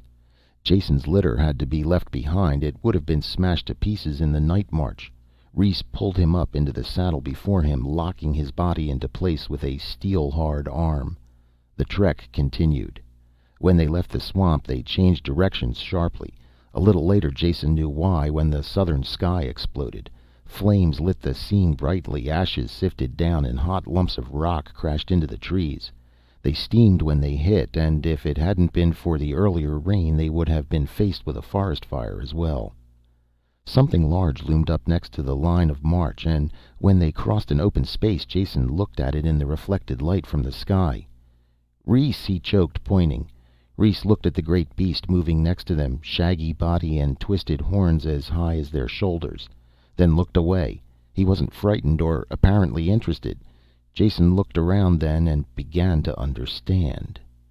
All of the fleeing animals made no sound. That's why he hadn't noticed them before. But on both sides dark forms ran between the trees. Some he recognized, most of them he didn't. For a few minutes a pack of wild dogs ran near them, even mingling with the domesticated dogs. No notice was taken. Flying things flapped overhead. Under the great threat of the volcanoes, all other battles were forgotten. Life respected life. A herd of fat pig-like beasts with curling tusks blundered through the line. The dorums slowed, picking their steps carefully so that they wouldn't step on them. Smaller animals sometimes clung to the backs of bigger ones, riding untouched a while before they leaped off. Pounded mercilessly by the saddle, Jason fell wearily into a light sleep. It was shot through with dreams of the rushing animals hurrying on forever in silence. With his eyes open or shut, he saw the same endless stream of beasts. It all meant something, and he frowned as he tried to think what. Animals running. Pyrran animals. He sat bolt upright suddenly, wide awake, staring down in comprehension. "What is it?" Reese asked. "Go on," Jason said. "Get us out of this and get us out safely. I told you the lifeboat wasn't the only answer. I know how your people can get what they want. End the war now. There is a way, and I know how it can be done." Chapter 25. There were few coherent memories of the ride. Some things stood out sharply, like the spaceship-sized lump of burning scoria that had plunged into a lake near them, showering the line with hot drops of water. But mostly it was just a seemingly endless ride, with Jason still too weak to care much about it. By dawn the danger area was behind them, and the march had slowed to a walk. The animals had vanished as the quake was left behind, going their own ways, still in silent armistice. The peace of mutually shared danger was over. Jason found that out when they stopped to rest and eat. He and Rhys went to sit on the soft grass near a fallen tree. A wild dog had arrived there first. It lay under the log, muscles tensed, the ruddy morning light striking a red glint from its eyes. Rhys faced it not 3 meters away without moving a muscle. He made no attempt to reach one of his weapons or to call for help. Jason stood still as well, hoping the Pyrran knew what he was doing. With no warning at all, the dog sprang straight at them. Jason fell backwards as Rhys pushed him aside. The Pyrran dropped at the same time, only now his hand held a long knife, yanked from the sheath strapped to his thigh. With unseen speed, the knife came up. The dog twisted in midair, trying to bite it. Instead, it sank behind the dog's forelegs, the beast's own weight tearing a deadly gaping wound the length of its body. It was still alive when it hit the ground, but Rhys was astride it, pulling back the bony plated head to cut the soft throat underneath. The Pyrran carefully cleaned his knife on the dead animal's fur, then returned it to the sheath. "They're usually no trouble," he said quietly, "but it was excited. Probably lost the rest of the pack in the quake." His actions were the direct opposite of the city Pyrrans. He had not looked for trouble nor started the fight. Instead, he had avoided it as long as he could, but when the beast charged, it had been neatly and efficiently dispatched. Now, instead of gloating over his victory, he seemed troubled by an unnecessary death. It made sense. Everything on Pyrrus made sense. Now he knew how the deadly planetary battle had started, and he knew how it could be ended. All the deaths had not been in vain. Each one had helped him along the road a little more towards the final destination. There was just one final thing to be done. Rhys was watching him now, and he knew they shared the same thoughts. "Explain yourself," Rhys said. What did you mean when you said we could wipe out the junkmen and get our freedom?" Jason didn't bother to correct the misquote. It was best they consider him 100% on their side. "Get the others together and I'll tell you. I particularly want to see Naxa and any other talkers who are here." They gathered quickly when the word was passed. All of them knew that the junkman had been killed to save this off-worlder, that their hope of salvation lay with him. Jason looked at the crowd of faces turned towards him and reached for the right words to tell them what had to be done. It didn't help to know that many of them would be killed doing it. "The small starship can't be used," he said. "You all saw that it was ruined beyond repair. But that was the easy way out. The hard way is still left. Though some of you may die in the long run, it will be the best solution. We're going to invade the city, break through the perimeter. I know how it can be done." A mutter of sound spread across the crowd. Some of them looked excited, happy with the thought of killing their hereditary enemies. Others stared at Jason as if he were mad. A few were dazed at the magnitude of the thought, this carrying of the battle to the stronghold of the heavily armed enemy. They quieted when Jason raised his hand. "I know, it sounds impossible," he said, "but let me explain. Something must be done, and now is the time to do it. The situation can only get worse from now on. The city the junkmen can get along without your food. Their concentrates taste awful, but they sustain life. But they are going to turn against you in every way they can. No more metals for your tools or replacements for your electronic equipment. Their hatred will probably make them seek out your farms and destroy them from the ship. All of this won't be comfortable, and there will be worse to come. In the city, they are losing their war against this planet. Each year there are less of them, and someday they will all be dead. Knowing how they feel, I am sure they will destroy their ship first, and the entire planet as well, if that is possible." "How can we stop them?" someone called out. "By hitting now," Jason answered. "I know all the details of the city, and I know how the defenses are set up. Their perimeter is designed to protect them from animal life, but we could break through if we're really determined." "What good would that do?" Rhys snapped. "We crack the perimeter and they draw back, then counterattack in force. How can we stand against their weapons?" "We won't have to. Their spaceport touches the perimeter, and I know the exact spot where the ship stands. That is the place where we will break through. There is no formal guard on the ship and only a few people in the area. We will capture the ship. Whether we can fly it or not is unimportant. Who controls the ship controls Pyrrus. Once there, we threaten to destroy it if they don't meet our terms. They have the choice of mass suicide or cooperation. I hope they have the brains to cooperate." His words shocked them into silence for an instant, then they surged into a wave of sound. There was no agreement, just excitement, and Rhys finally brought them to order. "Quiet," he shouted. "Wait until Jason finishes before you decide. We still haven't heard how this proposed invasion is to be accomplished." "The plan I have depends on the talkers," Jason said. "Is Naxa there?" He waited until the fur-wrapped man had pushed to the front.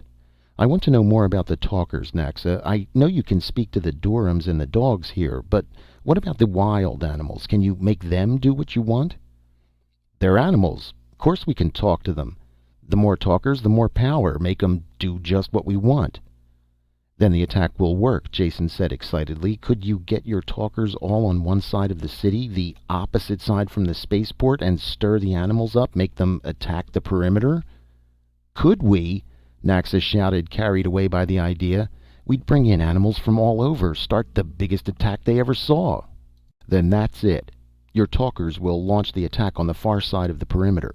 If you keep out of sight, the guards will have no idea that it is anything more than an animal attack. I've seen how they work. As an attack mounts, they call for reserves inside the city and drain men away from the other parts of the perimeter. At the height of the battle, when they have all their forces committed across the city, I'll lead the attack that will break through and capture the ship. That's the plan, and it's going to work." Jason sat down then, half fell down, drained of strength. He lay and listened as the debate went back and forth, Rhys ordering it and keeping it going. Difficulties were raised and eliminated. No one could find a basic fault with the plan. There were plenty of flaws in it, things that might go wrong, but Jason didn't mention them. These people wanted his idea to work, and they were going to make it work. It finally broke up and they moved away. Rhys came over to Jason. "The basics are settled," he said. "All here are in agreement. They are spreading the word by messenger to all the talkers. The talkers are the heart of the attack, and the more we have, the better it will go off. We don't dare use the screens to call them. There is a good chance that the junkmen can intercept our messages. It will take 5 days before we are ready to go ahead." "I'll need all that time if I'm to be any good," Jason said. "Now, let's get some rest." Chapter 26. "It's a strange feeling," Jason said. "I've never really seen the perimeter from this side before. Ugly is about the only word for it." He lay on his stomach next to Rhys, looking through a screen of leaves downhill towards the perimeter. They were both wrapped in heavy furs in spite of the midday heat, with thick leggings and leather gauntlets to protect their hands. The gravity and the heat were already making Jason dizzy, but he forced himself to ignore this. Ahead, on the far side of a burnt corridor, stood the perimeter.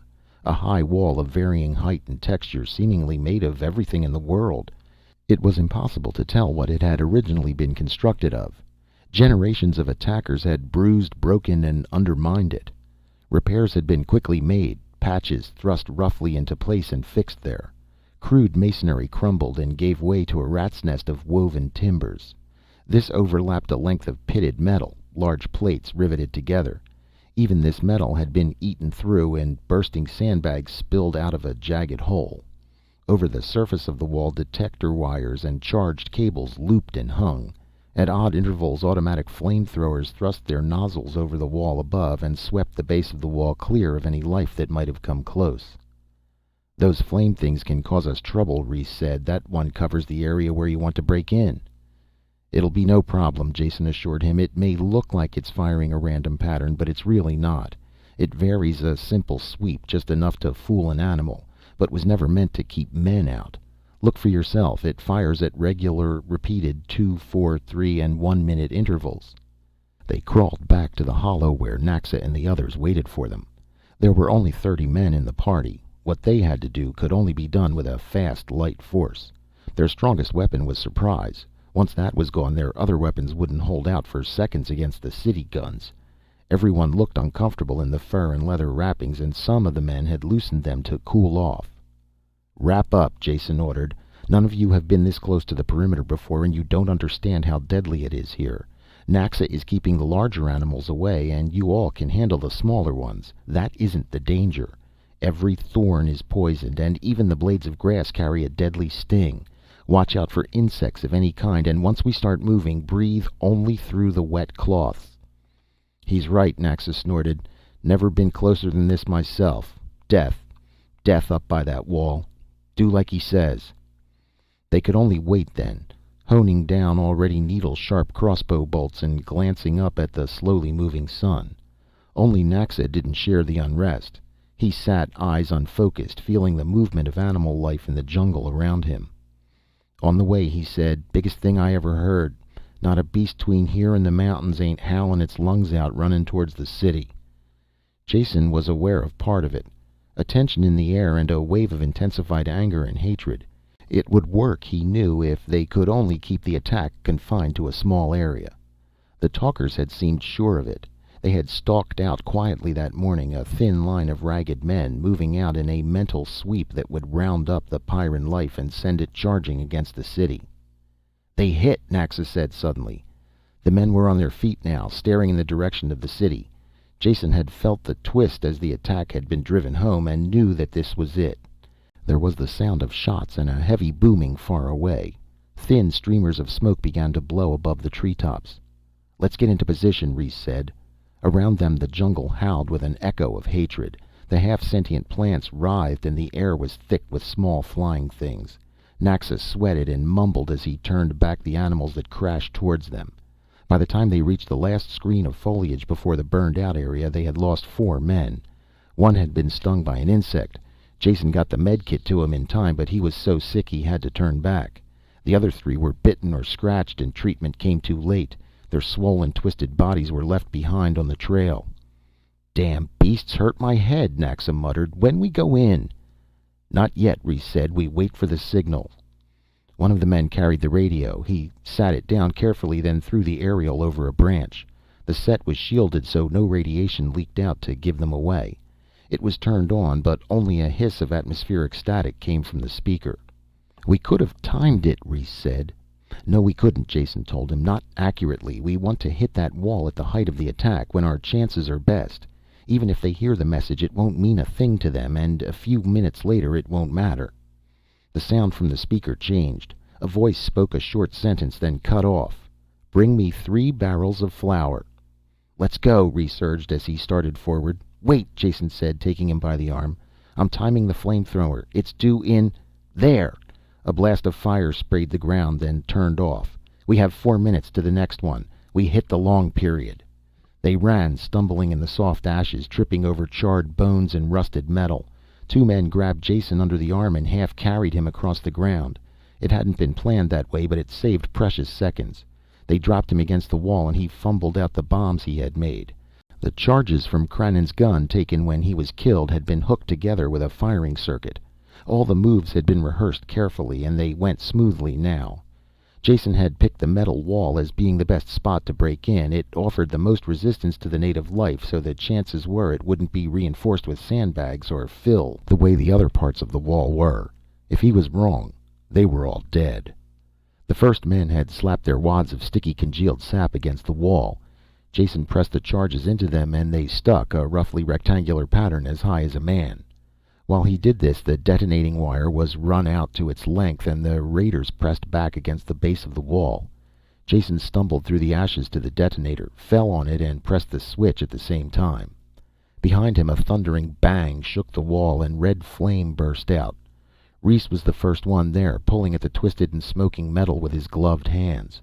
Others grabbed on and bent the jagged pieces aside.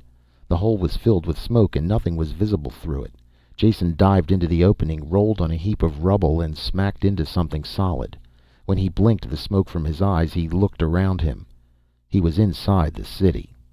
The others poured through now, picking him up as they charged in so he wouldn't be trampled underfoot. Someone spotted the spaceship and they ran that way. A man ran around the corner of a building towards them. His Pyrran reflexes sent him springing into the safety of a doorway the same moment he saw the invaders. But they were Pyrrans too. The man slumped slowly back onto the street, 3 metal bolts sticking out of his body. They ran on without stopping, running between the low storehouses. The ship stood ahead. Someone had reached it ahead of them. They could see the outer hatch slowly grinding shut. A hail of bolts from the bows crashed into it with no effect. "Keep going," Jason shouted. "Get next to the hull before he reaches the guns." This time 3 men didn't make it. The rest of them were under the belly of the ship when every gun let go at once. Most of them were aimed away from the ship. Still, the screaming of shells and electric discharges was ear-shattering. The three men still in the open dissolved under the fire. Whoever was inside the ship had hit all the gun trips at once, both to knock out the attackers and summon aid. He would be on the screen now, calling for help. Their time was running out. Jason reached up and tried to open the hatch while the others watched. It was locked from the inside. One of the men brushed him aside and pulled at the inset handle. It broke off in his hand, but the hatch remained closed. The big guns had stopped now, and they could hear again. "Did anyone get the gun from that dead man?" he asked. "It would blow this thing open." "No," Reese said. "We didn't stop." Before the words were out of his mouth, two men were running back towards the buildings, angling away from each other. The ship's guns roared again. A string of explosions cut across one man. Before they could change direction and find the other man, he had reached the buildings. He returned quickly, darting into the open to throw the gun to them. Before he could dive back to safety, the shells caught him. Jason grabbed up the gun as it skidded almost to his feet. They heard the sound of wide-open truck turbines screaming towards them as he blasted the lock. The mechanism sighed and the hatch sagged open. They were all through the airlock before the first truck appeared. Naxa stayed behind with the gun to hold the lock until they could take the control room.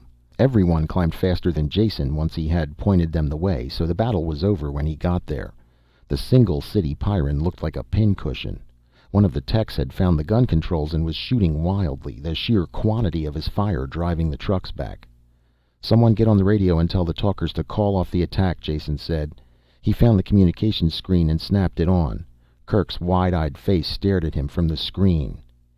"You," Kirk said, breathing the word like a curse. "Yes, it's me," Jason answered. He talked without looking up, while his hands were busy at the control board. "Listen to me, Kirk, and don't doubt anything I say. I may not know how to fly one of these ships, but I do know how to blow them up. Do you hear that sound?" He flipped over a switch, and the faraway whine of a pump droned faintly. "That's the main fuel pump. If I let it run, which I won't right now, it could quickly fill the drive chamber with raw fuel. Pour in so much that it would run out of the stern tubes. Then what do you think would happen to your one and only spacer if I press the firing button? I'm not asking you what would happen to me, since you don't care. But you need this ship the way you need life itself." There was only silence in the cabin now. The men who had won the ship turned to face him. Kirk's voice grated loudly through the room. "What do you want, Jason? What are you trying to do? Why did you lead those animals in here?" His voice cracked and broke as anger choked him and spilled over. "Watch your tongue, Kirk," Jason said with soft menace. "These men you are talking about are the only ones on Pyrrus who have a spaceship. If you want them to share it with you, you had better learn to talk nicely. Now come over here at once, and bring Bruco and Meta." Jason looked at the older man's florid and swollen face and felt a measure of sympathy. "Don't look so unhappy. It's not the end of the world. In fact, it might be the beginning of one. And another thing. Leave this channel open when you go. Have it hooked into every screen in the city so everyone can see what happens here. Make sure it's taped, too, for replay." Kirk started to say something but changed his mind before he did. He left the screen, but the set stayed alive, carrying the scene in the control room to the entire city. Chapter 27. The fight was over. It had ended so quickly the fact hadn't really sunk in yet. Reese rubbed his hand against the gleaming metal of the control console, letting the reality of touch convince him. The other men milled about, looking out through the view screens or soaking in the mechanical strangeness of the room. Jason was physically exhausted, but he couldn't let it show. He opened the pilot's med box and dug through it until he found the stimulants. 3 of the little gold pills washed the fatigue from his body, and he could think clearly again. "Listen to me," he shouted. "The fight's not over yet. They'll try anything to take this ship back, and we have to be ready. I want one of the techs to go over these boards until he finds the lock controls. Make sure all the airlocks and ports are sealed. Send men to check them if necessary. Turn on all the screens to scan in every direction so no one can get near the ship. We'll need a guard in the engine room. My control could be cut off if they broke in there.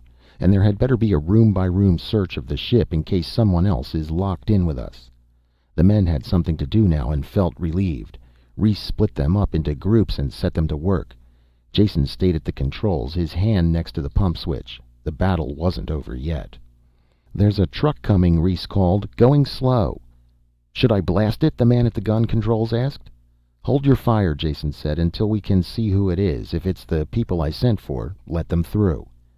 As the truck came on slowly, the gunner tracked it with his sights. There was a driver and 3 passengers. Jason waited until he was positive who they were. "Those are the ones," he said. "Stop them at the lock. Reese, make them come in one at a time. Take their guns as they enter, then strip them of all their equipment. There was no way of telling what could be a concealed weapon. Be specially careful of Brucco. He's the thin one with a face like an axe edge. Make sure you strip him clean. He's a specialist in weapons and survival. And bring the driver too. We don't want him reporting back about the broken airlock or the state of our guns." Waiting was hard. His hand stayed next to the pump switch, even though he knew he could never use it, just as long as the others thought he would. There were stampings and muttered curses in the corridor. The prisoners were pushed in. Jason had one look at their deadly expressions and clenched fists before he called to Reese. "Keep them against the wall and watch them. Bowman, keep your weapons up." He looked at the people who had once been his friends and who now swam in hatred for him. "Meta, Kirk, Brucco." The driver was Skop, the man Kirk once had appointed to guard him. He looked ready to explode now that the roles had been reversed.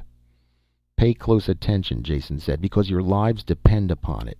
Keep your backs to the wall and don't attempt to come any closer to me than you are now. If you do, you will be shot instantly. If we were alone, any one of you could undoubtedly reach me before I threw this switch. But we're not.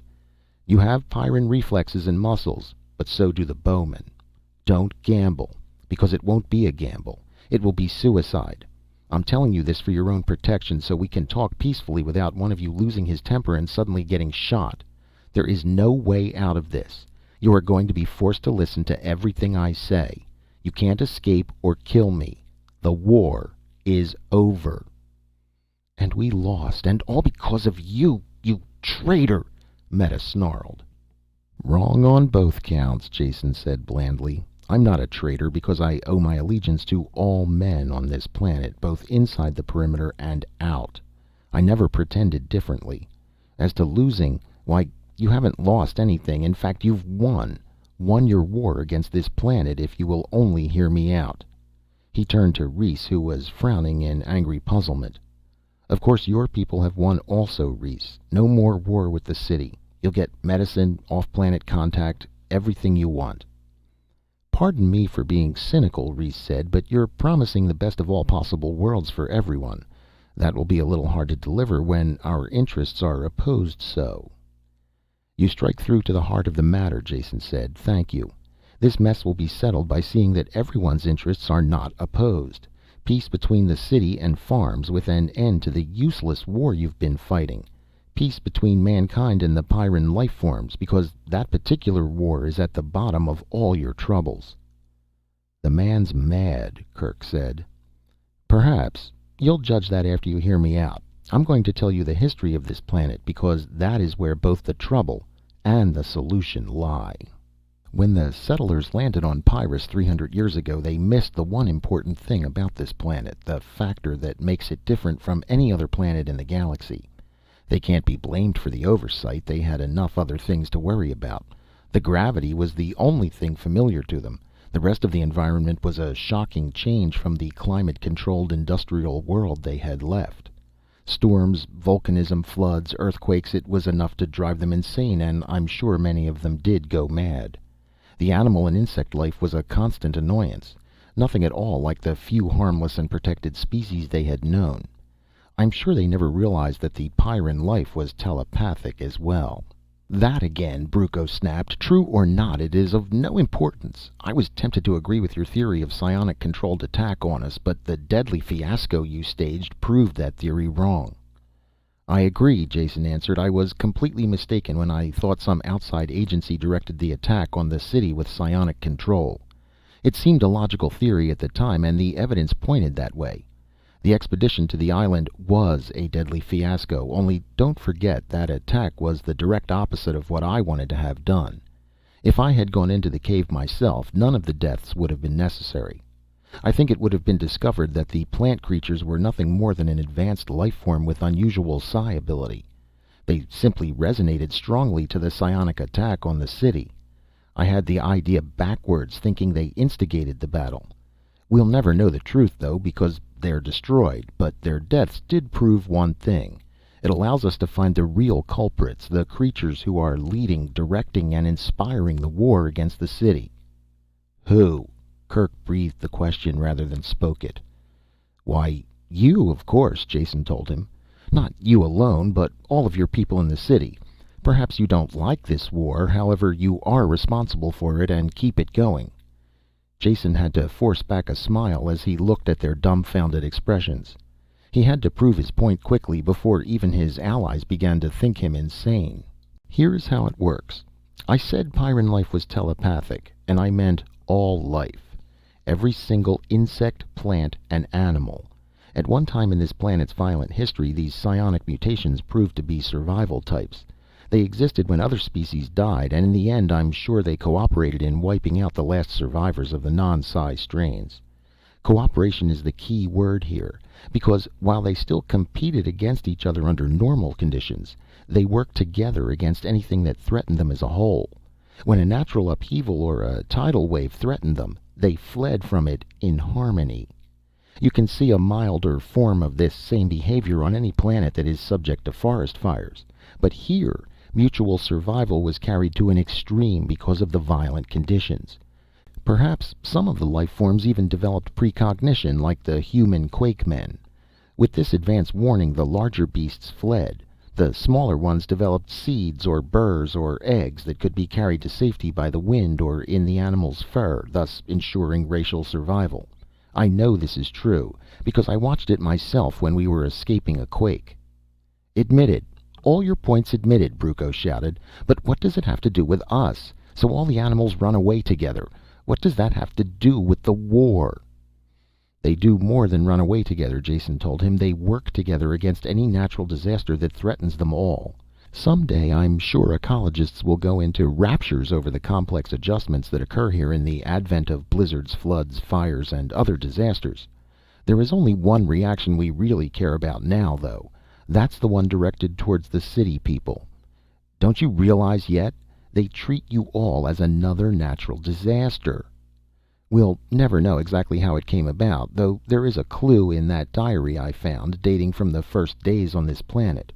It said that a forest fire seemed to have driven new species toward the settlers. Those weren't new beasts at all, just old ones with new attitudes. Can't you just imagine how those protected, over-civilized settlers acted when faced with a forest fire? They panicked, of course. If the settlers were in the path of the fire, the animals must have rushed right through their camp. Their reaction would undoubtedly have been to shoot the fleeing creatures down. When they did that, they classified themselves as a natural disaster. Disasters take any form. Bipeds with guns could easily be included in the category. The Pyrran animals attacked, were shot, and the war began. The survivors kept attacking and informed all the life forms what the fight was about. The radioactivity of this planet must cause plenty of mutations, and the favorable survival mutation was now one that was deadly to man. I'll hazard a guess that the psi function even instigates mutations. Some of the deadlier types are just too one-sided to have come about naturally in a brief 300 years. The settlers, of course, fought back and kept their status as a natural disaster intact. Through the centuries, they improved their killing methods. Not that it did the slightest good, as you know. You city people, their descendants, are heirs to this heritage of hatred. You fight and are slowly being defeated. How can you possibly win against the biologic reserves of a planet that can recreate itself each time to meet any new attack? Silence followed Jason's words. Kirk and Meta stood white-faced as the impact of the disclosure sunk in. Brucco mumbled and checked points off on his fingers, searching for weak spots in the chain of reason. The fourth city Pyrran, Skop, ignored all these foolish words that he couldn't understand or want to understand, and would have killed Jason in an instant if there had been the slightest chance of success. It was Reese who broke the silence. His quick mind had taken in the factors and sorted them out. "There's one thing wrong," he said. "What about us? We live on the surface of Pyrrus without perimeters or guns. Why aren't we attacked as well? We're human, descended from the same people as the Junkmen." You're not attacked, Jason told him, because you don't identify yourself as a natural disaster. Animals can live on the slopes of a dormant volcano, fighting and dying in natural competition, but they'll flee together when the volcano erupts. That eruption is what makes the mountain a natural disaster. In the case of human beings, it is their thoughts that identify them as life form or disaster, mountain or volcano. In the city, everyone radiates suspicion and death. They enjoy killing, think about killing, and planning for killing. This is natural selection too, you realize. These are the survival traits that work best in the city. Outside the city, men think differently. If they are threatened individually, they fight, as will any other creature. Under more general survival threats, they cooperate completely with the rules for universal survival that the city people break. How did it begin, this separation, between the two groups? Reese asked. We'll probably never know, Jason said. I think your people must have originally been farmers or psionic sensitives who were not with the others during some natural disaster. They would, of course, act correctly by Pyrran standards and survive. This would cause a difference of opinion with the city people who saw killing as the answer. It's obvious, whatever the reason, that two separate communities were established early and soon separated except for the limited amount of barter that benefited both. I still can't believe it, Kirk mumbled. It makes a terrible kind of truth every step of the way, but I still find it hard to accept. There must be another explanation. Jason shook his head slowly. None. This is the only one that works. We've eliminated the other ones, remember?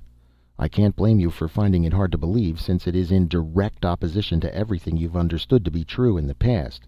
It's like altering a natural law, as if I gave you proof that gravity didn't really exist, that it was a force altogether different from the immutable one we know, one you could get around when you understood how. You'd want more proof than words, probably want to see someone walking on air. Which isn't such a bad idea, he added, turning to Naxa. Do you hear any animals around the ship now? Not the ones you're used to, but the mutated, violent kind that live only to attack the city.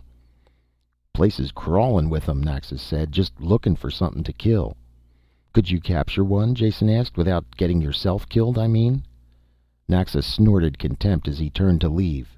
Beast's not born yet that'll hurt me. They stood quietly, each one wrapped tightly around by his own thoughts, while they waited for Naxa to return. Jason had nothing more to say. He would do one more thing and try to convince them of the facts. After that, it would be up to each of them to reach a conclusion. The talker returned quickly with a stingwing tied by one leg to a length of leather. It flapped and shrieked as he carried it in. In the middle of the room, away from everybody, Jason told him, Can you get that beast to sit on something and not flap around? My hand good enough? He asked, flipping the creature up so it clung to the back of his gauntlet. That's how I caught it. Does anyone doubt that this is a real stingwing? Jason asked. I want to make sure you all believe there is no trickery here. The thing is real, Brucco said. I can smell the poison in the wing claws from here. He pointed to the dark marks on the leather where the liquid had dripped. If that eats through the gloves, he's a dead man. Then we agree. It's real, Jason said. Real and deadly. And the only test of the theory will be if you people from the city can approach it like Naxa here. They drew back automatically when he said it, because they knew that stingwing was synonymous with death, past, present, and future. You don't change a natural law. Meta spoke for them all. We can't. This man lives in the jungle like an animal himself. Somehow he's learned to get near them, but you can't expect us to. Jason spoke quickly before the talker could react to the insult. Of course I expect you to. That's the whole idea. If you don't hate the beast and expect it to attack you, why, it won't. Think of it as a creature from a different planet, something harmless. I can't, she said. It's a stingwing. As they talked, Brucco stepped forward, his eyes fixed steadily on the creature perched on the glove. Jason signaled the bowmen to hold their fire. Brucco stopped at a safe distance and kept looking steadily at the stingwing. It rustled its leathery wings uneasily and hissed. A drop of poison formed at the tip of each great poison claw on its wings. The control room was filled with a deadly silence.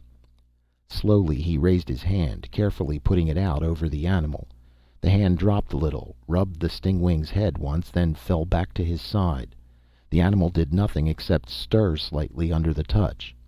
There was a concerted sigh as those who had been unknowingly holding their breath breathed again.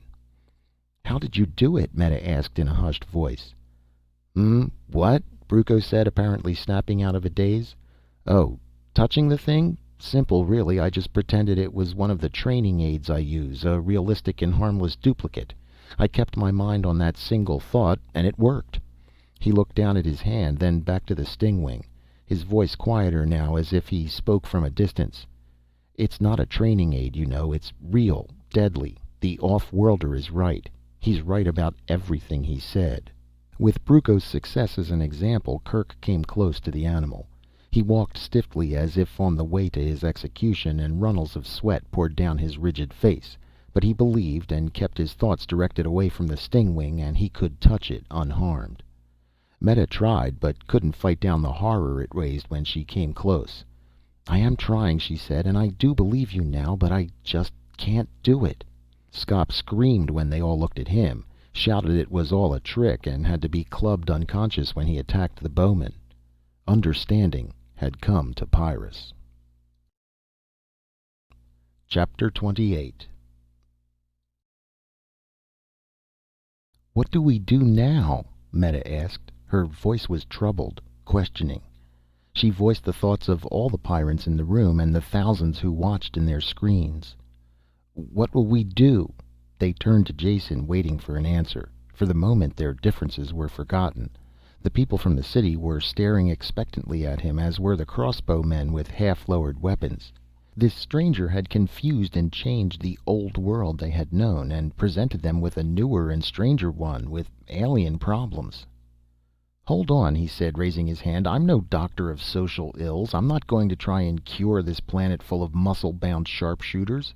I've just squeezed through up until now, and by the law of averages I should be 10 times dead." "Even if all you say is true, Jason," Meta said, "you are still the only person who can help us. What will the future be like?" Suddenly weary, Jason slumped into the pilot's chair. He glanced around at the circle of people. They seemed sincere. None of them even appeared to have noticed that he no longer had his hand on the pump switch. For the moment, at least, the war between the city and farm was forgotten.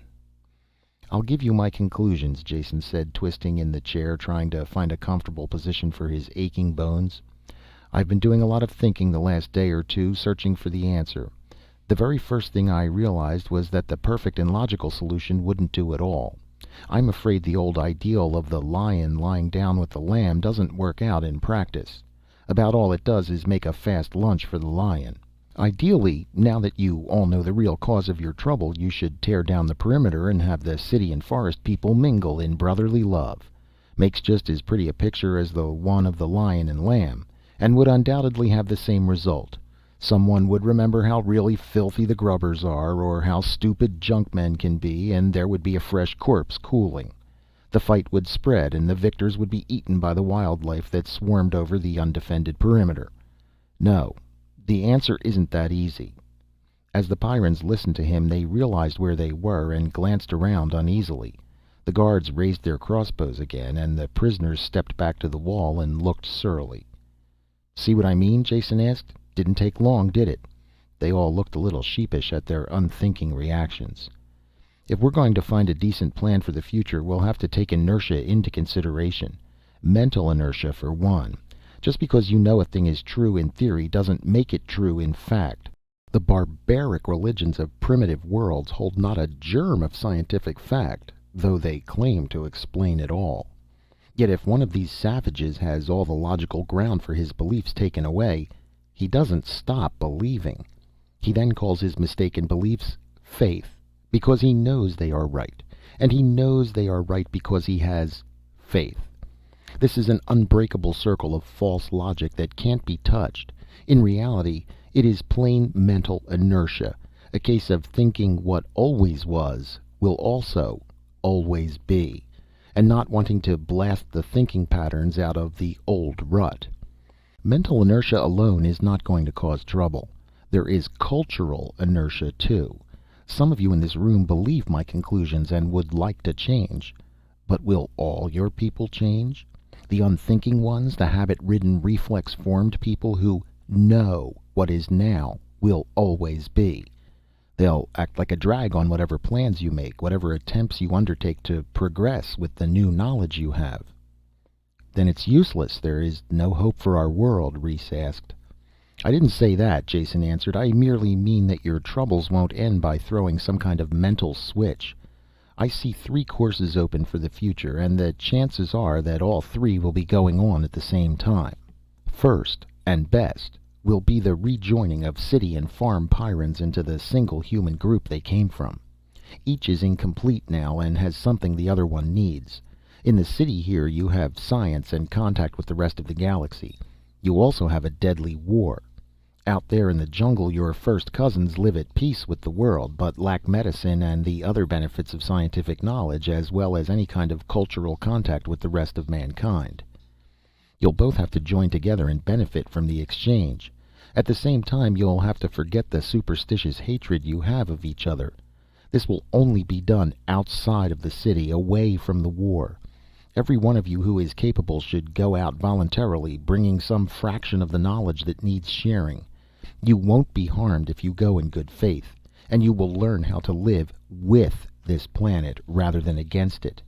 Eventually you'll have civilized communities that won't be either grubber or junkman. They'll be Pyrran." "But what about our city here?" Kirk asked. "It'll stay right here and probably won't change in the slightest. In the beginning you'll need your perimeter and defenses to stay alive while the people are leaving. And after that it will keep going because there are going to be any number of people here who you won't convince. They'll stay and fight and eventually die. Perhaps you will be able to do a better job in educating their children. What the eventual end of the city will be, I have no idea." They were silent as they thought about the future. On the floor, Skop groaned but did not move. "Those are 2 ways," Meta said. "What is the third?" "The third possibility is my own pet scheme." Jason smiled. "And I hope I can find enough people to go along with me. I'm going to take my money and spend it all on outfitting the best and most modern spacer with every weapon and piece of scientific equipment I can get my hands on. Then I'm going to ask for Pyrran volunteers to go with me." "What in the world for?" Meta frowned. "Not for charity. I expect to make my investment back, and more. You see, after these past few months I can't possibly return to my old occupation. Not only do I have enough money now to make it a waste of time, but I think it would be an unending bore. One thing about Pyrrus, if you live, is that it spoils you for the quieter places. So I'd like to take this ship that I mentioned and go into the business of opening up new worlds.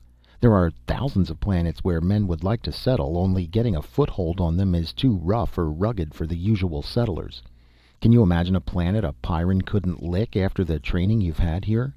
And enjoy doing it? There would be more than pleasure involved, though. In the city your lives have been geared for continual deadly warfare. Now you're faced with the choice of a fairly peaceful future, or stay in the city to fight an unnecessary and foolish war. I offer the third alternative, of the occupation you know best, that would let you accomplish something constructive at the same time. Those are the choices. Whatever you decide is up to each of you personally." Before anyone could answer, livid pain circled Jason's throat. Skop had regained consciousness and surged up from the floor. He pulled Jason from the chair with a single motion, holding him by the neck, throttling him. "Kirk! Meta!" Skop shouted hoarsely. "Grab guns! Open the locks! Our people will be here! Kill the grubbers and their lies!" Jason tore at the fingers that were choking the life out of him, but it was like pulling at bent steel bars. He couldn't talk and the blood hammered in his ears. Meta hurtled forward like an uncoiled spring and the crossbows twanged. One bolt caught her in the leg, the other transfixed her upper arm, but she had been shot as she jumped, and her inertia carried her across the room to her fellow Pyrran and the dying off-worlder. She raised her good arm and chopped down with the edge of her hand. It caught Skop a hard blow on the biceps, and his arm jumped spasmodically, his hand leaping from Jason's throat. "What are you doing?" he shouted in strange terror to the wounded girl who fell against him. He pushed her away, still clutching Jason with his other hand. She didn't answer. Instead she chopped again, hard and true, the edge of her hand catching Skop across the windpipe, crushing it. He dropped Jason and fell to the floor, retching and gasping. Jason watched the end through a haze, barely conscious. Skop struggled to his feet, turned pain-filled eyes to his friends.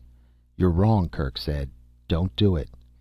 The sound the wounded man made was more animal than human. When he dived towards the guns on the far side of the room, the crossbows twanged like harps of death.